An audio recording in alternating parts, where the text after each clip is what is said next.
सत श्री अकाल, सलाम, नमस्कार, आदाब सब सत्कार सज्जनों ਨੂੰ ਜੋ ਇਸ ਵਕਤ ਜ਼ਿੰਦਗੀ ਦੇ ਰੰਗਾਂ ਤੇ ਆਵਾਜ਼ ਦੀਆਂ ਤਰੰਗਾਂ ਨੂੰ ਮਾਣਦੇ ਹੋਏ ਜੁੜੇ ਨੇ ਟਿਵਾਣਾ ਰੇਡੀਓ ਦੇ ਨਾਲ। ਬਾਗਾਂ ਤੇ ਰਾਗਾਂ ਦੇ ਸ਼ਹਿਰ ਪਟਿਆਲਾ ਤੋਂ ਮੈਂ ਪਰਮਿੰਦਰ ਸਿੰਘ ਟਿਵਾਣਾ ਆਪ ਸਭ ਸੱਜਣਾਂ ਦਾ ਸਵਾਗਤ ਕਰਦਾ।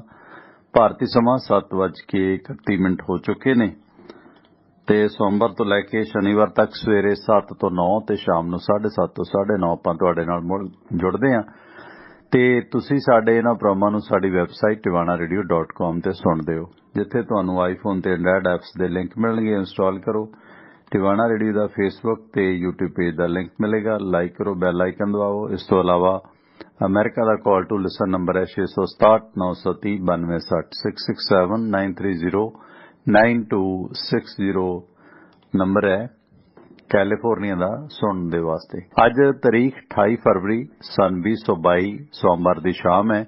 17 ਫੱਗਣ ਨਾਨਕਸ਼ਾਹੀ ਸੰਮਤ 553 ਫਰਵਰੀ ਮਹੀਨੇ ਦੀ ਸਮਾਪਤੀਆਂ ਤੇ ਇਸੇ ਦੌਰਾਨ ਜਿਹੜਾ ਗੱਲਬਾਤ ਆਪਣੀ ਹੋਏਗੀ ਐਡਵੋਕੇਟ ਸੁਰਿੰਦਰ ਸਿੰਘ ਹੋਰਾਂ ਦੇ ਨਾਲ। ਤੁਸੀਂ ਆਪਣੇ ਇਹਨਾਂ ਪ੍ਰੋਗਰਾਮਾਂ ਨੂੰ ਆਪਣੀ ਵੈਬਸਾਈਟ tivanaradio.com ਤੇ ਸੁਣਦੇ ਹੋ, ਜਿੱਥੇ ਤੁਹਾਨੂੰ ਆਈਫੋਨ ਤੇ ਐਂਡਰਾਇਡ ਐਪਸ ਤੇ ਲਿੰਕ ਮਿਲਣਗੇ। ਇੰਸਟਾਲ ਕਰੋ। ਟਿਵਾਣਾ ਰੇਡੀਓ ਦਾ ਫੇਸਬੁੱਕ ਤੇ YouTube ਪੇਜ ਦਾ ਲਿੰਕ, ਜਿੱਥੇ ਇਸ ਵਕਤ ਆਪਾਂ ਲਾਈਵ ਹਾਂ, ਉਹ ਲਿੰਕ ਤੁਸੀਂ ਅੱਗੇ ਦੋਸਤਾਂ ਮਿੱਤਰਾਂ ਤੱਕ ਜ਼ਰੂਰ ਸਾਂਝਾ ਕਰੋ। ਤੇ ਆਪਣਾ ਕਾਲ ਟੂ ਲਿਸਨ ਨੰਬਰ ਹੈ 667 930 9260। ਇਸ ਨੰਬਰ ਤੇ ਡਾਇਲ ਕਰਕੇ ਪੂਰੇ ਅਮਰੀਕਾ ਦੇ ਵਿੱਚ ਆਪਣੇ ਇਹਨਾਂ ਪ੍ਰੋਗਰਾਮਾਂ ਨੂੰ ਤੁਸੀਂ ਸੁਣ ਸਕਦੇ ਹੋ ਆਪਣੀ ਵੈਬਸਾਈਟ ਤੇ। ਆਪਣੀ ਵੈਬਸਾਈਟ tivanaradio.com ਤੇ ਤੁਹਾਨੂੰ ਰੋਜ਼ਾਨਾ ਪੰਜਾਬੀ ਦੇ ਵਿੱਚ ਖਬਰਾਂ ਵੀ ਪੜ੍ਹਨ ਨੂੰ ਮਿਲਦੀਆਂ ਨੇ। ਖਬਰਾਂ ਵੀ ਪੜ੍ਹੋ ਤੇ ਨਾਲ ਨਾਲ ਰੇਡੀਓ ਸੁਣੋ।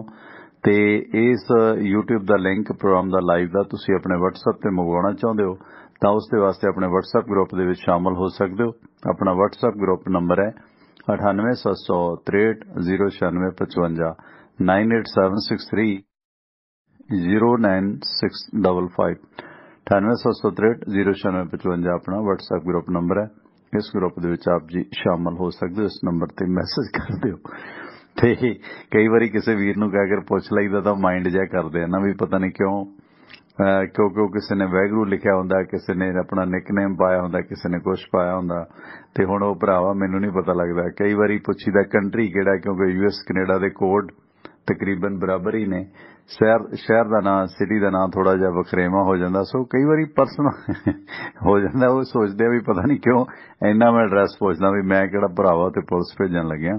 ਏਦਾਂ ਦੀ ਗੱਲ ਨਾ ਕਰਿਆ ਕਰੋ, ਸਿਰਫ ਸ਼ਨਾਖਤ ਵਾਸਤੇ, ਕਿਉਂਕਿ ਇੱਕੋ ਹੀ ਨਾਂ ਤੇ ਕਈ ਬੰਦੇ ਸੇਵ ਨਹੀਂ ਹੁੰਦੇ। ਸੋ ਇਸ ਕਰਕੇ ਥੋੜਾ ਜਿਹਾ ਆਪਣੀ ਉਸ ਵਾਸਤੇ ਆਇਡੈਂਟੀ ਵਾਸਤੇ ਪੁੱਛ ਲਈਦਾ। ਮਾਈਂਡ ਨਾ ਕਰਿਆ ਕਰੋ, ਹੈ ਨਾ। ਸੋ ਫਿਰ ਕਈ ਵੀਰ ਪੋਸਟਲ ਐਡਰੈਸ, ਥਾਂ ਟਿਕਾਣਾ ਪੱਕਾ ਸਾਰਾ ਕੁਝ ਹੀ ਭੇਜ ਦਿੰਦੇ ਨੇ। ਚਲੋ ਇੰਨਾ ਵੀ ਨਹੀਂ ਪਲੀਜ਼ ਮੇਰੇ, ਜਾਂ ਮਾਈਂਡ ਕਰ ਜਾਂਦੇ ਨੇ। ਅਸਲ ਦੇ ਵਿੱਚ ਮੈਂ ਪਿੱਛੇ ਜੇ ਆਪਣਾ ਸਿਮ ਥੋੜਾ ਤਬਦੀਲ ਕੀਤਾ ਸੀਗਾ, ਕਿਉਂਕਿ ਮੇਰੇ ਫੋਨ 'ਚ ਪਤਾ ਨਹੀਂ ਕੀ ਦਿੱਕਤ ਹੈ, ਫੋਨ ਲਾਈਨ ਬਹੁਤ ਘੱਟ ਮਿਲਦੀਆਂ ਤੇ ਉਹ ਮਾਈਕਰੋ ਸਿਮ ਦਾ ਜਿਹੜਾ ਸਿਸਟਮ ਹੈ ਮੈਂ ਪਾਇਆ ਹੋਇਆ ਸੀ। ਉਸ ਤੋਂ ਬਾਅਦ ਬਹੁਤ ਸਾਰੇ ਮੇਰੇ ਕੋਲ ਨੰਬਰ ਕੁਝ ਡਿਲੀਟ ਵੀ ਹੋ ਗਏ। ਇਹ ਵੀ ਕਾਰਨ ਹੈ। ਕਈ ਵਾਰੀ ਅਸੀਂ ਇਦਾਂ ਮਾਈਂਡ ਕਰ ਜਾਂਦੇ ਕਿ ਅੱਛਾ ਹੁਣ ਯਾਰ ਸਾਡਾ ਨੰਬਰ ਵੀ ਸੇਵ ਨਹੀਂ ਹੈ ਨਾ, ਤੇ ਥੋੜਾ ਜਿਹਾ ਪਰਸਨਲੀ ਫੀਲਿੰਗ ਅਸੀਂ ਬਹੁਤ ਲੈਂਦੇ ਹਾਂ। ਅੱਛਾ ਹੁਣ ਤੁਸੀਂ ਪਹਿਚਾਣਦੇ ਵੀ ਨਹੀਂ, ਇਦਾਂ ਦੀ ਗੱਲ ਹੋ ਜਾਂਦੀ ਹੈ। 4-5 ਹਜ਼ਾਰ ਨੰਬਰ ਮੇਰੇ ਕੋਲ ਸੇਵ ਹੋਣਾ, ਤੁਸੀਂ ਹਿਸਾਬ ਲਾ ਲਓ ਕਿ ਉਸ ਹਿਸਾਬ ਨਾਲ ਫਿਰ ਕਈ ਵਾਰੀ ਜਿਹੜਾ ਨਹੀਂ ਧਿਆਨ 'ਚ ਰਹਿੰਦਾ। ਸੋ ਇਸ ਕਰਕੇ ਉਹ ਬੇਨਤੀ ਕਰੀਦੀ ਹੈ ਕਿ ਆਪਣਾ ਨਾਮ ਪਤਾ ਪਲੀਜ਼ ਤੁਸੀਂ ਸੈਂਡ ਕਰ ਦਿਆ ਕਰੋ। ਇਹਦੇ 'ਚ ਕੋਈ ਇਸ ਤਰ੍ਹਾਂ ਦੀ ਗੱਲ ਨਹੀਂ ਹੁੰਦੀ, ਮਾਈਂਡ ਨਾ ਕਰਿਆ ਕਰੋ। ਤੇ ਖਬਰਾਂ ਯੂਕਰੇਨ ਤੋਂ ਬਹੁਤੀਆਂ ਨੇ ਤੇ ਯੂਕਰੇਨ ਦੇ ਵਿੱਚ ਜੋ ਕੁਝ ਵਾਪਰ ਰਿਹਾ ਉਸ ਨੂੰ ਲੈ ਕੇ ਪੂਰੇ ਵਿਸ਼ਵ ਦੀਆਂ ਨਜ਼ਰਾਂ ਲੱਗੀਆਂ ਨੇ। ਵੱਡੀ ਤਾਦਾਦ ਦੇ ਵਿੱਚ ਮਾਪੇ ਨੇ ਜਿਹੜੇ ਪਰੇਸ਼ਾਨ ਨੇ।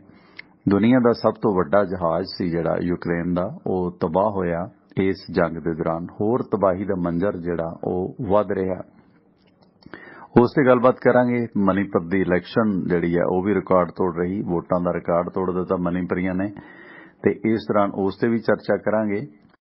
ਇਸ ਦੌਰਾਨ ਕੁਝ ਯਾਤਰੀਆਂ ਦੇ ਬਾਰੇ ਵੀ ਗੱਲਬਾਤ ਕਰਾਂਗੇ, ਜਿਹੜੇ ਆਪਣੀ ਆਪਣੀ ਫਲਾਈਟਸ ਦੇ ਜ਼ਰੀਏ ਜਾਂ ਕਿਵੇਂ ਨਾ ਕਿਵੇਂ ਪਹੁੰਚ ਰਹੇ ਨੇ। 4-5 ਲੱਖ ਤੋਂ ਵੱਧ ਬੰਦਾ ਯੂਕਰੇਨ ਛੱਡ ਚੁੱਕਿਆ, ਜਿਸ ਨੂੰ ਜਿਸ ਤਰ੍ਹਾਂ ਵੀ ਕੋਈ ਸਾਧਨ ਸਬੱਬ ਬਣਦਾ ਉਸੇ ਤਰ੍ਹਾਂ ਉਸ ਦੇ ਵਿੱਚੋਂ ਨਿਕਲਣ ਦੀ ਕੋਸ਼ਿਸ਼ ਕਰ ਰਹੇ ਨੇ। ਇੱਧਰ ਕੁਝ ਫੇਸਬੁੱਕੀ ਵਿਦਵਾਨ ਨੇ ਆਪਣੇ, ਉਹ ਕਹਿੰਦੇ ਨੇ ਤਲਵਾਰਾਂ ਚੱਕ ਲਓ। ਕੁਝ ਨਿਹੰਗ ਸਿੰਘ ਨੇ, ਉਹ ਕਹਿੰਦੇ ਸਾਰੇ ਨਿਹੰਗਾਂ ਨੂੰ ਉੱਥੇ ਭੇਜੋ, ਹੈ ਨਾ। ਬਗਾਨੀ ਲੜਾਈ 'ਚ ਅਸੀਂ ਮੋਹਰੀ, ਹੈ ਨਾ। ਹੁਣ ਯੂਕਰੇਨ ਜਾਂ ਇਸ ਸਿਲਸਿਲੇ ਵਿੱਚ ਦੇਖਿਆ ਜਾਵੇ ਕਿ ਅੰਤਰਰਾਸ਼ਟਰੀ ਪੋਲੀਟਿਕਸ ਦਾ ਹਿੱਸਾ ਨੇ। ਮਸਲੇ ਮਸਾਇਲ ਤਾਂ ਆਪਣੇ ਬਥੇਰੇ ਨੇ ਸਿੱਖ ਕੌਮ ਦੇ, ਅਸੀਂ ਉਹ ਹੀ ਨਿਬੇੜ ਲਈਏ। ਉਹ ਅਸੀਂ ਕਰਨਾ ਕੋਈ ਨਹੀਂ, ਪਰ ਗੱਲ ਇਹ ਹੈ ਨਾ ਕਿ YouTube ਤੋਂ ਬੱਲੇ ਬੱਲੇ ਬਣਾਉਣੀ ਹੈ ਤੇ ਕਈ ਚੈਨਲ ਇਦਾਂ ਚਲਾਉਣੇ। ਕੋਈ ਕਹਿੰਦਾ ਆਹ ਦੇਖੋ ਜੀ ਨਿਹੰਗ ਸਿੰਘ ਨੇ ਮਾਰਿਆ ਲਲਕਾਰਾ, ਖੁਸ਼ ਹੋ ਗਿਆ ਯੂਕਰੇਨ ਦਾ ਰਾਸ਼ਟਰਪਤੀ। ਯੂਕਰੇਨ ਦੇ ਰਾਸ਼ਟਰਪਤੀ ਨੂੰ ਭਾਵੇਂ ਨਿਹੰਗ ਸਿੰਘਾਂ ਬਾਰੇ ਵੀ ਨਾ ਪਤਾ ਹੋਵੇ ਕਿ ਉਹ ਕੌਣ ਹੁੰਦੇ ਆ, ਹੈਨਾ। ਤੇ ਉਹ ਇਸ ਤਰ੍ਹਾਂ ਦੇ ਮਤਲਬ ਥੰਬਨੇਲ ਬਣਾ ਕੇ ਲੋਕਾਂ ਦਾ ਟਾਈਮ ਵੇਸਟ ਕੀਤਾ ਜਾ ਰਿਹਾ, ਪਰ ਲੋਕ ਟਾਈਮ ਵੇਸਟ ਕਰਾਉਣਾ ਚਾਹੁੰਦੇ ਆ ਨਾ। ਤੇ ਉਹ ਜਿਹੜਾ ਮੈਂ ਅਕਸਰ ਕਹਿਣਾ ਹੁੰਦਾ ਕਿ ਸਿੱਖਾਂ ਦੀ ਕੋਈ ਸਾਡੇ ਭਾਈਚਾਰੇ ਦੀ ਮਾੜੀ ਜੀ ਤਾਰੀਫ ਕੀ ਕਰਦੇ ਬਾਹਰੋਂ ਆ ਕੇ, ਅਸੀਂ ਐਨ ਤਿਪ ਲਾ ਲੈਣੇ ਆ, ਹੈਨਾ। ਸੋ ਇਸ ਕਰਕੇ ਇਹ ਪੰਜਾਬੀਆਂ ਦੀ ਪਤਾ ਨਹੀਂ ਕਿਉਂ ਇਸ ਤਰ੍ਹਾਂ ਦੀ ਫਿਤਰਤ ਹੈ। ਖੈਰ ਸੁਭਾਅ ਹੁੰਦੇ ਆਪਣੇ ਆਪਣੇ, ਪਤਾ ਨਹੀਂ ਕਿਉਂ ਇਦਾਂ ਕਰਦੇ ਆ। ਖੈਰ ਬੇਲਾਰੂਸ ਅਤੇ ਰਸ਼ੀਆ ਦੇ ਦਰਮਿਆਨ ਜਿਹੜੀ ਬੇਲਾਰੂਸ ਦੇ ਵਿੱਚ ਰੂਸ ਅਤੇ ਯੂਕਰੇਨ ਦੇ ਦਰਮਿਆਨ ਜਿਹੜੀ ਉਹ ਗੱਲਬਾਤ ਚੱਲ ਰਹੀ ਹੈ, ਇਸ ਸਿਲਸਿਲੇ ਨੂੰ ਲੈ ਕੇ ਉਮੀਦ ਕਰੀਏ ਕਿ ਮਸਲਾ ਕਿਸੇ ਤਣ ਪੱਤਣ ਲੱਗੇ, ਜਿਸ ਦੀ ਉਮੀਦ ਵੀ ਜਾਪਦੀ ਹੈ, ਕਿਉਂਕਿ ਗਲਤੀਆਂ ਕੋਤਾਹੀਆਂ ਦੋਨੇ ਧਿਰਾਂ ਵੱਲੋਂ ਹੁੰਦੀਆਂ ਨੇ। ਖੁਦ ਮੁਖਤਾਰੀ ਦੀ ਹੋਂਦ ਸਭ ਨੂੰ ਪਿਆਰੀ ਹੈ। ਜੇ ਯੂਕਰੇਨ ਦੇ ਵਿੱਚ ਮੈਂ ਵੇਖ ਰਿਹਾ ਕਿ ਬਹੁਤ ਸਾਰੇ ਸਿੱਖ ਵੀਰ ਕਹਿੰਦੇ ਹੋਂਦ ਦੀ ਲੜਾਈ ਸਾਨੂੰ ਇਹਨਾਂ ਤੋਂ ਲੜਨੀ ਚਾਹੀਦੀ ਹੈ, ਹੋਂਦ ਦੀ ਲੜਾਈ ਤੇ ਰਸ਼ੀਆ ਦੀ ਵੀ ਹੈ। ਜਿਹੜਾ ਰਸ਼ੀਆ ਉੱਥੇ ਹੁਣ ਕੀ ਅਮਰੀਕਾ ਦੁੱਧ ਧੋਤਾ ਹੈ। 30 ਤੋਂ ਵੱਧ ਮੁਲਕ ਨੇ ਦੂਜੀ ਵਿਸ਼ਵ ਵਾਰ ਤੋਂ ਬਾਅਦ ਜਾਂ ਪਹਿਲੀ ਵਿਸ਼ਵ ਵਾਰ ਦੇ ਦੌਰਾਨ, ਜਾਂ ਖਾਸ ਕਰਕੇ ਦੂਜੀ ਵਿਸ਼ਵ ਵਾਰ ਤੋਂ ਬਾਅਦ, ਭਾਵੇਂ ਕਸਾਵੋ ਹੋਵੇ, ਭਾਵੇਂ ਯੂਗੋਸਲਾਵੀਆ ਹੋਵੇ, ਭਾਵੇਂ ਵੀਅਤਨਾਮ ਹੋਵੇ, ਕਿਵੇਂ ਮੂੰਹ ਦਿਖਾ ਕੇ ਇੱਥੋਂ ਮੁੜਿਆ, ਹੈਨਾ। ਹਰ ਥਾਂ ਥਾਣੇਦਾਰੀ ਕਰਨੀ ਕੀ ਅਮਰੀਕਾ ਨੂੰ ਲਾਇਸੈਂਸ ਦਿੱਤਾ ਹੋਇਆ। ਇਸ ਸਿਲਸਿਲੇ ਵਿੱਚ ਸਾਡੇ ਲੋਕ ਪਤਾ ਨਹੀਂ ਕਿਉਂ ਇਦਾਂ ਕਰਦੇ ਨੇ, ਸਮਝੋ ਬਾਹਰ ਹੈ। ਤੇ ਆਪਣਾ ਸਿਲਸਿਲਾ ਠੀਕ ਨਹੀਂ ਹੁੰਦਾ। 750 ਦੇ ਕਰੀਬ ਬੇਅਦਬੀਆਂ ਪੰਜਾਬ 'ਚ ਹੋ ਗਈਆਂ ਨੇ। ਗੁਰੂ ਗ੍ਰੰਥ ਸਾਹਿਬ ਜਿਹੜਾ ਸਿੱਖਾਂ ਲਈ ਸਭ ਤੋਂ ਮੁਕੱਦਸ ਹੈ, ਉਹ ਸਿੱਖਾਂ ਲਈ ਤੇ ਹੈ ਹੀ ਹੈ, ਦੂਸਰਿਆਂ ਲਈ ਵੀ ਮੁਕੱਦਸ ਹੈ। ਅਸੀਂ ਉਸ ਦੀ ਪਹਿਰੇਦਾਰੀ ਨਹੀਂ ਕਰ ਸਕੇ। ਮਸਲੇ ਸਾਡੇ ਆਪਣੇ ਠੀਕ ਨਹੀਂ ਆ ਰਹੇ। ਕਿਸਾਨ ਦੀ ਕੀ ਸਥਿਤੀ ਹੈ, ਉਹਨੂੰ ਲੈ ਕੇ ਅਸੀਂ ਕਾਮਰੇਡ ਹੋਏ, ਸਿੱਖ ਹੋਏ, ਫਲਾਂ ਹੋਏ, ਟਮਕਾਂ ਹੋਏ, ਉਹਨੂੰ ਲੈ ਕੇ ਵੰਡ ਪਾ ਕੇ ਅਸੀਂ ਅੰਦੋਲਨ ਦਾ ਬੇੜਾ ਗਰਕ ਕਰ ਲਿਆ। ਉਹ ਤਾਂ ਸਾਡੇ ਤੋਂ ਹੈ ਨਹੀਂ ਕਿ ਮੋਦੀ ਸਾਹਿਬ ਸਾਨੂੰ ਦਿਓ ਪਰਮਿਟ, ਅਸੀਂ ਪਹਿਲਾਂ ਜਾਈਏ। ਇੱਕ ਪ੍ਰਧਾਨ ਮੰਤਰੀ ਆ ਬਾਜੇ ਕੇ ਵਾਲਾ, ਉਹ ਆਪਣਾ ਬਾਜਾ ਵਜਾਈ ਜਾਂਦਾ, ਕਹਿੰਦਾ ਮੈਂ ਤੇ ਮੇਰਾ ਬਾਪੂ ਚੱਲਿਆ, ਸਾਨੂੰ ਦਿਓ ਵੀਜ਼ਾ। ਹੱਸ ਹੱਸ ਕੇ ਢਿੱਡ ਦੁਖਣ ਲੱਗ ਪਿਆ ਪ੍ਰਧਾਨ ਮੰਤਰੀ ਦੀਆਂ ਗੱਲਾਂ ਤੇ ਜਿਹੜੇ ਕਮੈਂਟ ਆਏ ਉਸ ਤੇ ਲੋਕਾਂ ਦੇ, ਮਤਲਬ ਵੇਸਟੇਜ ਆਫ ਟਾਈਮ ਨਿਕਲਣ ਨੂੰ ਉਹਦੇ ਵਿੱਚੋਂ ਹੈ ਕੁਛ ਨਹੀਂ। ਖੈਰ ਸੁਰਿੰਦਰ ਵੀਰ ਸਤਿ ਸ਼੍ਰੀ ਅਕਾਲ, ਸਵਾਗਤ ਹੈ ਤੁਹਾਡਾ, ਵੈਲਕਮ। ਮਿਹਰਬਾਨੀ ਸੁਰਿੰਦਰ ਵੀਰ। ਸੁਰਿੰਦਰ ਵੀਰ, ਸਿੱਖ ਕੌਮ ਨੇ ਠੇਕਾ ਹੀ ਲਿਆ ਹੋਇਆ ਕਿ ਦੁਨੀਆ 'ਚ ਕਿਤੇ ਵੀ ਹੋਵੇ ਆਪਣੇ, ਕਹਿੰਦੇ ਅਸੀਂ ਆਪਣੇ ਸਿਧਾਂਤ ਦੇ ਮੁਤਾਬਕ ਖਾਲਸੇ ਨੂੰ ਹੁਕਮ ਦਿਓ ਕਿ ਖਾਲਸੇ ਨੂੰ ਦੋ ਯੂਕਰੇਨ ਦਾ ਪਰਮਿਟ, ਫਟਾਫਟ ਕੇ ਖਾਲਸਾ ਹੀ ਫੌਜਾਂ ਉੱਥੇ ਜਾ ਕੇ ਲੜਨ। ਪਰ ਜਿਹੜੀ ਇੱਥੇ ਲੜਾਈ ਹੈ, ਦੇਖੋ ਮੁਕੱਦਸ ਸ੍ਰੀ ਗੁਰੂ ਗ੍ਰੰਥ ਸਾਹਿਬ ਦੇ ਬਾਰੇ ਕੀ ਕੁਝ ਹੋ ਰਿਹਾ, ਹੋਰ ਸਿੱਖਾਂ ਦੇ ਆਪਣੇ ਬੜੇ ਮਸਲੇ ਮਸਾਇਲ ਨੇ, ਪੰਜਾਬ ਦੀ ਆਪਣੀ ਕੀ ਦਸ਼ਾ ਤੇ ਦਿਸ਼ਾ ਹੈ। ਮੈਨੂੰ ਯਾਦ ਆਉਂਦਾ ਉਹ ਮੈਕਾਲਫ ਦਾ ਬਣਾਇਆ ਹੋਇਆ ਉਹ ਚਿੱਤਰ ਕਿ ਜਦੋਂ ਨਿਹੰਗ ਸਿੰਘ ਫੌਜਾਂ ਵਿਹਲੀਆਂ ਸੀ ਤਾਂ ਉਹ ਅਨੰਦਪੁਰ ਸਾਹਿਬ ਦੇ ਲਾਗੇ ਉਹ ਸੜਕ ਬਣਾ ਰਹੇ ਨੇ। ਮੈਂ ਕਈ ਵਾਰੀ ਸੁਨੇਹਾ ਵੀ ਦਿੱਤਾ ਤੇ ਸੋਚਿਆ ਵੀ ਹੈ ਕਿ ਦੇਖੋ ਜਿਹੜਾ ਸਿਲਸਿਲਾ ਹੈ ਹੁਣ ਇੱਥੇ ਆਪਣੇ GCG ਕਾਲਜ ਹੈ, ਵਿਮਨ ਕਾਲਜ ਹੈ, ਉਸ ਕਾਲਜ ਰੋਡ ਤੇ ਕਈ ਵਾਰੀ ਈਵ ਟੀਜ਼ਿੰਗ ਹੁੰਦੀ ਹੈ। ਹੁਣ ਤਾਂ ਚਲੋ ਕਰੋਨਾ ਹੋ ਗਿਆ, ਪਹਿਲਾਂ ਸਾਗਰਦੀਪ ਸਿੰਘ ਹੁੰਦੇ ਸੀ ਆਪਣੇ ਵੇਲੇ ਜਦੋਂ ਆਪਾਂ ਸਟੂਡੈਂਟ ਸੀ ਅਸੀਂ, ਉਦੋਂ ਉਹਨਾਂ ਨੂੰ ਦੀਪੀ ਭਾਜੀ ਕਹਿੰਦੇ ਹੁੰਦੇ ਸੀ, ਜਿਪਸੀ 'ਚ ਹੁੰਦੇ ਸੀ, ਬਹੁਤ ਵਧੀਆ ਕਾਬਲ ਗੁਰਸਿੱਖ ਅਫਸਰ ਨੇ, AIG ਰਿਟਾਇਰ ਹੋਏ ਨੇ। ਤੇ ਉਹ ਸਾਗਰਦੀਪ ਸਿੰਘ ਉਦੋਂ CI ਹੁੰਦੇ ਸੀਗੇ, ਇੰਸਪੈਕਟਰ। ਤੇ ਉਹ ਮਤਲਬ ਕਹਿੰਦੇ ਸੀ ਅੱਜ ਦੀਪੀ ਭਾਜੀ ਦੀ ਗੱਡੀ 'ਚ ਕਿਹੜਾ ਸਵਾਰ ਹੋਊਗਾ। ਤੇ ਉਹ ਮਤਲਬ ਅਚਾਨਕ ਰੇਡ ਕਰਦੇ ਸੀ ਤੇ ਫਿਰ ਇਸ ਤਰ੍ਹਾਂ ਦੇ ਜਿਹੜੇ ਹੁੰਦੇ ਸੀਗੇ ਨਾ ਕੁੜੀਆਂ ਨੂੰ ਛੇੜਨ ਵਾਲੇ ਮਢੀਰ, ਉਹਨੂੰ ਫਿਰ ਉਹ ਜਿਪਸੀ 'ਚ ਪੈਰਾਂ ਭਾਰ ਬਹਾ ਲਾਂਦੇ ਸੀ ਪਿਛਲੇ ਬੰਨੇ ਤੇ ਉੱਥੇ CI ਲੈ ਜਾਂਦੇ ਸੀ। ਸੋ ਉਹਨਾਂ ਦਾ ਨਾਂ ਦੀਪੀ ਭਾਜੀ ਬੜਾ ਮਸ਼ਹੂਰ ਸੀ, ਕਾਬਲ ਅਫਸਰ ਰਹੇ ਨੇ। ਸੋ ਉਸ ਦੌਰਾਨ ਉਹ ਛੇੜਛਾੜ ਬਹੁਤ ਉਹਨਾਂ ਨੇ ਉਦੋਂ ਰੋਕੀ, ਬਹੁਤ ਵਧੀਆ ਬੈਸਟ ਆਫੀਸਰ ਨੇ। ਇਸ ਸਿਲਸਿਲੇ ਵਿੱਚ ਕਿ ਦੇਖੋ ਇੰਨੀਆਂ ਸਮੱਸਿਆਵਾਂ ਨੇ, ਚੋਰੀ ਚਕਾਰੀ ਹੈ, ਗੁਰੂ ਘਰ ਕੋਈ ਸਮਾਨ ਰੱਖ ਦੋ ਉਹਦਾ ਨਹੀਂ ਪਤਾ, ਦਰਬਾਰ ਸਾਹਿਬ ਦੇ ਵਿੱਚ 17-18 ਗੇਟ ਨੇ, ਉੱਥੇ ਤੁਸੀਂ ਸਰੋਵਰ ਤੇ ਕੋਈ ਸਮਾਨ ਰੱਖ ਕੇ ਨਹਾਉਣ ਜਾਓ ਤੁਹਾਡਾ ਸਮਾਨ ਚੋਰੀ। ਇਸ ਤਰ੍ਹਾਂ ਦੀ ਜਿਹੜੀ ਪਹਿਰੇਦਾਰੀ ਸਿੱਖ ਧਰਮ ਦੀਆਂ ਹੈ, ਜਿਹੜਾ ਹਰਿਆਵਲ ਦਸਤਾ, ਨਿਹੰਗ ਸਿੰਘ ਜਾਂ ਇਹ ਲੋਕ, ਉਹ ਪਹਿਰੇਦਾਰੀ ਤਾਂ ਸਾਡੇ ਤੋਂ ਹੁੰਦੀ ਨਹੀਂ। ਅਸੀਂ ਯੂਕਰੇਨ ਦੇ ਟੈਂਕ ਚਲਾਉਣ ਨੂੰ ਫਿਰਦੇ ਹਾਂ, ਕਹਿੰਦੇ ਮੋਦੀ ਸਾਹਿਬ ਸਾਨੂੰ ਹੁਕਮ ਲਾਓ, ਅਸੀਂ ਕਦੋਂ ਮਰੀਏ ਮੂਹਰੇ। ਇਦਾਂ ਕਿਉਂ ਹੋ ਰਿਹਾ ਸੁਰਿੰਦਰ ਵੀਰ ਜੀ? ਦੇਖੋ ਇੱਕ ਬੰਨੇ ਤਣਾਅ ਪੈਦਾ ਹੋਇਆ ਜਿਨ੍ਹਾਂ ਦੇ ਬੱਚੇ ਉੱਥੇ ਫਸੇ ਆ ਉਹਨਾਂ ਨੂੰ ਮਤਲਬ ਕਿ ਹੱਥਾਂ ਪੈਰਾਂ ਦੀ ਪਈ ਹੋਈ ਹੈ, ਤੇ ਦੂਜੇ ਬੰਨੇ ਮਜ਼ਾਕ ਦਾ ਪਾਤਰ ਬਣ ਰਹੇ ਨੇ। ਠੀਕ ਹੈ, ਕਿਉਂਕਿ ਜਦੋਂ ਇਦਾਂ ਦੀਆਂ ਗੱਲਾਂ ਕਰਦੇ ਕੁਦਰਤੀ ਮਜ਼ਾਕ ਦਾ ਪਾਤਰ ਬਣਨਗੇ ਤੇ ਮਜ਼ਾਕ ਦਾ ਪਾਤਰ ਅੱਜ ਆਪਾਂ ਵੀ ਦੋਨੋਂ ਬਣੇ ਹੋਏ ਆ। ਠੀਕ ਹੈ, ਅੱਛਾ ਕੀ ਹੋ ਗਿਆ? ਉਹ ਏਦਾਂ ਹੋ ਗਿਆ ਕਿ ਇੱਕ ਸਰੋਤੇ ਦਾ ਫੋਨ ਆਇਆ, ਮੈਨੂੰ ਬੜਾ ਹਾਸਾ ਆ ਰਿਹਾ, ਕਹਿੰਦਾ ਵੀ ਆਪਾਂ ਦੋਨੋਂ ਤੂੜੀ ਥੱਲੇ ਆ ਗਏ, ਠੀਕ ਹੈ। ਉਹਨਾਂ ਨੇ ਨਾ ਜੇਬ 'ਚ ਪਾਇਆ ਹੋਇਆ ਫੋਨ, ਡੰਗਰਾਂ ਨੂੰ ਪੱਠੇ ਪਾ ਰਹੇ ਸੀਗੇ ਤੇ ਉਹ ਫੋਨ ਡਿੱਗ ਗਿਆ ਤਾਂ ਤੂੜੀ ਥੱਲੇ ਆ ਗਿਆ। ਫਟਾਫਟ ਭੱਜੇ, ਉਹਨਾਂ ਨੂੰ ਪਤਾ ਲੱਗ ਗਿਆ ਵੀ ਮੇਰਾ ਫੋਨ ਨਹੀਂ ਜੇਬ 'ਚ। ਕਹਿੰਦਾ ਘਰ ਦੇ ਪੁੱਛਦੇ ਵੀ ਕੀ ਹੋ ਗਿਆ, ਕਹਿੰਦਾ ਮੈਂ ਕਿਹਾ ਰੇਡੀਓ ਵਾਲੇ ਭਾਈ ਦੋਨੋਂ ਤੂੜੀ ਥੱਲੇ ਆ ਗਏ। ਫਿਰ ਤਾਂ ਲਿਬੜੇ ਜੇ ਬਾਹਰ ਨਿਕਲੇ ਹੋਵਾਂਗੇ। ਉਹ ਮੈਨੂੰ ਹਾਸਾ ਆਈ ਜਾਂਦਾ ਸੀ। ਉੱਤੋਂ ਸੁਣਾਤੀ ਤੁਸੀਂ ਇਹਦੇ ਵਾਲੀ ਕਿ ਵੀ ਉਹ ਕਹਿੰਦੇ ਵੀ ਨਿਹੰਗ ਸਿੰਘ ਫੌਜਾਂ ਨੂੰ ਭੇਜੋ। ਪੰਡਾਂ ਵੀ ਢੋਈਆਂ ਆਪਾਂ, ਨਹੀਂ ਆਪਾਂ ਢੋਈਆਂ ਆਪਾਂ ਜਦੋਂ ਸੁਰਿੰਦਰ ਵੀਰ ਦੋਲੇ 'ਚ ਨਾ, ਮੈਨੂੰ ਯਾਦ ਹੈ ਜਦੋਂ ਪੰਡਾਂ ਦੋਲੇ 'ਚ ਬੰਨ੍ਹਦੇ ਹੁੰਦੇ ਸੀਗੇ ਹੈਨਾ, ਤੇ ਉਹ ਕੁਛ ਤਾਂ ਦੋਲੇ ਦਾ ਹੀ ਵਜਨ ਬਥੇਰਾ ਹੁੰਦਾ ਸੁੱਖ ਨਾਲ ਹੈਨਾ, ਦੋੜਾ ਕਹਿੰਦੇ ਸੀ ਉਹਨੂੰ, ਤੇ ਕੁਛ ਓਦਾਂ ਹੀ ਪੰਡ ਭਾਰੀ ਹੁੰਦੀ ਸੀ। ਮਤਲਬ ਉਸ ਜ਼ਮਾਨੇ ਦੇ ਆ ਭਾਈ ਅਸੀਂ। ਹੁਣ ਕਈਆਂ ਨੂੰ ਤਾਂ ਨਵੀਂ ਪੀੜ੍ਹੀ ਨੂੰ ਤਾਂ ਦੋੜੇ ਦਾ ਨਹੀਂ ਪਤਾ ਲੱਗਣਾ, ਮਾੜੇ ਬੰਦੇ ਤੋਂ ਤਾਂ ਦੋੜਾ ਨਹੀਂ ਚੱਕਿਆ ਜਾਣਾ ਹੋਣਾ। ਅੱਛਾ, ਇੱਕ ਦੋੜਾ ਹੁੰਦਾ ਸੀ, ਉਹ ਕੰਡ ਬੜੀ ਲੜਦਾ ਸੀ, ਉਹਦੀ ਸ਼ਾਇਦ ਉੱਠ ਦੀ ਉਹਦਾ ਬੁਣਿਆ ਹੁੰਦਾ ਸੀ ਨਾ, ਉਹ ਕੰਡਿਆ ਬਹੁਤ ਲੜਦੇ ਸੀ। ਕਈ ਦੋਲੇ ਬੜੇ ਕੋਮਲ ਹੁੰਦੇ ਸੀਗੇ ਜੀ। ਅਸੀਂ ਉਸ ਜ਼ਮਾਨੇ ਦੇ ਆ। ਤੂੜੀ ਦੀ ਪੰਡ ਹੇਠ ਕੀ ਹੋਣਾ, ਅਸੀਂ ਤਾਂ ਸਰਕਾਰਾਂ ਦੇ ਹੇਠ ਨਹੀਂ ਆਉਂਦੇ ਕਿ ਨਹੀਂ। ਉਹ ਮੈਨੂੰ ਹੁਣ ਜਦੋਂ ਤੁਸੀਂ ਕਿਹਾ ਕਿ ਕਹਿੰਦੇ ਨਿਹੰਗ ਸਿੰਘ ਫੌਜਾਂ ਨੂੰ ਭੇਜੋ, ਤੇ ਮੈਂ ਕਿਹਾ ਫਿਰ ਹਾਸੇ ਦਾ ਪਾਤਰ ਤਾਂ ਆਪੇ ਬਣਨਗੇ ਨਾ। ਵੀ ਇੱਕ ਬੰਨੇ ਤਾਂ ਲੋਕਾਂ ਨੂੰ ਹੱਥਾਂ ਪੈਰਾਂ ਦੀ ਪਈ ਹੋਈ ਹੈ ਕਿ ਸਾਡੇ ਪਰਿਵਾਰ ਦੇ ਮੈਂਬਰ ਉੱਥੇ ਬੈਠੇ ਨੇ, ਉਹ ਕਿੱਦਾਂ ਸੁਰੱਖਿਅਤ ਵਾਪਸ ਆਉਣ। ਠੀਕ ਹੈ, ਸਰਕਾਰ ਦੀ ਨਲਾਇਕੀ ਹੈ ਕਿ ਸਰਕਾਰ ਨੇ ਰਹਿੰਦਾ ਸਮਾਂ ਜਿਹੜਾ ਇੰਤਜ਼ਾਮ ਕਰਨਾ ਸੀ ਨਹੀਂ ਕੀਤਾ। ਹੁਣ ਤਾਂ ਖੈਰ 4 ਮੰਤਰੀਆਂ ਨੂੰ ਭੇਜਣ ਲੱਗੇ ਆ ਕਿ ਮੰਤਰੀ ਉੱਥੇ ਜਾ ਕੇ ਗੁਆਂਢੀ ਮੁਲਕਾਂ 'ਚ ਬੈਠਣਗੇ। ਮਤਲਬ ਹੁਣ ਜਦੋਂ ਜਲੂਸ ਕਢਾਉਣਾ ਸੀ, ਜਲੂਸ ਕਢਾ ਕੇ ਹੁਣ ਗੁਆਂਢੀ ਮੁਲਕਾਂ 'ਚ ਚੱਲੇ। ਤੁਹਾਡਾ ਫਰਜ਼ ਪਹਿਲਾਂ ਬਣਦਾ ਸੀ ਜਿਹੜੇ ਵੀ ਕੰਟਰੀ 'ਚ ਬੈਠਣਾ ਉੱਥੇ ਬੈਠੋ। ਅੰਬੈਸੀ ਨੂੰ ਲੜਕੀਆਂ ਫੋਨ ਲਾ ਰਹੀਆਂ ਨੇ, ਅੰਬੈਸੀ ਵਾਲੇ ਫੋਨ ਨਹੀਂ ਚੱਕ ਰਹੇ। ਠੀਕ ਹੈ, ਵੀਡੀਓ ਵਾਇਰਲ ਹੋ ਰਹੀਆਂ ਨੇ, ਜਿੱਧਰ ਵੀ ਜਾਂਦੇ ਨੇ। ਪੋਲੈਂਡ 'ਚ ਗਏ ਨੇ, ਵਿਚਾਰਿਆਂ ਨੂੰ ਡਾਂਗਾ ਪੈਂਦੀਆਂ ਨੇ ਅੱਗੇ। ਠੀਕ ਹੈ, ਹੁਣ ਗੱਲ ਤੇ ਸਭ ਤੋਂ ਮੁੱਕਦੀ ਇਹ ਸੀ ਕਿ ਤੁਹਾਨੂੰ ਪਤਾ ਹੈ ਕਿ ਇੱਥੇ ਐਜੂਕੇਸ਼ਨ ਕਿੰਨੀ ਮਹਿੰਗੀ ਹੈ ਤੇ ਉੱਥੇ ਬੱਚੇ ਕਿੱਦਾਂ ਪਹੁੰਚਦੇ ਆ ਤੇ ਕਿੱਦਾਂ ਸਟੱਡੀ ਕਰਕੇ ਵਾਪਸ ਆਉਂਦੇ ਨੇ। ਠੀਕ ਹੈ, ਪੁਖਤਾ ਇੰਤਜ਼ਾਮ ਤੁਸੀਂ ਨਾ ਤਾਂ ਉਹਨਾਂ ਦੀ ਪੜ੍ਹਾਈ ਦੇ ਕਰ ਸਕੇ ਤੇ ਨਾ ਹੀ ਪੜ੍ਹਾਈ ਕਰਦਿਆਂ ਤੇ ਪਈ ਮੁਸੀਬਤ 'ਚ ਉਹਨਾਂ ਨੂੰ ਵਾਪਸ ਲਿਆ ਸਕੇ। ਹਾਂ, ਗੰਗਾ ਆਪਰੇਸ਼ਨ ਜ਼ਰੂਰ ਚਲਾਤਾ। ਉਹ ਗੰਗਾ ਆਪਰੇਸ਼ਨ ਨੂੰ ਸਿਰ 'ਚ ਮਾਰਨਾ ਕਰਨਾ ਕੀ ਹੈ ਜੇ ਤੁਸੀਂ ਰਹਿੰਦੇ ਸਮੇਂ ਆਪਣੇ ਨਾਗਰਿਕਾਂ ਨੂੰ ਵਾਪਸ ਨਹੀਂ ਲਿਆ ਸਕੇ। ਠੀਕ ਹੈ, ਹੁਣ ਚਾਹੀਦਾ ਤੇ ਸੀ ਕਿ ਮੰਤਰੀ ਉਦੋਂ ਦੇ ਤੋਰੇ ਹੁੰਦੇ ਜਦੋਂ ਤੁਹਾਨੂੰ ਪਤਾ ਸੀ ਹੱਥ 'ਚੋਂ ਹਾਲਾਤ ਜਿਹੜੇ ਉਹ ਬਾਹਰ ਨਿਕਲਦੇ ਦਿਖ ਰਹੇ ਆ, ਤੇ ਉਸੇ ਵਕਤ ਹੀ ਇਹ ਇੰਤਜ਼ਾਮ ਕਰ ਦਿੰਦੇ। ਠੀਕ ਆ, ਯੂਕਰੇਨ ਤੋਂ ਕੋਈ ਫਲਾਈਟ ਨਹੀਂ ਸੀ ਲਈ ਜਾ ਸਕਦੀ, ਉੱਥੇ ਜਿਹੜਾ ਤੁਹਾਡੀ ਐਮਬੈਸੀ ਸੀਗੀ ਘੱਟੋ ਘੱਟ ਉੱਥੇ ਇੰਨਾ ਤਾਂ ਹੈਗਾ ਸੀਗਾ, ਤੁਹਾਡਾ ਦੂਤਾਵਾਸ ਸੀਗਾ। ਦੂਤਾਵਾਸ ਦਾ ਕੰਮ ਕੀ ਸੀਗਾ? ਦੂਤਾਵਾਸ ਉਹਨਾਂ ਦਾ ਪ੍ਰਬੰਧ ਕਰਦਾ, ਨਾਲ ਦੇ ਕੰਟਰੀ ਜਿਹੜੇ 'ਚ ਮਰਜ਼ੀ ਭੇਜ ਕੇ ਉੱਥੋਂ ਫਲਾਈਟਾਂ ਨਾਲ ਦੀ ਨਾਲ ਚਲਾ ਦਿੰਦੇ। ਹੁਣ ਤੁਹਾਨੂੰ 50 ਜਾਂ 40 ਜਾਂ 50 ਫਲਾਈਟਾਂ ਚਲਾਉਣ 'ਚ ਕਿੱਡੀ ਕੁ ਬਿਮਾਰੀ ਪੈਣ ਲੱਗੀ? ਕੁਛ ਨਹੀਂ ਪੈਣ ਲੱਗੀ ਆ, ਚੱਲ ਸਕਦਾ ਸੀ, ਸਾਰਾ ਇੰਤਜ਼ਾਮ ਹੋ ਸਕਦਾ ਸੀ। ਐਮਰਜੈਂਸੀ ਰੂਟ ਲਿਆ ਜਾ ਸਕਦਾ ਵਾ, ਐਡੀ ਕੋਈ ਗੱਲ ਨਹੀਂ ਸੀਗੀ। ਬਾਕੀ ਰੂਟ ਕੈਂਸਲ ਕਰ ਦੋ, ਜਿੱਥੇ ਐਮਰਜੈਂਸੀ ਆ ਘੱਟੋ ਘੱਟ ਉਹਦੇ ਤੇ ਚੱਲ ਜਾਓ ਨਾ।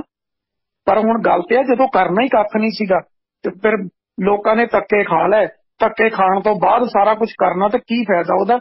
ਰਹਿੰਦੇ ਸਮੇਂ ਜਿਹੜੇ ਇੰਤਜ਼ਾਮ ਕਰਨੇ ਆ ਉਹਦੇ 'ਚ ਬਿਹਤਰੀ ਹੁੰਦੀ ਹੈ। ਪਰ ਇਹਨਾਂ ਦਾ ਇਹ ਆ ਕਿ ਇਹਨਾਂ ਹਰ ਵਾਰ ਆਪਣੀਆਂ ਰੋਟੀਆਂ ਸੇਕਣੀਆਂ, ਇਹਨਾਂ ਨੇ ਚੁੱਲ੍ਹਾ ਤੇ ਤੰਦੂਰ ਬਲਦਾ ਦੇਖਣਾ ਕਿਹਦਾ ਬਲਦਾ, ਤੇ ਉਹਦੇ ਤੇ ਇਹਨਾਂ ਨੇ ਰੋਟੀਆਂ ਸੇਕ ਲੈਣ। ਇਹਦੇ ਇਲਾਵਾ ਇਹਨਾਂ ਨੂੰ ਹੋਰ ਕੋਈ ਕੰਮ ਜਿਹੜਾ ਉਹ ਤੇ ਦਿਖਾਈ ਨਹੀਂ ਦਿੰਦਾ। ਮਸਲਨ ਹੁਣ ਦੇਖੋ ਕਿੰਨੇ ਸੁਰਿੰਦਰਵੀਰ ਬੱਚੇ ਫਸੇ ਹੋਏ ਨੇ, ਉਹ ਹਿੰਦੂ ਵੀ ਨੇ, ਸਿੱਖ ਵੀ ਨੇ। ਉਹ ਕੀ ਸੋਚਣਗੇ ਯਾਰ ਇਦਾਂ ਦੇ, ਮਤਲਬ ਜਿਹੜੀਆਂ ਫੌਜਾਂ ਨੇ ਉਹ ਬਿਆਨ ਦੇਈ ਜਾਂਦੀਆਂ ਨੇ। ਦੇਖੋ ਅਗਲੇ ਦੇ ਧੀਆਂ ਪੁੱਤ ਇੰਟਲੈਕਚੁਅਲ ਉਹ ਬੱਚੇ ਨੇ, MBBS ਦੇ ਉਹ ਸਟੂਡੈਂਟ ਨੇ, ਤੇ ਤੁਸੀਂ ਉਹਨਾਂ ਨੂੰ ਤਲਵਾਰਾਂ ਫੜਾ ਰਹੇ ਹੋ, ਹੈਨਾ। ਮਤਲਬ ਆਪਣੇ ਸਿਰ ਸੁਆਹ ਪਾਉਣ ਵਾਲੀ ਗੱਲ ਕਰਦੇ ਨੇ ਇਹ ਲੋਕ। ਹੁਣ ਕਿੰਨੇ ਇਹ ਜਿੰਨੇ ਯੂਕਰੇਨ 'ਚ ਨੇ ਉਹ ਤੋਂ ਕਈ ਗੁਣਾ ਵੱਧ ਸਿੱਖ ਰਸ਼ੀਆ 'ਚ ਨੇ।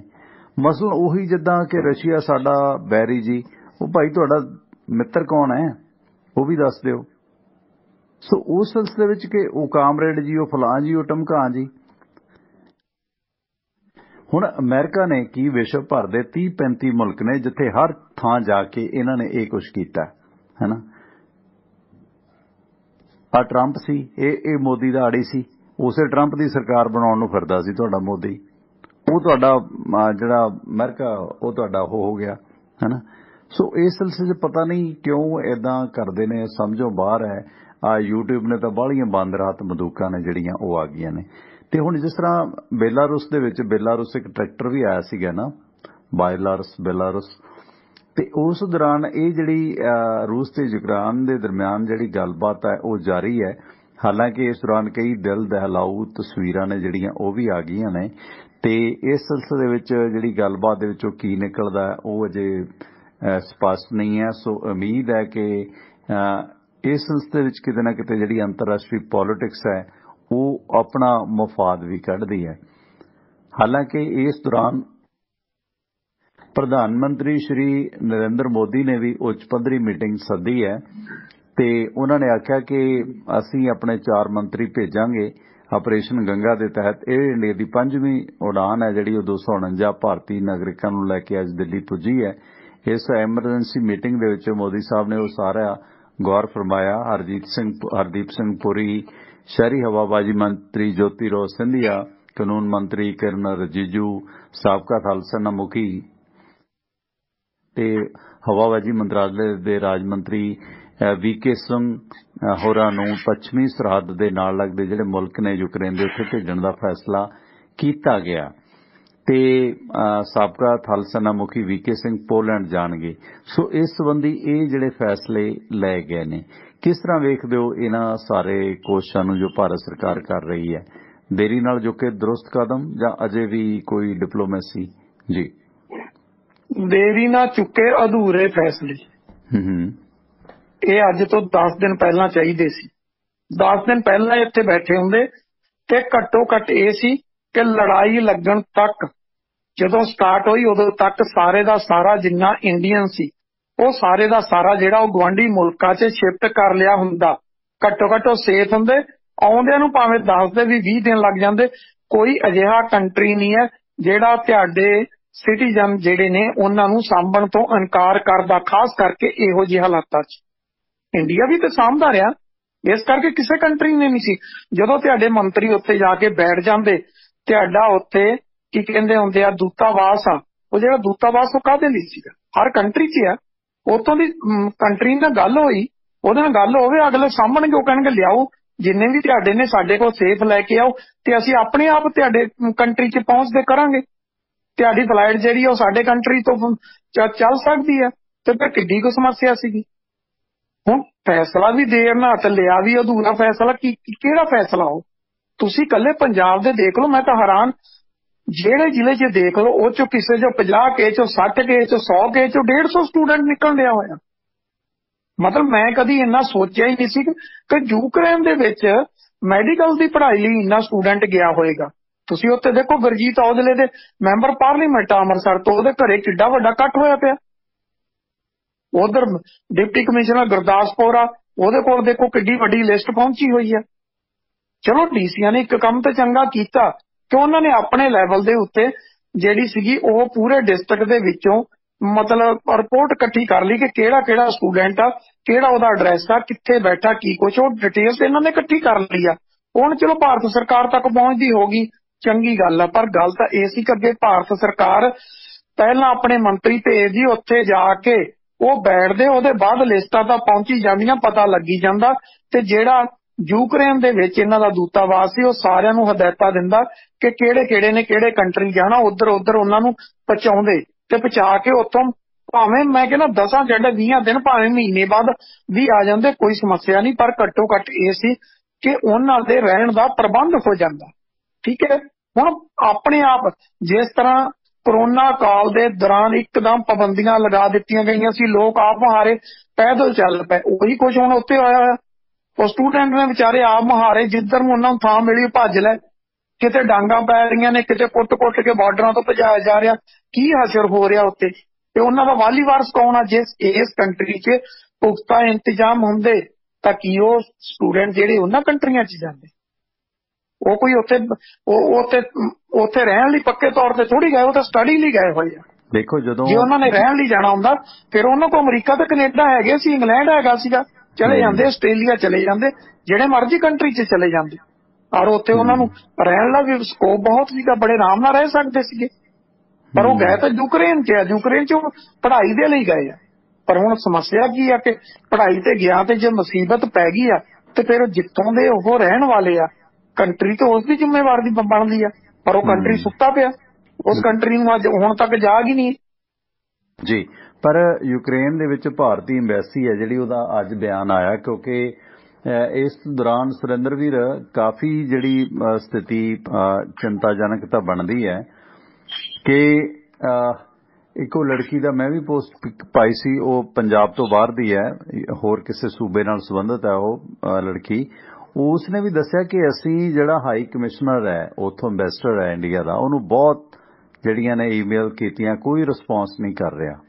ਇਹ ਪਤਾ ਆ ਕਿ ਬੱਚੇ ਕਿੰਨੀ ਬੇਭਰੋਸਗੀ 'ਚ ਨੇ। ਘੱਟੋ ਘੱਟ ਤੁਸੀਂ ਇੰਤਜ਼ਾਮਾਤ ਕਰਨੇ ਨੇ, ਤੁਸੀਂ ਹੈਲਪਲਾਈਨ ਦਾ ਬਹਾਨਾ ਕਰਦੇ ਹੋ। ਉਹ ਵੀਡੀਓ ਕੱਲ ਸ਼ਾਮ ਦੀ ਆਈ ਹੈ ਨਾ, ਤੇ ਉਹ ਪੰਜਾਬ ਤੋਂ ਬਾਹਰ ਕਿਸੇ ਸੂਬੇ ਦੀ ਕੁੜੀ ਹੈ। ਉਸ ਦੇ ਵਿੱਚ ਕਿ ਉੱਥੇ ਐਮਬੈਸੀ ਦਾ ਘੱਟੋ ਘੱਟ ਉਹਨਾਂ ਬੱਚਿਆਂ ਨੂੰ ਹੌਸਲਾ ਦੇਣਾ ਤਾਂ ਬਣਦਾ ਹੈ, ਪਰ ਐਮਬੈਸੀਆਂ ਤਾਂ ਹੱਡ ਹਰਾਮ ਖਾਣ ਗਿਝੀਆਂ ਨੇ। ਇਸ ਸਿਲਸਿਲੇ 'ਚ ਉੱਥੇ ਮਾੜਾ ਜਿਹਾ ਕਿਸੇ ਪਾਸਪੋਰਟ 'ਚ ਕਮੀ ਹੈ ਤੇ ਇਹਨਾਂ ਨੇ ਡਾਲਰ ਬੁਲਾਉਣ ਤੋਂ ਸਿਵਾ ਕੁਝ ਨਹੀਂ ਕੀਤਾ। ਉਸ ਵਕਤ ਹੁਣ ਉਹ ਬੱਚੇ ਉੱਥੇ ਫਸੇ ਨੇ, ਉਹਨਾਂ ਨੂੰ ਘੱਟੋ ਘੱਟ ਤਸੱਲੀ ਤਾਂ ਦਿਓ ਕਿ ਅਸੀਂ ਇੰਤਜ਼ਾਮ ਕਰ ਰਹੇ ਹਾਂ, ਤੁਸੀਂ ਇਕੱਠੇ ਹੋਵੋ।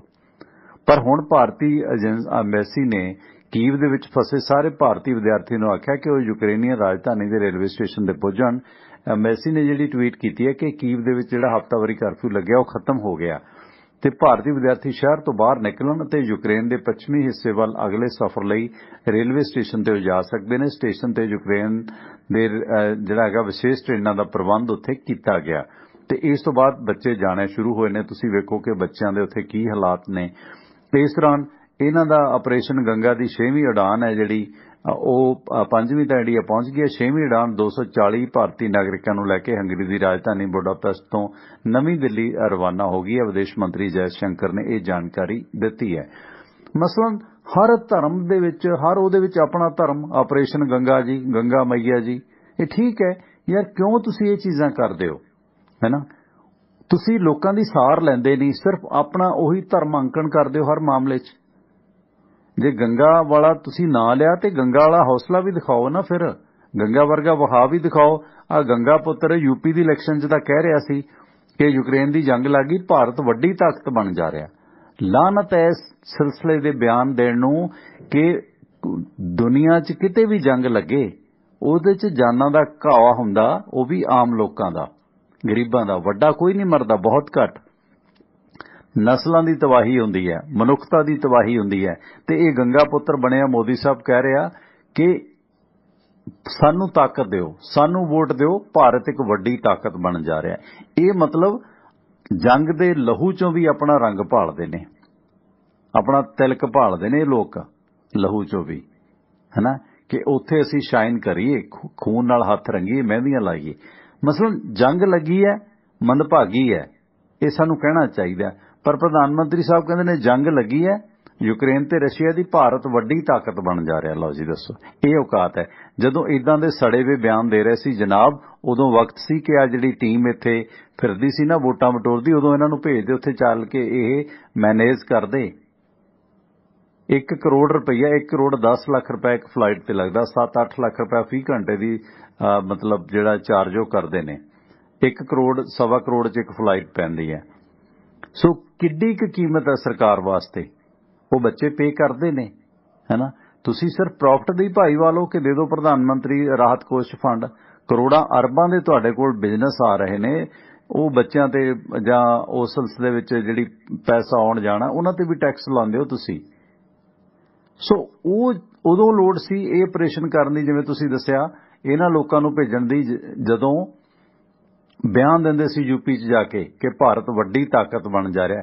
ਕੀ ਉਹ ਜਿਹੜੇ ਬੱਚੇ, ਜਿਵੇਂ ਹੁਣ ਯੂਕਰੇਨ ਦੇ ਸਦਰ ਨੇ ਆਖਿਆ ਕਿ 16 ਬੱਚਿਆਂ ਸਮੇਤ 45 ਨਾਗਰਿਕ ਨੇ ਜਿਹੜੇ ਉਹ ਮਾਰੇ ਗਏ ਨੇ, ਕੀ ਉਹਨਾਂ ਬੱਚਿਆਂ ਦੀਆਂ ਲਾਸ਼ਾਂ ਤੇ ਤੁਸੀਂ ਭਾਰਤ ਵੱਡੀ ਤਾਕਤ ਬਣੇਗਾ? ਯੂਕਰੇਨ ਦੇ ਸਦਰ ਨੇ ਜੋ ਦਾਅਵਾ ਕੀਤਾ ਕਿ ਰਸ਼ੀਆ ਦੇ ਇਸ ਹਮਲੇ ਦੇ ਨਾਲ, ਲੇਟੈਸਟ ਹਮਲੇ ਦੇ ਨਾਲ 16 ਯੂਕਰਾਨੀ ਬੱਚੇ ਤੇ 45 ਹੋਰ ਨਾਗਰਿਕ ਜ਼ਖਮੀ ਹੋ ਗਏ ਨੇ, 16 ਬੱਚੇ ਮਾਰੇ ਗਏ ਨੇ। ਇਹ ਵਲਾਦੀਮੀਰ ਜ਼ੈਲੈਂਸਕੀ ਨੇ ਵੀਡੀਓ ਸੁਨੇਹੇ ਦੇ ਵਿੱਚ ਅੱਜ ਸ਼ਾਮੀ ਨਸ਼ਰ ਕੀਤਾ। ਤੇ ਹਰ ਅਪਰਾਧ ਤੇ ਕਬਜ਼ਾਕਾਰ ਵੱਲੋਂ ਚਲਾਈ ਜਾਣ ਵਾਲੀ ਹਰੇਕ ਗੋਲੀ ਸਾਨੂੰ ਤੇ ਸਾਡੇ ਭਾਈਵਾਲਾਂ ਨੂੰ ਹੋਰ ਨਜ਼ਦੀਕ ਲੈ ਆਏਗੀ। ਇਸ ਦੌਰਾਨ ਯੂਕਰੇਨ ਦੇ ਰਾਸ਼ਟਰਪਤੀ ਨੇ ਇਹ ਦਾਅਵਾ ਵੀ ਕੀਤਾ ਕਿ 5 ਦਿਨਾਂ ਲੜਾਈ ਦੇ ਦੌਰਾਨ 4500 ਰੂਸ ਦੇ ਫੌਜੀ ਮਾਰੇ ਚੁੱਕੇ ਨੇ। ਉਹਨਾਂ ਨੇ ਫੌਜਾਂ ਨੂੰ ਸੱਦਾ ਦਿੱਤਾ ਕਿ ਉਹ ਹਥਿਆਰ ਰੂਸੀ ਫੌਜਾਂ ਨੂੰ ਸੱਦਾ ਦਿੱਤਾ ਕਿ ਰੂਸੀ ਫੌਜਾਂ ਹਥਿਆਰ ਸੁੱਟ ਕੇ ਭੱਜ ਜਾਣ। ਅਸੀਂ ਆਪਣੇ ਕਮਾਂਡਰਾਂ ਤੇ ਯਕੀਨ ਤੇ ਆ ਕਿ ਉਹ ਜਾਨ ਬਚਾ ਕੇ ਨਹੀਂ ਭੱਜਣਗੇ। ਜੇ 4500 ਰਸ਼ੀਅਨ ਸੈਨਿਕ ਮਾਰੇ ਗਏ ਨੇ ਤਾਂ ਇਹਦਾ ਮਤਲਬ ਯੂਕਰੇਨ ਦੇ ਵੀ ਤਾਂ ਲੋਕ ਮਾਰੇ ਗਏ ਨੇ ਤੇ ਮੋਦੀ ਸਾਹਿਬ ਉਹਨਾਂ ਲਾਸ਼ਾਂ 'ਚੋਂ ਆਪਣੀ ਵਿਸ਼ਵ ਤਾਕਤ ਲੱਭਦੇ ਨੇ। ਜੀ ਸੁਰਿੰਦਰ। ਬਿਲਕੁਲ। ਦੇਖੋ, ਮੈਂ ਪਹਿਲਾਂ ਗੱਲ ਕਹੀ ਕਿ ਦੇਖੋ ਜਿਹੜੀ ਤੁਹਾਡੀ ਐਮਬੈਸੀ ਆ ਉਹ ਕਾਹਦੇ ਲਈ, ਤੁਹਾਡਾ ਦੂਤਾਵਾਸ ਕਾਹਦੇ ਲਈ ਆ। ਦੂਸਰੀ ਗੱਲ, ਉੱਥੇ ਵਿਅਕਤੀ ਕਿਹੜੇ ਕੰਮ ਕਰਦੇ ਨੇ। ਜਿਹੜੇ ਇੰਡੀਅਨ ਫੋਰਨ ਸਰਵਿਸ ਤੇ ਜਾਂਦੇ ਨੇ ਉਹ ਵਿਅਕਤੀ ਉੱਥੇ ਕੰਮ ਕਰਦੇ ਨੇ, ਉਹਨਾਂ ਦੀ ਡਿਊਟੀ ਕੀ ਸੀ। ਜਦੋਂ ਤੁਹਾਡਾ ਦੇਸ਼ ਦੇ ਨਾਗਰਿਕ ਜਿਹੜੇ ਆ ਉੱਥੇ ਉਹ ਮੌਤ ਦੇ ਬਿਲਕੁਲ ਕਰੀਬ ਖੜੇ ਹੋਣ ਤਾਂ ਡਿਊਟੀ ਕਿਹਦੀ ਬਣਦੀ ਸੀ? ਡਿਊਟੀ ਤਾਂ ਉਹਦੀ ਬਣਦੀ ਸੀ ਨਾ। ਨਾ ਉੱਥੇ ਪ੍ਰਾਈਮ ਮਿਨਿਸਟਰ ਨੇ ਆਉਣਾ, ਨਾ ਰਾਸ਼ਟਰਪਤੀ ਨੇ ਆਉਣਾ, ਕਿਸੇ ਨੇ ਨਹੀਂ ਆਉਣਾ। ਉਹਨਾਂ ਦੀ ਡਿਊਟੀ ਬਣਦੀ ਸੀ ਕਿ ਆਪਣੇ ਨਾਗਰਿਕਾਂ ਤੱਕ ਪਹੁੰਚ ਕਰਦੇ। ਤੇ ਦੂਸਰੀ ਗੱਲ, ਉਸ ਦੂਤਾਵਾਸ ਦੇ ਜਿਹੜੇ ਬਾਕੀ ਦੇ ਕੰਟਰੀਆਂ ਦੇ ਵਿੱਚ ਭਾਰਤ ਦੇ ਦੂਤਾਵਾਸ ਸੀ ਉਹਨਾਂ ਦਾ ਸੰਪਰਕ ਕਰਨਾ ਉਹਨਾਂ ਦੀ ਡਿਊਟੀ ਸੀ। ਉਹਨਾਂ ਦੀ ਡਿਊਟੀ ਸੀ, ਉਹਨਾਂ ਨਾਲ ਸੰਪਰਕ ਕਰਦੇ, ਉਹਨਾਂ ਨੂੰ ਕਹਿੰਦੇ ਕਿ ਆਹ ਮੁਸੀਬਤ ਪਈ ਆ, ਇਹਨਾਂ ਦਾ ਇੰਤਜ਼ਾਮ ਕਰਨਾ, ਇੰਤਜ਼ਾਮ ਕਰੋ, ਇਹਨਾਂ ਨੂੰ ਇੱਥੋਂ ਕੱਢਦੇ ਅਸੀਂ ਆ, ਤੁਸੀਂ ਸੰਭਾਲੋ। ਟੋਟਲ ਗਿਣਤੀ ਤਾਂ ਇਹਨਾਂ ਕੋਲ ਹੁੰਦੀ ਆ, ਦੂਤਾਵਾਸ ਉੱਤੇ ਕਾਹਦੇ ਲਈ ਆ ਜੇ ਇਹਨਾਂ ਕੋਲ ਗਿਣਤੀ ਨਹੀਂ ਹੈ। ਇਹਨਾਂ ਨੂੰ ਪਤਾ ਹੁੰਦਾ ਕਿ ਕਿੰਨਾ ਸਟੂਡੈਂਟ ਆਇਆ, ਕਿੰਨਾ ਵਾਪਸ ਚਲ ਗਿਆ, ਕਿੰਨਾ ਕਿਹੜੇ ਸਿਟੀ 'ਚ ਬੈਠਾ, ਕਿੰਨਾ ਕਿਹੜੇ 'ਚ ਬੈਠਾ, ਸਾਰਾ ਕੁਝ ਪਤਾ ਹੁੰਦਾ। ਜਦੋਂ ਪਤਾ ਹੋਵੇ ਤੇ ਪਤਾ ਹੋਣ ਦੇ ਬਾਵਜੂਦ ਵੀ ਤੁਸੀਂ ਉਹਦਾ ਇੰਤਜ਼ਾਮ ਨਾ ਕਰੋ ਤੇ ਫਿਰ ਨਲਾਇਕੀ ਆ। ਫਿਰ ਇੰਡੀਅਨ ਫੋਰਨ ਸਰਵਿਸ ਦਾ ਕੋਈ ਮਤਲਬ ਨਹੀਂ ਹੈ। ਕਾਹਦੀ ਇੰਡੀਅਨ ਫੋਰਨ ਸਰਵਿਸ ਹੋਈ ਜੇ ਤੁਸੀਂ ਪੁਖਤਾ ਇੰਤਜ਼ਾਮ ਹੀ ਨਹੀਂ ਕਰ ਸਕੇ। ਇੰਤਜ਼ਾਮ ਕਰਨਾ ਤੁਹਾਡੀ ਜ਼ਿੰਮੇਵਾਰੀ, ਤੁਸੀਂ ਕਰੋ। ਹੁਣ ਇਹ ਮੰਤਰੀ ਸੰਤਰੀ ਚਲੇ ਜਾਣਗੇ, ਉੱਥੇ ਜਾ ਕੇ ਬੈਠ ਜਾਣਗੇ। ਹੁਣ ਬੈਠਣ ਦਾ ਕੀ ਫਾਇਦਾ? ਜਲੂਸ ਕਢਵਾਤਾ ਲੋਕਾਂ ਦਾ। ਲੋਕ ਇੱਥੇ ਕੋਈ ਡਿਪਟੀ ਕਮਿਸ਼ਨਰ ਦੇ ਬਾਹਰ ਬੈਠਾ, ਕੋਈ ਮੈਂਬਰ ਪਾਰਲੀਮੈਂਟ ਦੇ ਬਾਹਰ ਬੈਠਾ, ਸਟੇਟ 'ਚ ਸਰਕਾਰ ਨਾਂ ਦੀ ਕੋਈ ਚੀਜ਼ ਹੈ ਨਹੀਂ ਗੀ, ਲੋਕ ਕਰਲਾ ਰਹੇ ਨੇ। ਜਿਹੜੀਆਂ ਤੁਸੀਂ ਦੋ ਵੀਡੀਓ ਦੀ ਗੱਲ ਕੀਤੀ, ਉਹ ਦੋ ਇਕੱਠੀਆਂ ਆਈਆਂ ਸੀਗੀਆਂ, ਮੇਰੇ ਕੋਲ ਵੀ ਆਈਆਂ ਸੀ। ਇੱਕ ਵੀਡੀਓ ਉਹਨਾਂ 'ਚੋਂ ਹੈ ਉੱਤਰ ਪ੍ਰਦੇਸ਼ ਨਾਲ ਸੰਬੰਧਿਤ, ਜਿਹੜੀ ਤੁਸੀਂ ਪਾਈ ਉਹ ਲੜਕੀ ਕਿਹੜੀ ਸਟੇਟ ਦੀ ਆ ਉਹਦੇ ਬਾਰੇ ਕਨਫਰਮ ਨਹੀਂ ਹੈ। ਪਰ ਦੋਨੋਂ ਲੜਕੀਆਂ ਰੋ ਰਹੀਆਂ ਨੇ, ਉਹ ਉੱਥੋਂ ਦੀ ਹਾਲਾਤ ਦੱਸ ਰਹੀਆਂ ਨੇ ਕੀ ਬਣੀ ਹੋਈ ਹੈ। ਠੀਕ ਹੈ। ਹੁਣ ਗੱਲ ਇਹ ਹੈ ਕਿ ਬੱਚਿਆਂ ਨੂੰ ਦੂਸਰੇ ਕੰਟਰੀ ਦਾ ਰਸਤਾ ਨਹੀਂ ਪਤਾ, ਕਿੱਧਰੋਂ ਜਾਣਾ ਕਿੱਧਰ ਨਹੀਂ ਜਾਣਾ। ਹੁਣ ਹਰ ਕੰਟਰੀ ਦਾ ਰੂਲ ਆਪੋ ਆਪਣਾ ਹੈ। ਹੁਣ ਜਦੋਂ ਤੁਸੀਂ ਕ੍ਰਾਸ ਕਰੋਗੇ, ਤੁਸੀਂ ਉੱਥੇ ਸਟੱਡੀ ਵੀਜ਼ੇ ਤੇ ਗਏ ਹੋਏ ਹੋ, ਸਿਟੀਜ਼ਨ ਤੁਸੀਂ ਇੰਡੀਆ ਦੇ ਹੋ, ਤੇ ਕੁਦਰਤੀਆਂ ਪ੍ਰੋਬਲਮ ਤੇ ਕ੍ਰੀਏਟ ਹੋਊਗੀ। ਜਦੋਂ ਅੰਬੈਸੀ ਪ੍ਰਬੰਧ ਕਰੇਗੀ ਤਾਂ ਫਿਰ ਉਹ ਪ੍ਰੋਬਲਮ ਕ੍ਰੀਏਟ ਨਹੀਂ ਹੋਏਗੀ।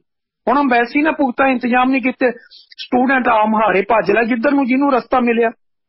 ਕੋਈ 800 ਕਿਲੋਮੀਟਰ ਜੇ ਦੂਰ ਬੈਠਾ, ਉੱਥੋਂ ਸਰਹੱਦ ਤੋਂ ਕੋਈ ਕਿੰਨਾ ਬੈਠਾ, ਕਿੱਥੇ ਜਾਣਗੇ, ਕਿੱਥੇ ਪਹੁੰਚਣਗੇ?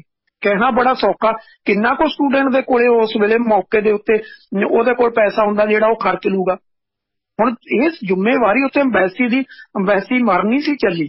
ਇੰਡੀਆ ਕੋਲੇ ਕੋਈ ਫੰਡ ਦੀ ਘਾਟ ਨਹੀਂ ਸੀਗੀ, ਉੱਥੇ ਬੈਠਿਆ ਜੋ ਮਰਜ਼ੀ ਦੇ ਸਕਦੇ ਸੀ। ਉਹ ਅੰਬੈਸੀ ਪ੍ਰਬੰਧ ਕਰਦੀ, ਦੂਸਰੇ ਕੰਟਰੀਆਂ 'ਚ ਉਹਨਾਂ ਨੂੰ ਭੇਜਣ ਦਾ ਉੱਥੇ ਪ੍ਰਬੰਧ ਹੋ ਜਾਂਦਾ। ਉਹਨਾਂ ਕੰਟਰੀਆਂ 'ਚੋਂ ਅੱਗੇ ਜਿਹੜੀ ਸੀਗੀ ਉਹ ਭਾਵੇਂ ਦੇਰ ਨਾਲ ਹੀ ਆ ਜਾਂਦੇ, ਪਰ ਘੱਟੋ ਘੱਟ ਉਹਨਾਂ ਦੇ ਮਾਂ-ਬਾਪ ਤੱਕ ਉਹਨਾਂ ਦਾ ਪ੍ਰਬੰਧ ਹੁੰਦਾ, ਉਹਨਾਂ ਦਾ ਸੰਬੰਧ ਹੁੰਦਾ, ਉਹਨਾਂ ਦੇ ਸੰਪਰਕ 'ਚ ਹੁੰਦੇ। ਉਹਨਾਂ ਨੂੰ ਪਤਾ ਹੁੰਦਾ ਕਿ ਸਾਡੇ ਬੱਚੇ ਇਸ ਕੰਟਰੀ ਪਹੁੰਚ ਚੁੱਕੇ ਨੇ ਤੇ ਸੁਰੱਖਿਅਤ ਨੇ।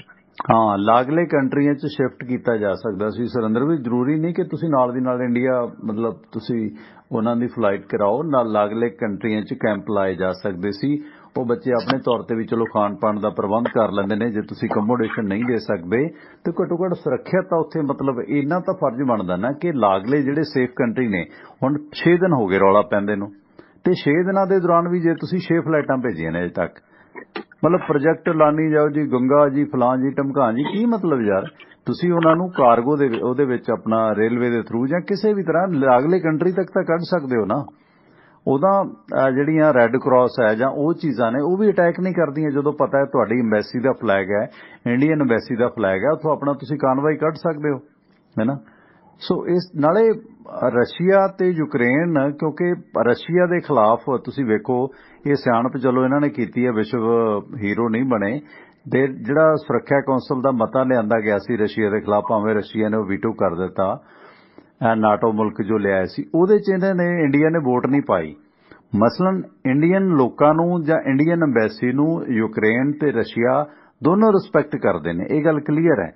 ਅਗਰ ਇੰਡੀਅਨ ਅੰਬੈਸੀ ਜਾਂ ਇਹਨਾਂ ਦੇ ਉੱਪਰ ਉੱਥੇ ਡਰਪੋਕ ਲੋਕ ਬੈਠੇ ਨੇ, ਉਹ ਤਾਂ ਖੁੱਡਾਂ 'ਚ ਵੜ ਜਾਂਦੇ ਨੇ ਜਦੋਂ ਉੱਥੇ ਹੈ ਕੌਣ ਨੇ ਜਿਹੜੇ ਤਾਂ ਕੋਈ ਹੈਗਾ ਉੱਥੇ ਇਸ ਤਰ੍ਹਾਂ ਦਾ ਕੰਮ ਕਰਨ ਵਾਲਾ। ਮਸਲਨ ਇੰਡੀਅਨ ਫਲੈਗ ਲਾ ਕੇ ਉਹ ਕਾਨਵਾਈ ਕੱਢੀ ਜਾ ਸਕਦੀ ਸੀ, ਤੇ ਉਹਨਾਂ ਨੂੰ ਇੱਕ ਸਪੈਸ਼ਲ ਬੈਚ ਦਿੱਤੇ ਜਾ ਸਕਦੀ, ਕਿਉਂਕਿ ਇੰਡੀਆ ਦਾ ਰਿਸਪੈਕਟ ਕਰਦੇ ਨੇ ਰਸ਼ੀਆ ਵੀ ਤੇ ਯੂਕਰੇਨ ਵੀ, ਕਿਉਂਕਿ ਇਹ ਨਿਊਟਰਲ ਚੱਲ ਰਿਹਾ। ਸੋ ਇਸ ਕਰਕੇ ਇਹਨਾਂ ਲਈ ਤਾਂ ਗੁੱਡਵਿਲ ਸੀ, ਇਹਨਾਂ ਲਈ ਤਾਂ ਸਭ ਤੋਂ ਸੁਖਾਲਾ ਸੀ ਆਪਣੇ ਨਾਗਰਿਕਾਂ ਨੂੰ ਕੱਢਣਾ। ਪਰ ਗੱਲ ਇਹ ਹੈ ਨਾ, ਇਹਨਾਂ ਨੇ ਤਾਂ ਹਊਗਾ ਖੜਾ ਕਰਨਾ, ਪਹਿਲਾਂ ਉੱਥੇ ਹਊਗਾ, ਫਿਰ ਉੱਥੇ ਪ੍ਰਧਾਨ ਮੰਤਰੀ ਸਾਹਿਬ ਦਾ ਗੰਗਾ ਪ੍ਰੋਜੈਕਟ, ਕਿ ਦੇਖੋ ਗੰਗਾ ਮਈਆ ਦੇ ਨਾਂ ਤੇ ਪ੍ਰੋਜੈਕਟ ਰੱਖਿਆ, ਪ੍ਰਧਾਨ ਮੰਤਰੀ ਸਾਹਿਬ ਸੁਰੱਖਿਅਤ ਕੱਢ ਕੇ ਲਿਆਏ। ਮਤਲਬ ਪਹਿਲਾਂ ਹੌਸ਼-ਪੌਸ਼ ਕ੍ਰੀਏਟ ਕਰਨਾ ਤੇ ਫਿਰ ਉਸ ਨੂੰ ਕੈਸ਼ ਕਰਨਾ। ਪਰ ਜਿਹੜੇ ਮਾਪਿਆਂ ਦੇ ਦਿਲ ਘਟ ਰਹੇ ਨੇ, ਜਿਹੜੇ ਬੱਚੇ ਰੋ ਰਹੇ ਨੇ, ਸੋ ਪਹਿਲਾਂ ਕੁੱਟੋ, ਰਵਾਓ ਤੇ ਫਿਰ ਹੰਝੂ ਪੂੰਝਣ ਦੇ ਵਾਸਤੇ ਤੁਸੀਂ ਰੁਮਾਲ ਦੇ ਦਿਓ। ਇਹ ਕੰਮ ਕਰਦੇ ਆ ਜਨਾਬ ਹੋਰੀ। ਪਰ ਜਿਸ ਤਰ੍ਹਾਂ ਦੀ ਸਥਿਤੀ ਹੈ ਅੱਜ ਵੀ, ਯੂਕਰੇਨ ਦੇ ਵਿੱਚ ਬਣਿਆ ਵਿਸ਼ਵ ਦਾ ਸਭ ਤੋਂ ਵੱਡਾ ਕਾਰਗੋ ਜਹਾਜ਼ ਐਟੋਨੋਵ 225 ਮਾਰ ਗਿਆ। ਕੀਵ ਦੀ ਰਾਜਧਾਨੀ ਦੇ ਬਾਹਰ ਹੋਸਟਮੈਲ ਰੂਸੀ ਹਮਲੇ ਦੇ ਵਿੱਚ ਸੜ ਕੇ ਸੁਆਹ ਹੋ ਗਿਆ। ਇਹ ਜਿਹੜੀ ਯੂਕਰੇਨ ਦੀ ਹਥਿਆਰ ਬਣਾਉਣ ਵਾਲੀ ਸਰਕਾਰੀ ਕੰਪਨੀ ਹੈ ਯੂਕਰੋਬੋਰਨਪ੍ਰੋਮ, ਉਸਨੇ ਟੈਲੀਗ੍ਰਾਮ ਤੇ ਇਸ ਦੀ ਪੁਸ਼ਟੀ ਕੀਤੀ ਹੈ ਕਿ ਇਹ ਜਹਾਜ਼ ਦੀ ਤਕਨੀਕ ਕੀ ਸੀ, ਇਸ ਬਾਰੇ ਸਪਸ਼ਟ ਨਹੀਂ ਹੋਇਆ। 1980 ਚ ਡਿਜ਼ਾਈਨ ਕੀਤਾ ਗਿਆ ਸੀ। AN 225 ਮਾਰੀਆ ਵਿਸ਼ਵ ਦਾ ਸਭ ਤੋਂ ਲੰਮਾ ਤੇ ਵੱਡਾ ਹਵਾਈ ਜਹਾਜ਼ ਸੀ, ਜੋ 640 ਟਨ ਦਾ ਕਾਰਗੋ ਲਿਜਾਣ ਦੇ ਸਮਰੱਥ ਸੀ। ਉਹ ਵੀ ਇਸ ਹਾਦਸੇ ਦੇ ਦੌਰਾਨ ਜਿਹੜਾ ਖਤਮ ਹੋ ਗਿਆ ਤੇ ਉਹ ਵੀ ਜਿਹੜਾ ਹਮਲੇ ਦੇ ਵਿੱਚ ਬਰਬਾਦ ਹੋਇਆ। 19 ਨੰਬਰ ਸਵਾਗਤ ਹੈ ਜੀ, ਵੈਲਕਮ। ਹੈਲੋ, ਸਤਿ ਸ਼੍ਰੀ ਅਕਾਲ ਸਰ। ਸਤਿ ਸ਼੍ਰੀ ਅਕਾਲ ਜੀ। ਗੁਰਪ੍ਰੀਤ ਗੱਲ ਕਰਦੇ ਸੀਗੇ। ਹਾਂਜੀ ਗੁਰਪ੍ਰੀਤ ਜੀ, ਕਿਹੜੀ ਜਗ੍ਹਾ ਤੋਂ ਬੋਲ ਰਹੇ ਹੋ? ਪਟਿਆਲੇ ਤੋਂ ਸਰ। ਹਾਂਜੀ ਗੱਲ ਕਰੋ, ਰੇਡੀਓ ਤੇ ਹੋ ਤੁਸੀਂ ਇਸ ਵਕਤ? ਸਰ ਕਿੱਦਾਂ ਹੀ ਸਰ, ਤੁਹਾਡਾ ਪ੍ਰੋਗਰਾਮ ਸਰ ਵਧੀਆ ਲੱਗਦਾ ਜੀ। ਮਿਹਰਬਾਨੀ। ਹਾਂਜੀ ਸਰ। ਹੋਰ ਸਰ ਕੀ ਕੰਮ ਕਰਦੇ ਹੋ ਗੁਰਪ੍ਰੀਤ ਜੀ? ਸਰ ਜੌਬ ਕਰਦੇ ਹੋ ਪ੍ਰਾਈਵੇਟ ਸਰ। ਅੱਛਾ ਅੱਛਾ, ਵੈਰੀ ਗੁੱਡ ਗੁਰਪ੍ਰੀਤ। ਕਾਹਦੀ ਜੌਬ ਕਰਦੇ ਹੋ? ਕਿੱਥੇ ਰਹਿੰਦੇ? ਪਟਿਆਲੇ ਰਹਿੰਦੇ ਹੋ? ਹਾਂਜੀ ਸਰ, ਪਟਿਆਲੇ ਰਹਿੰਦੇ sir. Very good very good. Program ਵਧੀਆ ਲੱਗਦੇ ਆ। ਕਿੰਨੀ ਦੇਰ ਤੋਂ ਸੁਣਦੇ ਹੋ? ਸਰ ਪਹਿਲਾਂ ਵੀ ਸੁਣਦੇ ਸੀ, ਵਿੱਚ ਕਾਫੀ ਟਾਈਮ ਹੋ ਗਿਆ ਸਰ ਸੁਣਦੇ ਨੂੰ। ਅੱਛਾ ਅੱਛਾ, ਥੈਂਕ ਯੂ ਗੁਰਪ੍ਰੀਤ ਜੀ। ਹਾਂਜੀ ਸਰ, ਮਿਹਰਬਾਨੀ ਮਿਹਰਬਾਨੀ, thank you thank you brother, thank you. So Gurpreet ji ਜੁੜੇ ਸਨ, ਆਪਣੇ ਕੋਈ ਲਿਸਨਰ ਨਵੇਂ ਨੇ, ਥੈਂਕ ਯੂ। ਤੇ ਸਾਡੇ ਇਹਨਾਂ ਪ੍ਰੋਗਰਾਮਾਂ ਨੂੰ ਸਪੋਰਟ ਕੀਤਾ ਬਾਈ ਬਲਵੀਰ ਸਿੰਘ ਸਮਾਨਪੁਰ ਪਰਿਵਾਰ ਨੇ, ਜਿਨ੍ਹਾਂ ਦੇ ਅਮਰੀਕਾ ਦੇ ਵਿੱਚ ਕਈ ਸਾਰੇ ਕਾਰੋਬਾਰ ਨੇ। ਵਾਸ਼ਿੰਗਟਨ ਦੇ ਵਿੱਚ ਹੈ ਉਹਨਾਂ ਦਾ Arlington fuel stop 1801 Pioneer East Highway exit 208 ਤੇ।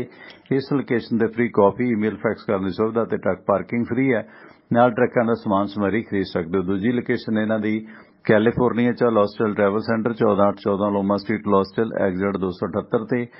ਇਸ ਲੋਕੇਸ਼ਨ ਤੇ ਫ੍ਰੀ ਚਾਹ, ਸ਼ਾਵਰ, ਲਾਂਡਰੀ ਤੇ ਓਵਰਨਾਈਟ ਟਰੱਕ ਪਾਰਕਿੰਗ ਫ੍ਰੀ ਹੈ। ਨਾਲ ਲਿਕਰ ਸ਼ਾਪ ਹੈ, ਫ੍ਰੀ ਨਹੀਂ ਹੈ, ਸਦਉਪਯੋਗ ਕਰੋ। ਸਾਹ ਬਲਵੀਰ ਸਿੰਘ ਸਮਾਨਪੁਰ ਹੋਰਾਂ ਦਾ ਫਿਊਲ ਕੰਪਨੀਆਂ ਦਾ ਕਾਰੋਬਾਰ ਹੈ। ਇਹਨਾਂ ਦੀਆਂ ਡੈਲਟਾ ਫਿਊਲ ਕੰਪਨੀ ਤੇ ਮੋਬਾਈਲ ਐਕਸ਼ਨ ਮੈਰਾਥਨ ਫਿਊਲ ਕੰਪਨੀਆਂ ਨੇ, ਜਿਨ੍ਹਾਂ ਤੋਂ ਗੈਸ ਸਟੇਸ਼ਨਾਂ ਵਾਲੇ ਸੱਜਣ ਫਿਊਲ ਫਰੈਂਚਾਈਜ਼ ਬ੍ਰਾਂਡਡ ਤੇ ਅਨਬ੍ਰਾਂਡਡ ਡੀਜ਼ਲ ਖਰੀਦ ਸਕਦੇ ਨੇ। ਕੋਈ ਡੀਲ ਬਣਾਉਣੀ ਹੈ ਤਾਂ ਬਲਵੀਰ ਸਿੰਘ ਸਮਾਨਪੁਰ ਹੋਰਾਂ ਦੇ ਭਰਾ ਸਾਹ ਹਰਜਾਪ ਸਿੰਘ ਦਾ ਨੰਬਰ ਨੋਟ ਕਰ ਲਓ, 425 232 8413 4252328413 ਨੰਬਰ ਹੈ। ਹਰਜਾਪ ਸਿੰਘ ਹੋਰਾਂ ਦਾ। ਇਸ ਤਰ੍ਹਾਂ ਸਾਨੂੰ ਸਪੋਰਟ ਕੀਤਾ ਹੈ ਵਾਸ਼ਿੰਗਟਨ ਫੀਡ ਸਰਵਿਸ ਨੇ। ਸਿਆਟਲ ਇਲਾਕੇ ਦੇ ਲੋਕਾਂ ਲੋਡ ਚਾਹੁੰਦੇ ਹੋ, ਲੰਮੇ ਰੂਟਾਂ ਤੋਂ ਉਕਤਾਏ ਹੋ, ਦਿਨੇ ਦਿਨੇ ਟਰੱਕ ਚਲਾਓ, ਸ਼ਾਮਾਂ ਨੂੰ ਘਰ ਆਓ ਤੇ ਸਾਂਝ ਬਣਾਓ ਵਾਸ਼ਿੰਗਟਨ ਫੀਡ ਸਰਵਿਸ ਵਾਲੇ ਨਾਲ। ਤੁਸੀਂ ਓਨਰ, ਆਪਰੇਟਰ, ਡਰਾਈਵਰ ਹੋ। ਡਿਸਪੈਚ ਪੰਜਾਬੀ ਚ ਦਿੱਤੀ ਜਾਏਗੀ। ਸੋ ਸਿਆਟਲ ਇਲਾਕੇ ਦੇ ਲੋਕਾਂ ਲੋਡ ਵਾਸਤੇ ਤੇ ਡਰਾਈਵਿੰਗ ਦੀ ਜੌਬ ਦੇ ਵਾਸਤੇ ਵਾਸ਼ਿੰਗਟਨ ਫੀਡ ਸਰਵਿਸ ਤੋਂ ਜਗਦੇਵ ਸਿੰਘ ਸੰਧੂ ਦਾ ਨੰਬਰ ਨੋਟ ਕਰ ਲਓ। ਇੰਨੀ ਦਿਨੀ ਇੰਡੀਆ ਨੇ, ਉਸ ਹਿਸਾਬ ਨਾਲ ਕਾਲ ਕਰ ਲਿਓ। ਨੰਬਰ ਹੈ 253 266 6924 253 266 6924 ਤੇ ਗੈਰੀ ਧਾਲੀਵਾਲ ਦਾ ਨੰਬਰ ਹੈ 206 354 4060 206 354 4060 ਨੰਬਰ ਹੈ ਗੈਰੀ ਧਾਲੀਵਾਲ ਦਾ। ਸੋ ਇਸ ਦੇ ਨਾਲ ਸੁਰਿੰਦਰ ਵੀਰ, ਇਕਨੋਮੀ ਨੂੰ ਵੀ ਵੱਡਾ ਫਰਕ ਪਿਆ ਤੇ ਉਸ ਤੇ ਵੀ ਆਪਾਂ ਗੱਲਬਾਤ ਕਰਨੇ ਆ ਕਿ ਇੰਡੀਆ 'ਚ ਵੀ ਲੋਕਾਂ ਨੇ ਤੇਲ ਖਰੀਦ ਕੇ ਰੱਖ ਲਿਆ ਪਹਿਲਾਂ ਹੀ। ਤੇ ਵਰਿੰਦਰ ਸ਼ੇਰੋਂ ਤੋਂ ਅੰਮ੍ਰਿਤਸਰ ਤੋਂ ਸਵਾਗਤ ਵਰਿੰਦਰ ਜੀ। ਹਾਂਜੀ ਸਤਿ ਸ਼੍ਰੀ ਅਕਾਲ ਸਰ। ਸਤਿ ਸ਼੍ਰੀ ਅਕਾਲ ਵੀਰ। ਸਰ ਮੈਂ ਤੇ ਇਹ ਕਹਿਣਾ ਚਾਹੁੰਦਾ ਸੀਗਾ ਕਿ ਜਿਹੜਾ ਯੂਕਰੇਨ ਦਾ ਤੇ ਰਸ਼ੀਆ ਦਾ ਜਿਹੜਾ ਹੋ ਰਿਹਾ ਜੀ ਲੜਾਈ ਹੋ ਰਹੀ ਆ, ਇਹਦੇ ਵਿੱਚ ਸਰ ਇਹ ਇੱਕਦਮ ਤੇ ਹੋਇਆ ਨਹੀਂ ਜੀ ਸਾਰਾ ਕੁਝ ਨਾ। ਇਹ ਸਾਰਾ ਕੁਝ ਵੈਲ ਪਲਾਨ ਕੀਤਾ ਰਸ਼ੀਆ ਨੇ, ਕਾਫੀ ਮਹੀਨੇ ਪਹਿਲਾਂ ਦਾ ਹੀ ਚੱਲ ਰਿਹਾ ਰੌਲਾ, ਬਹੁਤ ਟਾਈਮ ਦਾ। ਤੇ ਮੀਨਸ ਜਿਹੜੇ ਸਾਰੋਂ ਤੇ ਇੰਡੀਅਨ ਜਿਹੜੇ ਸਟੂਡੈਂਟ ਵੀ ਸੀਗੇ ਜਾਂ ਉਦਾਂ ਵੀ ਸੀਗੇ ਤੇ ਜਾਂ ਤੇ ਸਰ ਭਾਰਤ ਸਰਕਾਰ ਨੇ ਵੀ ਉਹ ਚੀਜ਼ ਲਈ ਨਹੀਂ ਸੀਰੀਅਸਲੀ, ਨਾ ਹੀ ਮੈਨੂੰ ਲੱਗਦਾ ਕਿ ਜਿਹੜੇ ਉੱਧਰ ਫਸ ਗਏ ਹੁਣ ਵਿਚਾਰੇ ਉਹਨਾਂ ਲਈ ਆ। ਵੀ ਜੇ ਤੁਹਾਨੂੰ ਪਤਾ ਵੀ ਇਹ ਚੀਜ਼ ਜਿਹੜੀ, ਕਿਉਂਕਿ ਉਸ ਕੰਟਰੀ ਜਿਹੜਾ ਰਹਿ ਰਿਹਾ ਹੁੰਦਾ ਉਹਨੂੰ ਜ਼ਿਆਦਾ ਨੌਲੇਜ ਹੁੰਦੀ ਵੀ ਇੱਥੇ ਗਤੀਵਿਧੀਆਂ ਕਿਹੜੀਆਂ ਹੋ ਰਹੀਆਂ ਕਿਹੜੀਆਂ ਨਹੀਂ ਹੋ ਰਹੀਆਂ। ਤੇ ਜੇ ਸਰ ਚੰਗਾ ਨਹੀਂ ਹੁੰਦਾ, ਜਦੋਂ ਇਹ ਮਹੀਨੇ 2-3 ਮਹੀਨੇ ਦੇ ਗਰਮੋ ਗਰਮੀ ਜ਼ਿਆਦਾ ਹੀ ਹੋ ਰਿਹਾ ਇਹ ਕੰਮ, ਤੇ ਉਦੋਂ ਤੋਂ ਜਾਂ ਤੇ ਭਾਰਤ ਸਰਕਾਰ ਵਿਖਾਉਂਦੀ ਜ਼ਿਆਦਾ ਵੀ ਅਸੀਂ ਉਹਨਾਂ ਨੂੰ ਕੱਢ ਕੇ ਲਈ ਐਡਵਾਈਜ਼ਰੀ ਜਾਰੀ ਕਰਦੀ ਵਗੈਰਾ ਵਗੈਰਾ, ਤੇ ਜਾਂ ਉਹ ਥੋੜਾ ਜਿਹਾ ਵਿਖਾਉਂਦੇ। ਮੈਨੂੰ ਲੱਗਦਾ ਕਿ ਇਹਦੇ ਕਮਿਊਨੀਕੇਸ਼ਨ ਜਾਂ ਇੰਡੀਅਨ ਸਰਕਾਰ ਜਿਹੜੀ ਆ ਇਹਨਾਂ ਵੀ ਕੋਈ ਸਿਰਦਰਦੀ ਰਹੀ ਨਹੀਂ, ਜਿਵੇਂ ਵੋਟਾਂ 'ਚ ਰੁੱਝੇ ਰਿਹਾ। ਮੈਨੂੰ ਲੱਗਦਾ ਤਾਂ ਇਹ ਚੀਜ਼ ਹੋਈ ਹੈ ਜਿਹੜੀ ਹੁਣ ਵਿਚਾਰੇ ਲੋਕ ਫਸੇ ਆ, ਸਟੂਡੈਂਟ ਨੇ ਜਾਂ ਓਦਾਂ ਵੀ ਨੇ, ਤੇ ਉਹ ਫਸੇ ਉਧਰ ਨੇ, ਤੇ ਇੱਧਰ ਜਿਹੜੇ ਉਹਨਾਂ ਦੇ ਪੇਰੈਂਟਸ ਵਿਚਾਰੇ ਉਹਨਾਂ ਦੀ ਵੀ ਜਾਨ ਸਹਿ ਕਰਨ ਦੀ ਆ। ਇਹਦੇ ਸਾਰ ਮੈਨੂੰ ਲੱਗਦਾ ਕਿ ਪਤਾ ਨਹੀਂ ਕੀ ਇਹ ਚੀਜ਼ ਹੋਣੀ ਚਾਹੀਦੀ, ਪਹਿਲਾਂ ਹੀ ਹੋਣੀ ਚਾਹੀਦੀ ਜਿਹੜੀ ਸਰ ਹੁਣ ਹੋਈ ਹੈ ਜੀ। Thank you sir. Thank you. ਬਿਲਕੁਲ ਦੇਖੋ ਸੁਰਿੰਦਰ ਵੀਰ, ਜਿਹੜੇ ਹਾਲਾਤ ਨੇ ਹੁਣ 5 ਦਿਨ ਦਾ ਹੋ ਗਿਆ, 6ਵਾਂ ਦਿਨ ਸ਼ੁਰੂ ਹੋ ਗਿਆ ਜੰਗ ਲੱਗੀ ਨੂੰ। 5 ਦਿਨਾਂ ਦੇ ਦੌਰਾਨ ਜਿਹੜੇ ਨੇ ਕਿਸ ਤਰ੍ਹਾਂ ਦੇ ਹਾਲਾਤ ਨੇ, ਪਰ ਉਹਦੇ ਵਿੱਚ ਇਹ ਹੈ ਕਿ ਏਜੰਸੀਆਂ ਨੂੰ ਤੇ ਪਹਿਲਾਂ ਇਨਪੁਟ ਪਤਾ ਲੱਗ ਜਾਂਦਾ, ਸੁਰੱਖਿਅਤ ਮੁਲਕਾਂ 'ਚ ਆਪਣੇ ਨਾਗਰਿਕ ਜਿਹੜੇ ਨੇ ਉਹ ਰੱਖੇ ਜਾ ਸਕਦੇ ਸੀਗੇ। ਸਵਾਗਤ ਤੁਹਾਡਾ, ਵੈਲਕਮ ਜੀ। 111 ਨੰਬਰ ਸਰ ਜੀ, ਸਵਰਤ ਸ਼ੇਰੂ। ਹਾਂਜੀ ਸ਼ੇਰਗਿਲ ਸਾਹਿਬ, ਕੀ ਕਹਿਣਾ ਚਾਹੁੰਦੇ ਹੋ? ਕਦੇ ਆ ਜਾਓ ਜੀ ਇੱਧਰ ਰਾਜਪੁਰ ਦੀ। ਆਵਾਂਗੇ, ਜ਼ਰੂਰ ਆਵਾਂਗੇ। ਹੋਰ ਸਭ ਠੀਕ ਹੈ ਜੀ? ਆਵਾਂਗੇ ਕਿਤੇ ਚੰਡੀਗੜ੍ਹ ਗਿਆ ਤੁਹਾਨੂੰ ਮਿਲਣ ਆਵਾਂਗੇ। ਠੀਕ ਹੈ ਜੀ ਸੁਰਿੰਦਰ ਜੀ, ਥੋੜਾ ਠੀਕ ਹੋ ਜਾਣ, ਇਕੱਠੇ ਹੀ ਆਵਾਂਗੇ। ਥੋੜੇ ਚਿਰ ਦੇ ਰਹਿ ਗਏ ਜੀ। ਹਾਂਜੀ, ਗੰਨੇ ਰਹਿ ਗਏ ਜੀ, ਬੱਚੇ ਚੁੱਪਣ। ਅੱਛਾ, ਗੰਨੇ ਚੁੱਪਣੋਂ ਰਹਿ ਗਏ ਹੈ ਨਾ। ਕੋਈ ਨਹੀਂ, ਜ਼ਰੂਰ। Thank you Shergill Sahib, thank you ਭਾਜੀ।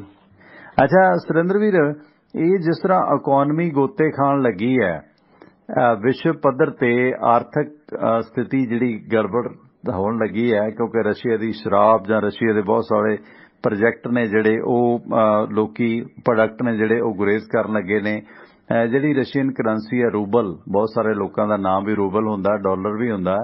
ਰੂਬਲ ਨੂੰ ਹੋਰ ਡਿੱਗਣ ਤੋਂ ਬਚਾਉਣ ਦੇ ਲਈ ਰਸ਼ੀਆ ਨੇ ਕੇਂਦਰੀ ਬੈਂਕ ਨੂੰ ਆਪਣੀਆਂ ਪ੍ਰਮੁੱਖ ਦਰਾਂ 9.5% ਤੋਂ ਵਧਾ ਕੇ 20% ਕਰ ਦਿੱਤੀਆਂ ਨੇ। ਜਿਹੜੇ ਪੱਛਮੀ ਮੁਲਕਾਂ ਦੀ ਸਵਿਫਟ ਆਲਮੀ ਪ੍ਰਣਾਲੀ ਹੈ, ਜਿਵੇਂ ਆਪਾਂ ਸਵਿਫਟ ਕੋਡ ਦਿੰਦੇ ਆ, ਉਸ ਪ੍ਰਣਾਲੀ ਦੇ ਤਹਿਤ ਵੀ ਜਿਹੜਾ ਉਸ ਚੋਂ ਸਵਿਫਟ ਪ੍ਰਣਾਲੀ 'ਚ ਉਸ ਨੂੰ ਬਾਹਰ ਕੀਤਾ, ਉਸ ਦੇ ਨਾਲ ਅਮਰੀਕਨ ਡਾਲਰ ਦੇ ਮੁਕਾਬਲੇ ਰੂਬਲ ਹੈ ਜਿਹੜਾ 26% ਤੱਕ ਟੁੱਟ ਗਿਆ। ਪੱਛਮੀ ਮੁਲਕਾਂ ਵੱਲੋਂ ਰੂਸ ਦੇ ਯੋਗ ਮੁਦਰਾ ਭੰਡਾਰਾਂ ਤੇ ਰੋਕ ਲਾਉਣ ਤੇ ਮੁਦਰਾ ਦੇ ਨਿਘਾਰ ਨੂੰ ਥੰਮਣ ਦੇ ਵਾਸਤੇ ਕੇਂਦਰੀ ਬੈਂਕਾਂ ਨੇ ਇਹ ਕਦਮ ਚੁੱਕੇ ਨੇ। ਇਹਦੇ ਨਾਲ ਵਿਸ਼ਵ ਦੀ ਜਿਹੜੀ ਇਕੋਨਮੀ ਹੈ ਉਹ ਗੋਤੇ ਖਾਣ ਲੱਗੀ ਹੈ। ਡਾਲਰ ਉੱਪਰ ਹੋਇਆ ਰੂਬਲ ਦੇ ਮੁਕਾਬਲੇ, ਤੇ ਰੂਬਲ ਬੁਰੀ ਤਰ੍ਹਾਂ ਡਿੱਗਿਆ। ਆਪਣੇ ਨਾਲ 2 ਕਾਲਰ ਨੇ। 18 ਨੰਬਰ, ਸਵਾਗਤ ਹੈ ਜੀ, ਵੈਲਕਮ। ਸਤਿ ਸ੍ਰੀ ਅਕਾਲ ਟਵਾਣਾ ਸਰ। ਸਤਿ ਸ੍ਰੀ ਅਕਾਲ ਜੀ, ਕੌਣ ਬੋਲ ਰਹੇ ਹੋ? ਜੀ ਕੁਲਦੀਪ ਸਿੰਘ ਬੋਲ ਰਿਹਾ ਮੋਗਾ ਤੋਂ। ਹਾਂਜੀ ਕੁਲਦੀਪ ਸਿੰਘ ਜੀ। ਆਪਣਾ ਸਰ, ਜਿਸ ਤਰ੍ਹਾਂ ਸਰਕਾਰ ਹੈਗੀ ਹੈ ਸਾਡੀ ਭਾਰਤ ਸਰਕਾਰ, ਇਹਨੂੰ ਤੁਸੀਂ ਹੁਣ ਨਾ ਸਰਕਾਰ ਤਾਂ ਨਾ ਹੀ ਕਿਹਾ ਕਰੋ, ਤੁਸੀਂ ਮੋਦੀ ਕਾਲ ਹੀ ਕਹਿ ਦਿਆ ਕਰੋ। ਕਿਉਂਕਿ ਜਿਸ ਤਰ੍ਹਾਂ ਮੁਗਲ ਕਾਲ ਹੋਏ ਹੈ, ਇਸ ਤਰ੍ਹਾਂ ਮੋਦੀ ਕਾਲ ਹੈ ਜਿਹੜਾ ਭਾਰਤ ਦੇ ਲਈ ਬੜਾ ਖਤਰਨਾਕ ਹੈ। ਪਰ ਜਿਹੜੀ ਮਹਿੰਗਾਈ ਦੀ ਦਰ ਹੈਗੀ ਆ, ਉਹ ਮਤਲਬ ਦਾ ਜਿਹੜੀਆਂ ਪਿਛਲੀਆਂ ਸਰਕਾਰਾਂ ਰਹੀਆਂ 70 ਸਾਲ ਦੇ ਵਿੱਚ ਇੱਥੋਂ ਤੱਕ 60-65 ਰੁਪਏ ਪੈਟਰੋਲ ਪਹੁੰਚਿਆ ਸੀ, ਔਰ ਇਹਨਾਂ ਨੇ ਜਿਹੜਾ 7 ਸਾਲਾਂ ਦੇ ਵਿੱਚ ਮਹਿੰਗਾਈ ਦੀ ਜਿਹੜੀ ਦਰ ਹੈ, ਹਰ ਚੀਜ਼ ਜਿਹੜੀ ਹੈ ਉਹ 7 ਸਾਲਾਂ ਵਿੱਚ ਹੀ ਉਹ 70 ਸਾਲ ਦਾ ਜਿਹੜਾ ਟਰਨਓਵਰ ਸੀ ਇਹਨਾਂ ਨੇ ਪੂਰਾ ਕਰਤਾ। ਔਰ ਪਤਾ ਨਹੀਂ ਇਹ ਕਿਹੜੀ ਇਹਨਾਂ ਦੀ ਮੈਨੇਜਮੈਂਟ ਹੈ, ਜਾਂ ਪਤਾ ਨਹੀਂ ਕੀ ਇਹ ਸੋਚਦੇ, ਸਮਝ ਨਹੀਂ ਆਉਂਦੀ ਕਿਹੋ ਜਿਹੇ ਲੋਕ ਆ, ਜਾਂ ਪਤਾ ਨਹੀਂ ਕਿਹੜੇ ਸਪੇਸ ਤੇ ਜਾਂ ਹੋਰ ਦੁਨੀਆ ਤੇ ਕਿਤੇ ਆਏ ਹੋਏ ਆ, ਵੀ ਜਿਨ੍ਹਾਂ ਨੂੰ ਇੱਕ ਮਾਨਵਤਾ ਦਾ ਨਹੀਂ ਪਤਾ, ਕੋਈ ਇਨਸਾਨੀਅਤ ਦਾ ਨਹੀਂ ਪਤਾ। ਦਿਨੋਂ ਦਿਨ ਇਹ ਲੋਕਾਂ ਦੀ ਮੁਸੀਬਤਾਂ ਪਤਾ ਨਹੀਂ ਕਿਉਂ ਖੜੀਆਂ ਕਰਦੇ ਆ। ਖਾਸ ਕਰਕੇ ਪੰਜਾਬ ਦੇ ਅੰਦਰ ਪਹਿਲਾਂ ਜਿਹੜੇ ਕਿਸਾਨੀ ਬਿੱਲ ਸੀ, ਉਹਨਾਂ ਦਾ ਸਿਆਪਾ ਇਹਨਾਂ ਨੇ ਪਾਈ ਰੱਖਿਆ, ਲੋਕਾਂ ਦੀਆਂ ਜਿਹੜੀਆਂ ਜਾਨਾਂ ਉਦੋਂ ਲੈ ਲਈਆਂ 750 ਦੇ ਕਰੀਬ। ਹੁਣ ਜਿਹੜਾ ਆਪਣਾ BBNS ਦਾ ਮਸਲਾ, ਉਹ ਇਹ ਪਤਾ ਨਹੀਂ ਕਿਉਂ ਪੰਜਾਬ ਦੇ ਪਿੱਛੇ ਲੋਕਾਂ ਦੇ ਪਿੱਛੇ ਪਏ ਆ, ਡੇਲੀ ਨਵੇਂ ਤੋਂ ਨਵੇਂ ਕਾਨੂੰਨ ਲਿਆ ਕੇ।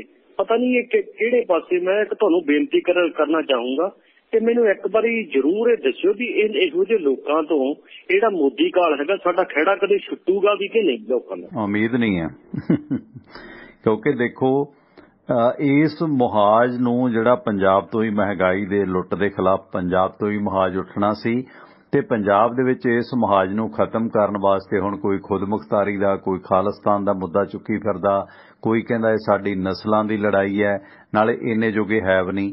ਬਾਹਰ ਬੈਠੇ ਲੋਕ ਉਂਗਲਾਂ ਲਾਈ ਜਾਂਦੇ ਨੇ, ਤੇ ਉਰੋਂ ਦੇ 4 ਜਿਹੜੇ ਛਲਾਰੂ ਨੇ ਉਹ ਮੋਢਿਆਂ ਤੇ ਦੀ ਥੁੱਕਣ ਨੂੰ ਫਿਰਦੇ ਨੇ।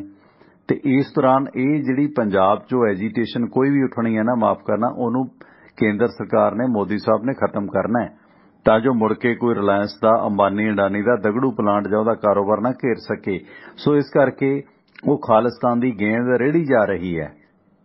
ਹੁਣ ਦੀਪ ਸਿੱਧੂ ਦੀ ਮੌਤ ਹੋਈ ਹੈ, ਉਸ ਮਾਮਲੇ 'ਚ ਲੋਕਾਂ ਨੂੰ ਇਮੋਸ਼ਨਲ ਕਰਕੇ ਉਹੀ ਗੇਂਦ ਰੇੜੀ ਜਾ ਰਹੀ ਹੈ। ਇਸੇ ਕਰਕੇ ਦੀਪ ਦੇ ਹਾਦਸੇ ਦੀ ਪੈਰਵਾਈ ਕਰਨ ਦੀ ਬਜਾਏ ਇੱਕ ਭੰਬਲ ਭੂਸਾ ਕ੍ਰੀਏਟ ਕੀਤਾ ਜਾ ਰਿਹਾ ਕਿ ਕੋਈ ਹੱਲ ਖਾਲਿਸਤਾਨ। ਇਹ ਗੱਲ ਲੋਕਾਂ ਦੇ ਨਵੇਂ ਬੱਚਿਆਂ ਦੇ ਦਿਮਾਗਾਂ 'ਚ ਮੱਲੋ ਮੱਲੀ ਭਰੀ ਜਾ ਰਹੀ ਹੈ ਤਾਂ ਜੋ ਕੱਲ੍ਹ ਨੂੰ ਕੋਈ ਮਸਲਾ ਨਾ ਉੱਠੇ। ਜਿਹੜੀ ਪੰਜਾਬ ਦੇ ਲੜਨ ਵਾਲੇ ਲੋਕਾਂ ਦੀ એનર્ਜੀ ਹੈ ਉਹ BVM ਬੋਰਡ ਦੇ ਵਿੱਚ ਉਲਝਾ ਦਿੱਤੀ ਹੈ ਜਾਂ ਹੋਰ ਮਸਲੇ 'ਚ ਉਲਝਾ ਦਿੱਤੀ ਹੈ, ਚੰਡੀਗੜ੍ਹ ਦੇ ਨਿਗਮ 'ਚ ਉਲਝਾ ਦਿੱਤੀ ਹੈ। ਸੋ ਇਹ ਸਾਰੀਆਂ ਚੀਜ਼ਾਂ ਨੂੰ ਪਾਸੇ ਛੱਡ ਕੇ ਇਸ ਲੁੱਟ ਖਸੁੱਟ ਦੇ ਖਿਲਾਫ ਲੋਕਾਂ ਨੂੰ ਲਾਮਬੰਦ ਹੋਣਾ ਹੋਵੇਗਾ ਕਿਉਂਕਿ ਸਰਕਾਰ ਤਾਂ ਹਮ ਦੋ ਹਮਾਰੇ ਦੋ ਵਾਲਿਆਂ ਦੀ ਹੈ। ਤੇ ਬਨਵੈਤ ਸਾਹਿਬ ਸਵਾਗਤ ਹੈ ਤੁਹਾਡਾ, ਵੈਲਕਮ। ਬਨਵੈਤ ਸਾਹਿਬ ਗੱਲ ਕਰੋ। ਓਕੇ ਖੈਰ ਸੁਰਿੰਦਰ ਵੀਰ, ਜਿਹੜੀ ਸਥਿਤੀ ਬਣ ਰਹੀ ਹੈ ਜਿਵੇਂ ਇਕਨੋਮੀ ਡਿੱਗੀ ਹੈ, ਕੀ ਕਹਿਣਾ ਚਾਹੋਗੇ ਇਸ ਤੇ? ਦੂਸਰੇ ਪਾਸੇ ਖਬਰ ਇਹ ਵੀ ਹੈ ਕਿ ਜਿਹੜੀ ਯੂਕਰੇਨ ਦੀ ਇਸ ਜੰਗ ਦੇ ਮਸਲੇ ਨੂੰ ਹੱਲ ਕਰਨ ਵਾਸਤੇ ਜਿਹੜੀ ਗੱਲਬਾਤ ਸੀਗੀ ਬੇਲਾਰੂਸ ਦੇ ਵਿੱਚ ਹੋ ਰਹੀ ਸੀ ਉਹ ਬੇਨਤੀਜਾ ਖਤਮ ਹੋ ਗਈ ਹੈ। ਕੋਈ ਨਤੀਜਾ ਅੱਜ ਫਸਟ ਗੇਟ ਦੀ ਗੱਲਬਾਤ ਦੇ ਵਿੱਚ ਨਹੀਂ ਨਿਕਲਿਆ। ਦੂਸਰੇ ਪਾਸੇ ਇਹ ਸਵਾਲ ਸਾਹਮਣੇ ਆ ਗਏ ਨੇ ਕਿ ਪੋਲੈਂਡ ਦੇ ਵਿੱਚ ਕੜਕਦਾਰ ਠੰਡ ਦੇ ਵਿੱਚ ਭਾਰਤੀ ਲੋਕ ਫਸੇ ਨੇ। ਐਡੀ ਹੱਡ ਚੀਰਵੀਂ ਉਸ ਇਲਾਕੇ 'ਚ ਖਿੱਤੇ 'ਚ ਠੰਡ ਹੈ, ਪਰ ਈਰਾਨ, ਇਰਾਕ ਵਰਗੇ ਮੁਲਕ ਜਿਨ੍ਹਾਂ ਨੂੰ ਇਹ ਕਹਿੰਦੇ ਮੁਸਲਿਮ ਨੇ, ਫਲਾਂ ਨੇ, ਟਮਕਾ ਨੇ, ਇੰਡੀਆ ਦੇ ਨਾਲੋਂ ਉਹ ਕਿਤੇ ਬਿਹਤਰ ਰਹੇ। ਈਰਾਨ ਤੇ ਇਰਾਕ ਨੇ ਉਹ ਜਿਹੜੇ ਲੋਕ ਸੀਗੇ ਉਹਨਾਂ ਨੇ ਆਪਣੇ ਜਿੰਨੇ ਵੀ ਨਾਗਰਿਕ ਸੀਗੇ ਉਹਨਾਂ ਦੀਆਂ ਸਰਕਾਰਾਂ ਨੇ ਆਪਣੇ ਫਾਈਟਰ ਪਲੇਨ ਉੱਥੇ ਭੇਜੇ ਜੋ ਕੀਵ ਦੇ ਵਿੱਚ ਉਤਰੇ। ਉੱਥੇ ਫਸੇ ਹੋਏ ਆਪਣੇ ਲੋਕਾਂ ਨੂੰ ਉਹ ਸੁਰੱਖਿਅਤ ਕੱਢ ਕੇ ਲੈ ਗਏ। ਤੇ ਫਿਰ ਭਾਰਤ ਸਰਕਾਰ ਕਿਉਂ ਨਹੀਂ ਆਪਣੀਆਂ ਫਲਾਈਟ ਸਿੱਧੀਆਂ ਉੱਥੇ ਭੇਜ ਸਕੀ? ਇਹ ਗੱਲ ਨਹੀਂ ਕਿ ਜੇ ਐਮਰਜੈਂਸੀ ਹੈ ਤੇ ਕਿਸੇ ਰੈੱਡ ਕਰਾਸ ਜਾਂ ਹੋਰ ਸੰਸਥਾ ਦੇ ਰਾਹੀਂ, ਕਿਉਂਕਿ ਪਤਾ ਹੀ ਹੈ ਕਿ ਇੰਡੀਅਨ ਪਲਾਨ ਹੈ, ਇੰਡੀਅਨ ਜਹਾਜ਼ ਨੇ। ਜੇ ਉੱਥੋਂ ਦੇ ਈਰਾਨ, ਇਰਾਕ ਦੇ ਫਾਈਟਰ ਜਹਾਜ਼ ਨੇ ਜਿਹੜੇ ਉਹ ਯੂਕਰੇਨ ਦੇ ਵਿੱਚ ਸਿੱਧੇ ਗਏ ਨੇ ਤੇ ਆਪਣੇ ਨਾਗਰਿਕਾਂ ਨੂੰ ਉੱਥੋਂ ਕੱਢ ਕੇ ਲਿਆਏ ਨੇ, ਤੇ ਫਿਰ ਭਾਰਤ ਦੇ ਤਾਂ ਕਿਉਂਕਿ ਦੋਨੇ ਦੇਸ਼ ਮਿੱਤਰ ਨੇ, ਰਸ਼ੀਆ ਵੀ ਉਹਨਾਂ ਨੂੰ ਕੋਈ ਉਹ ਨਹੀਂ ਕਰ ਰਿਹਾ ਕਿਉਂਕਿ ਸੁਰੱਖਿਆ ਕੌਂਸਲ 'ਚ ਰਸ਼ੀਆ ਦਾ ਵਿਰੋਧ ਨਹੀਂ ਕੀਤਾ ਇੰਡੀਆ ਨੇ। ਸੋ ਯੂਕਰੇਨ ਦੇ ਵਿੱਚ ਫਸੇ ਸ਼ੁਭਮ ਪਾਟਲੇ ਨਾਂ ਦੇ ਇੱਕ ਵਿਅਕਤੀ ਨੇ, ਵਿਦਿਆਰਥੀ ਨੇ ਇਹ ਇਨਪੁਟ ਦਿੱਤੀ ਹੈ ਕਿ ਯੂਕਰੇਨ ਦੀ ਰਾਜਧਾਨੀ ਕੀਵ ਤੋਂ 500 ਕਿਲੋਮੀਟਰ ਦੂਰ ਲਵੀਵ ਸ਼ਹਿਰ ਦੇ ਵਿੱਚੋਂ ਫਸੇ ਹੋਏ ਨੇ। ਇੱਥੇ ਉਹਨਾਂ ਦੇ ਨਾਲ ਸ਼ੁਭਮ ਦੇ ਨਾਲ ਭਾਰਤ ਦੇ ਹੋਰ 50 ਸਟੂਡੈਂਟ ਵੀ ਨੇ। ਜ਼ਿਆਦਾਤਰ ਇਹ ਸਟੂਡੈਂਟ ਪੰਜਾਬ, ਯੂਪੀ, ਦਿੱਲੀ, ਹਰਿਆਣਾ ਤੇ ਰਾਜਸਥਾਨ ਦੇ ਨੇ। ਇਹ ਸਾਰਿਆਂ ਨੇ ਲਵੀਵ ਦੇ ਇੱਕ ਹੋਸਟਲ ਦੇ ਵਿੱਚ ਠਹਿਰ ਬਣਾਈ ਹੋਈ ਹੈ। ਯੁੱਧ ਸ਼ੁਰੂ ਹੋਣ ਤੋਂ ਪਹਿਲਾਂ ਇਹਨਾਂ ਨੇ ਰਾਸ਼ਨ ਵਗੈਰਾ ਖਰੀਦ ਲਿਆ ਸੀ ਤੇ ਖੁਦ ਹੀ ਖਾਣਾ ਬਣਾ ਕੇ ਖਾ ਰਹੇ ਨੇ। ਖਾਣਾ ਇੱਕ ਵਾਰ ਬਣਦਾ ਹੈ ਕਿਉਂਕਿ ਰਾਸ਼ਨ ਜ਼ਿਆਦਾ ਨਹੀਂ ਹੈ। ਸਾਇਰਨ ਵੱਜਦੇ ਹੀ ਆਪਣੇ ਬੰਕਰਾਂ ਦੇ ਵਿੱਚ ਜਾ ਵੜਦੇ ਨੇ। ਉਸ ਸੰਬੰਧੀ ਸ਼ੁਭਮ ਨੇ ਭਾਰਤੀ ਮੀਡੀਆ ਨੂੰ ਇਹ ਆਪਣੀ ਇਨਪੁਟ ਭੇਜੀ ਹੈ ਕਿ ਹੋਸਟਲ ਦੇ ਨੇੜੇ ਹੀ ਇੱਕ ਚਰਚ ਹੈ, ਉਸ ਦੀ ਬੇਸਮੈਂਟ ਦੇ ਵਿੱਚ ਬੰਪਰ ਦੀ ਤਰ੍ਹਾਂ ਉਸ ਦੀ ਬੇਸਮੈਂਟ ਨੂੰ ਇਸਤੇਮਾਲ ਕਰਦੇ ਨੇ। ਜਦੋਂ ਵੀ ਕੋਈ ਸਾਇਰਨ ਵੱਜਦਾ ਜਾਂ ਖਤਰਾ ਹੁੰਦਾ ਹੈ ਉਹ ਖਾ ਪੀ ਕੇ ਉਸ ਚਰਚ ਦੇ ਬੰਪਰ ਦੇ ਜਿਹੜਾ ਬੰਕਰ ਦੇ ਵਿੱਚ ਚਲੇ ਜਾਂਦੇ ਨੇ। ਸਾਇਰਨ ਦੀ ਆਵਾਜ਼ ਸੁਣਦਿਆਂ ਹੀ ਉਹ ਹੋਸਟਲ ਤੋਂ ਭੱਜ ਕੇ ਬੰਕਰਾਂ ਤੱਕ ਚਲੇ ਜਾਂਦੇ ਨੇ। ਫਿਰ ਵੀ ਪੁਲਿਸ ਦਾ ਸਿਗਨਲ ਮਿਲਣ ਤੋਂ ਬਾਅਦ ਹੀ ਉਹ ਬੰਕਰ ਚੋਂ ਬਾਹਰ ਨਿਕਲਦੇ ਨੇ।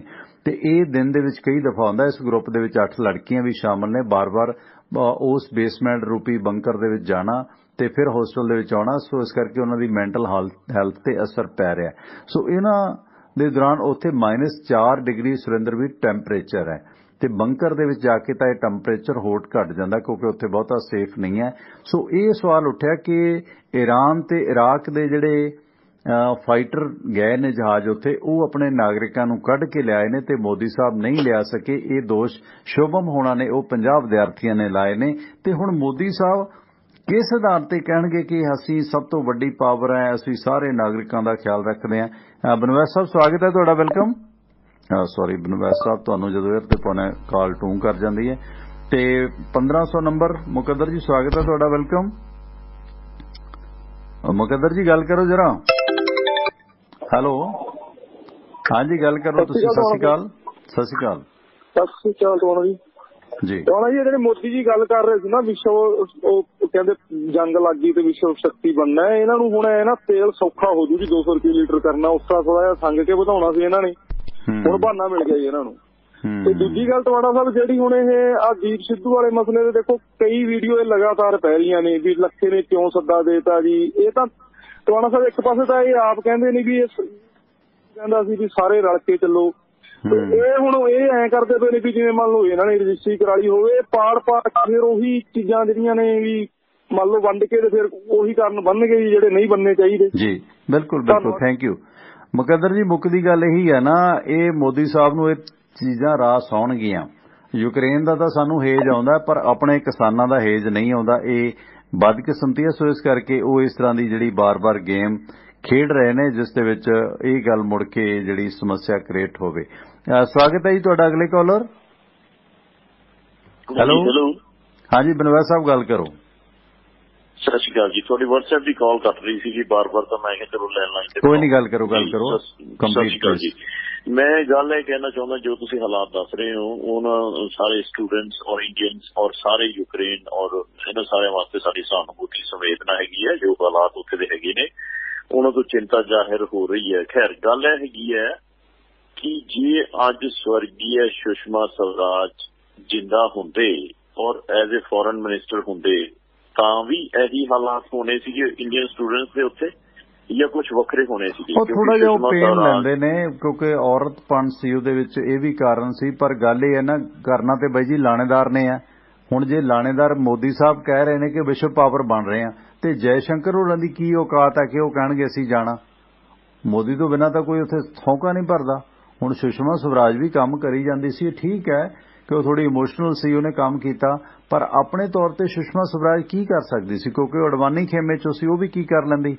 ਕੀ ਮੋਦੀ ਸਾਹਿਬ ਨੂੰ ਨਹੀਂ ਸੀ ਪਤਾ? 5 ਦਿਨਾਂ ਦਾ ਰੌਲਾ ਪੈਂਦਾ। ਹੁਣ ਤੁਸੀਂ ਆ ਸ਼ੁਭਮ ਨੇ ਬਿਆਨ ਦਿੱਤਾ ਵੀਡੀਓ ਦੇ ਵਿੱਚ, ਕਹਿੰਦੇ ਅੰਬੈਸੀ ਨੇ ਸਾਨੂੰ ਕਿਹਾ ਸੀ ਕਿ ਰੋਮਾਨੀਆ ਬਾਰਡਰ ਦੀ ਤਰਫ ਚਲੇ ਜਾਓ। ਹੁਣ ਕਹਿੰਦੇ ਸਾਡੀ ਕੋਈ ਬਾਤ ਨਹੀਂ ਪੁੱਛਦਾ। ਅੰਬੈਸੀ ਨੇ ਜਿਹੜੇ ਨੰਬਰ ਦਿੱਤੇ ਸੀ ਉਹ ਲੋਕ ਫੋਨ ਨਹੀਂ ਉਠਾ ਰਹੇ, ਮੈਸੇਜ ਰਿਪਲਾਈ ਨਹੀਂ ਕਰ ਰਹੇ। -5 ਟੈਂਪਰੇਚਰ ਹੈ, 5000 ਦੇ ਕਰੀਬ ਕਹਿੰਦੇ ਉੱਥੇ ਸਟੂਡੈਂਟ ਫਸੇ ਹੋਏ ਨੇ। ਭਾਰਤ ਦੇ ਨਾਲ ਕੁਝ ਹੋਰ ਦੇਸ਼ਾਂ ਦੇ ਵੀ ਨਾਗਰਿਕ ਨੇ। ਜੇ ਈਰਾਨ, ਇਰਾਕ ਛੋਟੇ ਮੁਲਕ ਨੇ, ਇੰਡੀਆ ਤੋਂ ਛੋਟੀ ਫੋਰਸ ਹੈ ਉਹਨਾਂ ਦੀ, ਉਹ ਫਾਈਟਰਾਂ ਰਾਹੀਂ ਆਪਣੇ ਬੰਦੇ ਕੱਢ ਸਕਦੇ ਨੇ ਤੇ ਸਾਡੇ ਵਾਲੇ ਕਿਉਂ ਨਹੀਂ ਕੱਢ ਸਕਦੇ ਬਈ? ਜੀ ਅਸੀਂ ਤੁਹਾਡੀ ਗੱਲ ਬਿਲਕੁਲ ਠੀਕ ਹੈ, ਲੇਕਿਨ ਅਸੀਂ ਹਰ ਅਫਸਰ ਨੂੰ, ਹਰ ਅਪਰਚੂਨਿਟੀ ਨੂੰ ਆਪਣੇ ਢੰਗ ਨਾਲ ਉਹਦਾ ਐਨਾਲਿਸਿਸ ਕਰਕੇ ਫਾਇਦੇ ਵਾਸਤੇ ਇਸਤੇਮਾਲ ਕਰਨਾ ਹੈਗਾ। ਜੇ ਇਹ ਮਨਸ਼ਾ ਹੋਵੇਗੀ ਤੇ ਉੱਥੇ ਫਿਰ ਪਬਲਿਕ ਦਾ ਇਹੋ ਹਾਲਾਤ ਹੋਣਗੇ, ਕਿਉਂਕਿ ਹਰ ਅਪਰਚੂਨਿਟੀ ਨੂੰ ਪਹਿਲੇ ਤਾਂ ਇਹ ਵੇਖਣਾ ਵੀ ਇਹਦਾ ਕਿਵੇਂ ਫਾਇਦਾ ਚੱਕਿਆ ਜਾ ਸਕਦਾ ਹੈਗਾ। ਜਦੋਂ ਤੱਕ ਇਹ ਮੋਟੋ ਇਹ ਹੋਵੇਗੀ ਮਨਸ਼ਾ ਤੇ ਫਿਰ ਹਾਲਾਤ ਇਸ ਤਰ੍ਹਾਂ ਹੀ ਹੋਣਗੇ ਪਬਲਿਕ ਦੇ। ਥੈਂਕ ਯੂ, ਮਿਹਰਬਾਨੀ। ਗੱਲ ਇਹ ਹੈ ਨਾ ਕਿ ਉਹ ਪ੍ਰੋਜੈਕਟ ਬਣਾਈ ਜਾਓ, ਗੰਗਾ ਪ੍ਰੋਜੈਕਟ ਜੀ ਫਲਾਂ ਜੀ, ਗੱਲ ਇਹ ਕੰਮ ਵੀ ਕਰੋ ਗੰਗਾ ਪੁੱਤਰੋ। ਪਰ ਇਸ ਦੌਰਾਨ ਇਹ ਤਾਂ ਕੈਸ਼ ਕਰਦੇ ਨੇ ਉਸ ਨੂੰ, ਪਬਲਿਸਿਟੀ ਨੂੰ, ਕਿ ਯੂਪੀ ਵਾਲੇ ਲੋਕਾਂ ਨੂੰ ਡਰਾ ਰਹੇ ਨੇ ਕਿ ਸਾਨੂੰ ਵੋਟ ਪਾਓ ਬਿਜਲੀ ਨਹੀਂ ਆਏਗੀ, ਨਹੀਂ ਤਾਂ ਸਾਨੂੰ ਵੋਟ ਪਾਓ ਭਾਰਤ ਵਿਸ਼ਵ ਪਾਵਰ ਬਣੇ। ਅੱਗ ਲਾਉਣੀ ਯਾਰ ਵਿਸ਼ਵ ਪਾਵਰ, ਆਪਣੇ ਨਿਆਣੇ ਉੱਥੇ ਮਰ ਰਹੇ ਨੇ, ਤੁਸੀਂ ਕਰ ਕੁਛ ਨਹੀਂ ਰਹੇ, ਤੁਸੀਂ ਵੋਟਾਂ ਮੰਗ ਰਹੇ ਹੋ। ਸੁਰਿੰਦਰ ਵੀਰ, ਜਿਵੇਂ ਇਕਨੋਮੀ ਡੋਬੇ ਖਾਣ ਲੱਗੀ ਹੈ, ਜਾਂ ਜਿਸ ਤਰ੍ਹਾਂ ਇਹ ਵਿਦਿਆਰਥੀ ਹੈ ਸ਼ੁਭਮ, ਇਹਨੇ ਦੋਸ਼ ਲਾਏ ਨੇ ਕਿ ਸਾਨੂੰ ਉੱਥੇ ਇਸ ਤਰ੍ਹਾਂ ਅਸੀਂ ਸਟਕ ਹੋਏ ਆ ਤੇ ਕੋਈ ਸਾਨੂੰ ਰਿਸਪੌਂਸ ਨਹੀਂ ਕਰ ਰਿਹਾ। 8 ਲੜਕੀਆਂ ਨੇ ਤੇ ਬਾਕੀ 42 ਮੁੰਡੇ ਨੇ, ਵੱਖ-ਵੱਖ ਸੂਬਿਆਂ ਦੇ ਨੇ।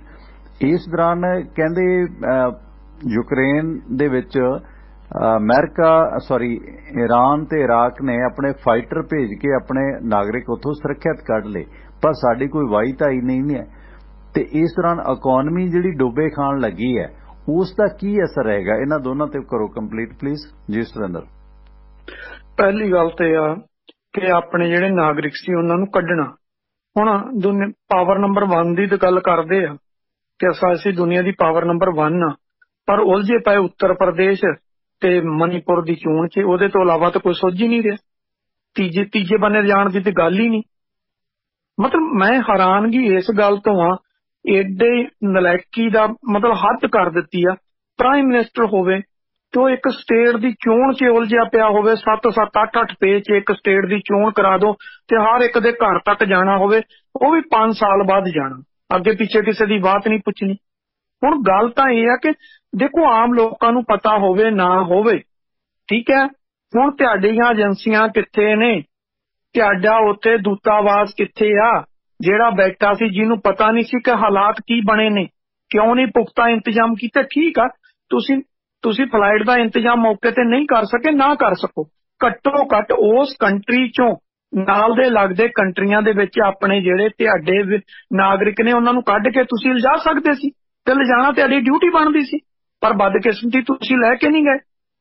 ਹੁਣ ਉਹ ਉੱਥੇ ਤੜਫ ਰਹੇ ਨੇ।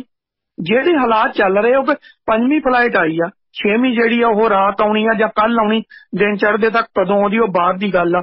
ਮਤਲਬ ਇਹ ਹਿਸਾਬ ਦੇ ਨਾਲ ਤੇ ਤੁਹਾਡਾ ਜਿਹੜਾ ਹਾਲਾਤ ਆ ਤੁਹਾਡੀ 100 ਫਲਾਈਟ 'ਚ ਵੀ ਨਹੀਂ ਪੂਰੇ ਹੋਣੇ। ਇਹਦਾ ਮਤਲਬ ਰੋਜ਼ਾਨਾ 1-1 2-2 ਫਲਾਈਟਾਂ ਆਇਆ ਕਰਨਗੀਆਂ, ਤੁਸੀਂ 2-3 ਮਹੀਨੇ ਇਸੇ 'ਚ ਕੱਢ ਦੋਗੇ ਉਹਨਾਂ ਨੂੰ ਢੋਂਦੇ ਹੀ, ਉਦੋਂ ਤੱਕ ਉਹਨਾਂ ਦਾ ਕਚੂੰਬਰ ਨਿਕਲ ਜੂਗਾ। ਹੁਣ ਦੇਖੋ ਹਾਲਾਤ ਜਦੋਂ ਕਿਸੇ ਕੰਟਰੀ ਦੇ ਵਿਗੜਦੇ ਨੇ ਤੇ ਹਰ ਬੰਦਾ ਤੁਹਾਡੇ ਤੋਂ ਭੱਜਦਾ, ਕਿਉਂਕਿ ਤੁਸੀਂ ਉਸ ਕੰਟਰੀ ਦੇ ਸਿਟੀਜ਼ਨ ਨਹੀਂ ਹੋ ਤੇ ਉਹ ਤੋਂ ਨਿਕਲਣਾ ਤੁਹਾਡੇ ਕੰਟਰੀ ਦੀ ਜ਼ਿੰਮੇਵਾਰੀ ਹੁੰਦੀ ਆ। ਤਾਂ ਉਹ ਕੀਤੀ ਨਹੀਂ ਗਈ। ਰਹਿ ਗਈ ਗੱਲ ਇਕਨੋਮੀ ਗਿਰਨ ਦੀ, ਦੇਖੋ ਇਕਨੋਮੀ ਤਾਂ ਗਿਰੇ। ਸੁਰਿੰਦਰ ਵੀਰ ਮੈਂ ਇੱਕ ਜਵਾਬ ਦੇ ਦਿਆਂ, ਸਰਪੰਚ ਲਾਲੀ ਕਾਹਲੋਂ ਦਾ ਸਵਾਲ ਹੈ। ਮੈਂ ਕਿਹਾ ਸੀ ਨਾ ਕਿ ਕਹਿੰਦੇ ਟਿਵਾਣਾ ਜੀ ਫਾਈਟਰ ਰਾਹੀਂ ਕਿਸ ਤਰ੍ਹਾਂ ਕੱਢੇ ਜਾ ਸਕਦੇ ਨੇ। ਇਹ ਵੀਰ ਇਹ ਜਿਹੜਾ ਲੜਕਾ ਹੈ ਨਾ ਸ਼ੁਭਮ, ਇਹ ਮੈਡੀਕਲ ਦਾ ਸਟੂਡੈਂਟ ਹੈ ਮੇਰਾ ਖਿਆਲ ਹੈ। ਇਹਨਾਂ ਦੀ ਵੀਡੀਓ ਹੈ ਤੇ ਇਹਨਾਂ ਦਾ ਬਿਆਨ ਵੀ ਛਪਿਆ, ਭਾਰਤ ਦੇ ਕੁਝ ਅਖਬਾਰ ਪੋਰਟਲ ਤੇ ਛਪਿਆ। ਇਹ ਸ਼ੁਭਮ ਪਾਠਲੇ, ਇਹ ਸ਼ਾਇਦ ਮਹਾਰਾਸ਼ਟਰ ਦਾ ਜਾਂ ਕਿਸੇ ਹੋਰ ਸੂਬੇ ਦਾ ਰਹਿਣ ਵਾਲਾ, ਇਹ ਰਾਜਧਾਨੀ ਕੀਵ ਤੋਂ 500 ਕਿਲੋਮੀਟਰ ਦੂਰ ਤਲ ਅਵੀਵ ਸ਼ਹਿਰ ਦੇ ਵਿੱਚ ਫਸੇ ਹੋਏ ਨੇ। ਸ਼ੁਭਮ ਦੇ ਨਾਲ 50 ਹੋਰ ਸਟੂਡੈਂਟ ਨੇ ਭਾਰਤ ਦੇ, ਜੋ ਪੰਜਾਬ, ਯੂਪੀ, ਦਿੱਲੀ, ਹਰਿਆਣਾ, ਰਾਜਸਥਾਨ ਦੇ ਨੇ। 8 ਲੜਕੀਆਂ ਨੇ ਤੇ ਬਾਕੀ ਇਹ ਮੁੰਡੇ ਨੇ। ਇਸ ਸ਼ੁਭਮ ਨੇ ਦੱਸਿਆ ਕਿ ਉਹਨਾਂ ਦੇ ਜਿਹੜੀ ਵਿਦਿਆ ਸੰਸਥਾ ਸੀ, ਉਹਨਾਂ ਦੇ ਉਹ ਦੋਸਤ ਸੀਗੇ ਜਿਹੜੇ ਈਰਾਨ ਤੇ ਇਰਾਕ ਦੇ ਮੁੰਡੇ ਸੀ। ਉਹਨਾਂ ਦੇ ਨਾਲ ਉਹਨਾਂ ਨੂੰ ਰਾਜਧਾਨੀ ਕੀਵ ਦੇ ਵਿੱਚ ਇਕੱਠੇ ਕੀਤਾ ਗਿਆ ਉਹਨਾਂ ਦੀ ਸਰਕਾਰ ਵੱਲੋਂ, ਤੇ ਫਿਰ ਯੂਕਰੇਨ ਦੇ ਫਾਈਟਰ ਜਾਂ ਉੱਥੇ ਆਰਮੀ ਦੇ ਜਿਹੜੇ ਪਲਾਨ ਹੋਣੇ, ਇਹਨਾਂ ਨੂੰ ਫਾਈਟਰ ਜ਼ਰੂਰੀ ਨਹੀਂ ਕੋਈ ਬੰਬਾਰ ਹੀ ਹੋਵੇ, ਆਰਮੀ ਦੇ ਜਿਹੜੇ ਪਲਾਨ ਹੋਣਗੇ ਨਾ, ਉਹਨਾਂ ਦੇ ਆਰਮੀ ਦੇ ਜੋ ਜੰਗੀ ਜਹਾਜ਼ ਹੋਣਗੇ, ਉਹਨਾਂ ਦੇ ਰਾਹੀਂ ਫਾਈਟਰ ਪਲਾਨ ਉਹਨਾਂ ਨੇ, ਯਾਨੀ ਕਿ ਉਹਨਾਂ ਦੀ ਆਰਮੀ ਦੇ ਜਹਾਜ਼ ਭੇਜੇ ਗਏ ਨੇ। ਆਮ ਜਿਹੜੀਆਂ ਚਾਰਟਰਡ ਪਲਾਨ ਨੇ ਉਹ ਨਹੀਂ ਭੇਜੇ ਜਿਵੇਂ ਇੰਡੀਆ ਗਵਰਨਮੈਂਟ ਭੇਜ ਰਹੀ ਹੈ, ਤੇ ਉਹਦੇ ਰਾਹੀਂ ਉਹ ਟਰਾਂਸਫਰ ਕੀਤੇ ਆ। ਕਿਉਂਕਿ ਕੋਈ ਵੀ 에ਅਰਲਾਈਨ ਛੇਤੀ ਕੀਤਿਆਂ ਰਿਸਕ ਨਹੀਂ ਲੈਂਦੀ, ਕਿਉਂਕਿ ਉਹਨਾਂ ਦਾ ਐਡਾ ਮਹਿੰਗਾ ਜਹਾਜ਼ ਹੁੰਦਾ। ਹੋ ਸਕਦਾ ਹੈ ਕਿ ਉਹਨਾਂ ਨੇ ਪੋਲੈਂਡ ਤੋਂ ਜਾਂ ਹੋਰ ਕਿਸੇ ਸੂਬੇ ਸਟੇਟ ਤੋਂ ਸਿਰਫ ਉੱਥੋਂ ਉੱਥੇ ਤੱਕ ਸ਼ਿਫਟ ਕੀਤੇ ਹੋਣ ਤੇ ਉੱਥੋਂ ਕਿਸੇ ਹੋਰ 에ਅਰਲਾਈਨ ਦੇ ਰਾਹੀਂ ਉਹ ਕੱਢ ਕੇ ਆਪਣੇ ਮੁਲਕ ਈਰਾਨ ਜਾਂ ਇਰਾਕ ਭੇਜੇ ਹੋਣ। ਇਹ ਸ਼ੁਭਮ ਪਾਟਲੇ ਨਾਂ ਦੇ ਇੱਕ ਸਟੂਡੈਂਟ ਦਾ ਬਿਆਨ ਹੈ ਜਿਹਦੀ ਵੀਡੀਓ ਵੀ ਆਈ ਹੈ। ਸੋ ਇਹ ਉਹਨਾਂ ਨੇ ਉੱਥੋਂ ਇਸ ਤਰ੍ਹਾਂ ਉੱਥੋਂ ਉਹ ਟਰਾਂਸਫਰ ਜਿਹੜੇ ਨੇ ਤਬਦੀਲ ਕੀਤਾ, ਉਹਨਾਂ ਨੂੰ ਉੱਥੋਂ ਕੱਢਿਆ। ਜੀ ਸੁਰਿੰਦਰ, ਕੰਟੀਨਿਊ ਪਲੀਜ਼। ਦੇਖੋ ਹੁਣ ਰਹਿ ਗਈ ਗੱਲ ਇਕਨੋਮੀ। ਏਦਾਂ ਕਿ ਰਸ਼ੀਆ ਨੇ ਸਾਰਿਆਂ ਦੇ ਰੂਸ ਨੇ ਸਾਹਮਣੇ ਮੱਥਾ ਤਾਂ ਲਾਇਆ ਹੀ ਲਾਇਆ, ਠੀਕ ਹੈ। ਗੱਲ ਰਹਿ ਗਈ ਅੱਜ ਗੱਲਬਾਤ ਦੀ, ਉਹ ਵੀ ਅਧੂਰੀ। ਗੱਲਬਾਤ ਅਧੂਰੀ ਰਹਿਣੀ ਸੀ। ਰੂਸ ਝੁਕਣ ਲਈ ਤਿਆਰ ਨਹੀਂ ਤੇ ਯੂਕਰੇਨ ਝੁਕਣ ਲਈ ਤਿਆਰ ਨਹੀਂ। ਯੂਕਰੇਨ ਕਹਿੰਦਾ ਕਿ ਤੁਸੀਂ ਮਾਫੀ ਮੰਗੋ ਜੋ ਕੁਝ ਕੀਤਾ ਤੇ ਵਾਪਸ ਜਾਓ ਆਪਣੀਆਂ ਫੌਜਾਂ ਲੈ ਕੇ। ਉਹ ਕਹਿੰਦੇ ਨਹੀਂ, ਤੁਸੀਂ ਸਾਡੇ ਮੋਰੇ ਝੁਕੋ, ਸਰੈਂਡਰ ਕਰੋ ਤੇ ਸਾਡੇ ਮੁਤਾਬਕ ਚੱਲੋ। ਹੁਣ ਗੱਲ ਇੱਥੇ ਝੁਕਣ ਤੇ ਨਾ ਝੁਕਣ ਤੇ ਆ ਗਈ ਹੈ। ਹੁਣ ਜੇ ਤੇ ਸਾਡੇ ਵਰਗੇ ਵਰਗਾ ਹੁੰਦਾ ਤਾਂ ਬੋਰੀ ਬਿਸਤਰਾ ਬੰਨ ਕੇ ਤੇ ਸਾਧ ਜੀ ਤੁਰ ਜਾਂਦੇ। ਹੁਣ ਉੱਥੋਂ ਦਾ ਰਾਸ਼ਟਰਪਤੀ ਭੇਜਿਆ, ਨਾ ਉਹ ਅਫਗਾਨਿਸਤਾਨ ਦੀ ਤਰ੍ਹਾਂ ਭੱਜਿਆ ਤੇ ਨਾ ਕਿਸੇ ਹੋਰ ਕੰਟਰੀ ਦੀ ਤਰ੍ਹਾਂ ਭੱਜਿਆ। ਉਹ ਤੇ ਇੱਕੋ ਗੱਲ ਤੇ ਅੜ ਕੇ ਖੜ ਗਿਆ ਕਿ ਕਹਿੰਦਾ ਮੈਂ ਆਪਣੇ ਕੰਟਰੀ ਲਈ ਲੜਾਂਗਾ ਤੇ ਮਰਾਂਗਾ, ਮੈਂ ਖੜਾਂਗਾ, ਮੈਂ ਨਹੀਂ ਭੱਜਦਾ। ਔਰ ਅੜ ਕੇ ਖੜਾ ਵੀ ਆ, ਇਹ ਵੀ ਮੰਨਣਾ ਪਏਗਾ। ਫੌਜਾਂ ਇਸੇ ਕਰਕੇ ਉਹਨਾਂ ਦੀਆਂ ਕਾਇਮ ਵੀ ਨੇ ਕਿ ਉਹਨਾਂ ਦਾ ਲੀਡਰ ਉਹਨਾਂ ਦੇ ਨਾਲ ਖੜਾ। ਇਹ ਬੜੀ ਵੱਡੀ ਗੱਲ ਹੁੰਦੀ ਆ ਕਿ ਰਾਸ਼ਟਰਪਤੀ ਤੁਹਾਡੇ ਨਾਲ ਆ ਕੇ ਖੜ ਜਾਏ, ਛੋਟੀ ਗੱਲ ਨਹੀਂ ਹੋਇਆ ਕਰਦੀ ਹੁੰਦੀ। ਇਸ ਕਰਕੇ ਆ ਇਕਨੋਮੀ ਜਿਹੜੀ ਹੁਣ ਗਿਰਨੀ, ਉਹ ਤੇ ਗਿਰਨੀ ਆ ਕਿਉਂਕਿ ਪੂਰਾ ਵਰਲਡ ਜਿਹੜਾ ਉਹ ਕਿਤੇ ਨਾ ਕਿਤੇ ਇਸ ਵਕਤ ਰੂਸ ਦੇ ਵਿਰੁੱਧ ਹੋ ਰਿਹਾ, ਠੀਕ ਹੈ। ਹੁਣ ਅੰਤਰਰਾਸ਼ਟਰੀ ਜਿਹੜੀ ਕੋਰਟ ਬਣੀ ਹੋਈ ਆ ਉਹਦੇ 'ਚ ਵੀ ਮਸਲਾ ਚਲਾ ਗਿਆ। ਪਰ ਹੁਣ ਕੀ ਆ, ਉੱਥੋਂ ਕੀ ਫੈਸਲਾ ਆਉਂਦਾ ਉਹ ਬਾਅਦ ਦੀ ਗੱਲ ਆ। ਮੈਨੂੰ ਨਹੀਂ ਲੱਗਦਾ ਕਿ ਏਡਾ ਸੌਖਾ ਫੈਸਲਾ ਉੱਥੋਂ ਕੋਈ ਲੜਾਈ ਨੂੰ ਬੰਦ ਕਰਾਉਣ ਲਈ ਸੁਣਾ ਦਿੱਤਾ ਜਾਊ। ਹਾਂ ਇੰਨਾ ਸੀ, ਜਿਹੜੀ ਅੱਜ ਗੱਲਬਾਤ ਚੱਲੀ ਸੀ ਉਹ ਗੱਲਬਾਤ ਦੇ ਵਿੱਚ ਵਿਚੋਲੀਏ ਹੋਣੇ ਜ਼ਰੂਰੀ ਸੀ। ਜਦੋਂ ਦੋ ਕੰਟਰੀਆਂ ਦੇ ਵਿੱਚ ਇਸ ਤਰ੍ਹਾਂ ਜੰਗ ਲੱਗਦੀ ਆ, ਉਹ ਕਦੀ ਵੀ ਉਹਦਾ ਨਿਬੇੜਾ ਨਹੀਂ ਹੁੰਦਾ। ਵਿਚੋਲੇ ਹੁੰਦੇ ਜਿਹੜੇ ਦੋਵੇਂ ਧਿਰਾਂ ਨੂੰ ਕਿਤੇ ਨਾ ਕਿਤੇ ਕਿਸੇ ਸਮਝੌਤੇ ਤੇ ਲੈ ਕੇ ਆਉਂਦੇ ਤੇ ਫਿਰ ਕੋਈ ਤਣ ਪੱਤਣ ਗੱਲ ਜਿਹੜੀ ਸੀ ਉਹ ਲੱਗ ਸਕਦੀ ਸੀ। ਪਰ ਬਦਕਿਸਮਤੀ ਕੋਈ ਵੀ ਵਿਚੋਲਾ ਨਹੀਂ ਪਿਆ ਜਿਹਦਾ ਕਰਕੇ ਤਣ ਪੱਤਣ ਜਿਹੜੀ ਉਹ ਨਹੀਂ ਲੱਗੀ। ਦੂਸਰੀ ਗੱਲ ਆ, ਅਮਰੀਕਾ ਨੇ ਖੁਦ ਜਦੋਂ ਉਹਦੇ ਕੋਲ ਪਾਵਰ ਸੀ ਉਹਨੇ ਵੀ ਉਦੋਂ ਧੱਕੇ ਬਹੁਤ ਕੀਤੇ ਨੇ। ਧੱਕਿਆਂ 'ਚ ਉਹਨਾਂ ਨੇ ਵੀ ਕੋਈ ਕਮੀ ਨਹੀਂ ਛੱਡੀ, ਉਹਨਾਂ ਨੇ ਵੀ ਕੋਈ ਅਸੂਲ ਛੱਡਿਆ ਨਹੀਂ ਜਿਹੜਾ ਤੋੜਿਆ ਨਹੀਂ ਆ। ਉਸ ਵੇਲੇ ਕੀ ਸੀ, ਉਹਨਾਂ ਨੇ ਇੰਗਲੈਂਡ ਨੂੰ ਨਾਲ ਲਾ ਲਿਆ ਸੀ। ਜਿਹੜਾ ਮਰਜ਼ੀ ਕੰਟਰੀ ਦੇਖਦਾ ਸੀ ਉਹਦੇ ਤੇ ਧਾਵਾ ਬੋਲ ਦਿੰਦੇ ਸੀ ਦਿਨ ਚੜ੍ਹਦੇ ਨੂੰ। ਸ਼ੇਰ ਵਾਲਾ ਕੰਮ ਸੀ, ਪਿੰਡ 'ਚ ਵੜਦਾ ਸੀ, ਜਿਹੜਾ ਕਾਬੂ ਆ ਗਿਆ ਉਹਦੀ ਸੰਗੀ ਮਰੋੜ ਕੇ ਪਰਾਂ ਮਾਰਦਾ ਸੀ। ਉਹੀ ਕੁਛ ਹੁਣ ਰੂਸ ਕਰਨ ਲੱਗਾ। ਹੁਣ ਇਸ ਕਰਕੇ ਆ ਕਿ ਇਕਨੋਮੀ ਤਾਂ ਗਿਰਨੀ ਆ। ਉਹਦਾ ਅਸਰ ਜਿਹੜਾ ਉਹ ਇਹ ਨਹੀਂ ਕੱਲੇ ਰੂਸ ਨੂੰ ਦੇਖਣ ਨੂੰ ਮਿਲੂਗਾ, ਉਹਦਾ ਇੰਟਰਨੈਸ਼ਨਲ ਮਾਰਕੀਟ ਤੇ ਅਸਰ ਦਿਖਾਈ ਦੇਵੇਗਾ ਹੀ ਦੇਵੇਗਾ।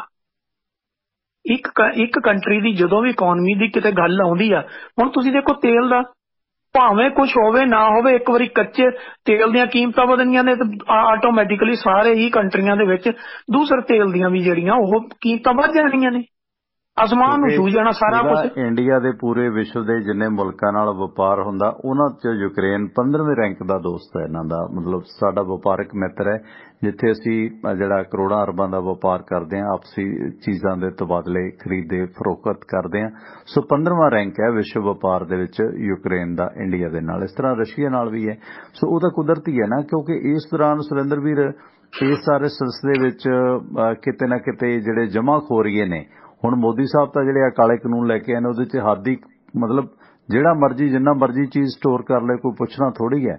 ਸੋ ਇਸ ਕਰਕੇ ਉਹ ਜਮਾਖੋਰੀ ਹੈ, ਉਹਨਾਂ ਨੇ ਜੇ ਚੀਜ਼ ਦੀ ਲੋੜ ਵੀ ਹੈ ਉਹਨਾਂ ਨੇ ਤਾਂ ਵੀ ਕਹਿਣਾ ਨਹੀਂ ਹੈ ਨਹੀਂ, ਉਹ ਉੱਥੇ ਫਿਰ ਜਿਹੜਾ ਮਾਰਕੀਟ 'ਚ ਅਫਰਾ ਤਫਰੀ ਫੈਲਦੀ ਹੈ। ਸੋ ਇਹ ਚੀਜ਼ਾਂ ਕੈਸ਼ ਹੋਣਗੀਆਂ। ਖੈਰ, ਸੋ ਇਸ ਦੌਰਾਨ ਬਾਬੇ ਆਪਣਾ ਰੋਲ ਨਿਭਾਈ ਜਾ ਰਹੇ ਨੇ ਤੇ ਬਾਬਾ ਆਪਣਾ ਰੋਲ ਨਿਭਾ ਕੇ ਆਖਰ ਨੂੰ ਫਿਰ ਜੇਲ੍ਹ ਚਲਿਆ ਗਿਆ। ਤੇ ਪਰਮਵੀਰ ਸਿੰਘ ਭੰਗੂ ਕਹਿੰਦੇ ਜੀ ਟਵਾਣਾ ਸਾਹਿਬ ਇਹਨਾਂ ਨੇ UN ਦੇ ਵਿੱਚ ਕੱਲ੍ਹ ਜੋ ਰੂਸ ਦੇ ਵਿਰੁੱਧ ਨਾ ਵੋਟ ਪਾ ਕੇ ਸਾਰੇ ਯੂਰਪੀ ਦੇਸ਼ਾਂ ਨੂੰ ਆਪਣੇ ਵਿਰੁੱਧ ਖੜਾ ਕਰ ਲਿਆ, ਸਾਡੇ ਮੁਲਕ ਦੀ ਵਿਦੇਸ਼ ਨੀਤੀ ਜ਼ੀਰੋ ਕਰ ਲਈ ਹੈ। ਤੇ ਵੈਸੇ ਇਹ ਗੱਲ ਨਹੀਂ ਹੈਗੀ, ਕਿਉਂਕਿ ਵਿਸ਼ਵ ਲੜਾਈ 'ਚ ਨਿਰਪੱਖ ਵੀ ਰਹਿ ਸਕਦੇ ਹਾਂ। ਯੂਰਪ ਨਾਲ ਜਾਵਾਂਗੇ ਤੇ ਰਸ਼ੀਆ ਨਾਲ ਸੰਬੰਧ ਵਿਗੜਨਗੇ। ਗੱਲ ਇਹ ਆ ਕਿ ਇਹ ਲੋਕ ਵੀ ਤਾਂ, ਅਮਰੀਕਾ ਵੀ ਤਾਂ ਇੱਧਰ ਨੂੰ ਮਾਰੋ ਮਾਰ ਕਰਦਾ ਹੁੰਦਾ ਨਾ, ਤੇ ਅਮਰੀਕਾ ਕਿਹੜਾ ਭਲੀ ਮਾਨਸੀ ਕਰ ਰਿਹਾ ਕਿ ਉਹਨਾਂ ਦਾ ਹਿੱਸਾ ਬਣ ਕੇ ਯੂਰਪੀ ਦੇਸ਼ਾਂ ਦਾ। ਗੱਲ ਇਹ ਕਿ ਇਹਨਾਂ ਨੂੰ ਆਪਣੀਆਂ ਵੀ ਕੁਝ ਨੈਤਿਕ ਜ਼ਿੰਮੇਵਾਰੀਆਂ ਹੁੰਦੀਆਂ ਨੇ, ਗਲਤੀਆਂ ਕੋਤਾਹੀਆਂ ਦੋਨੇ ਪਾਸੋਂ ਹੋਈਆਂ ਨੇ।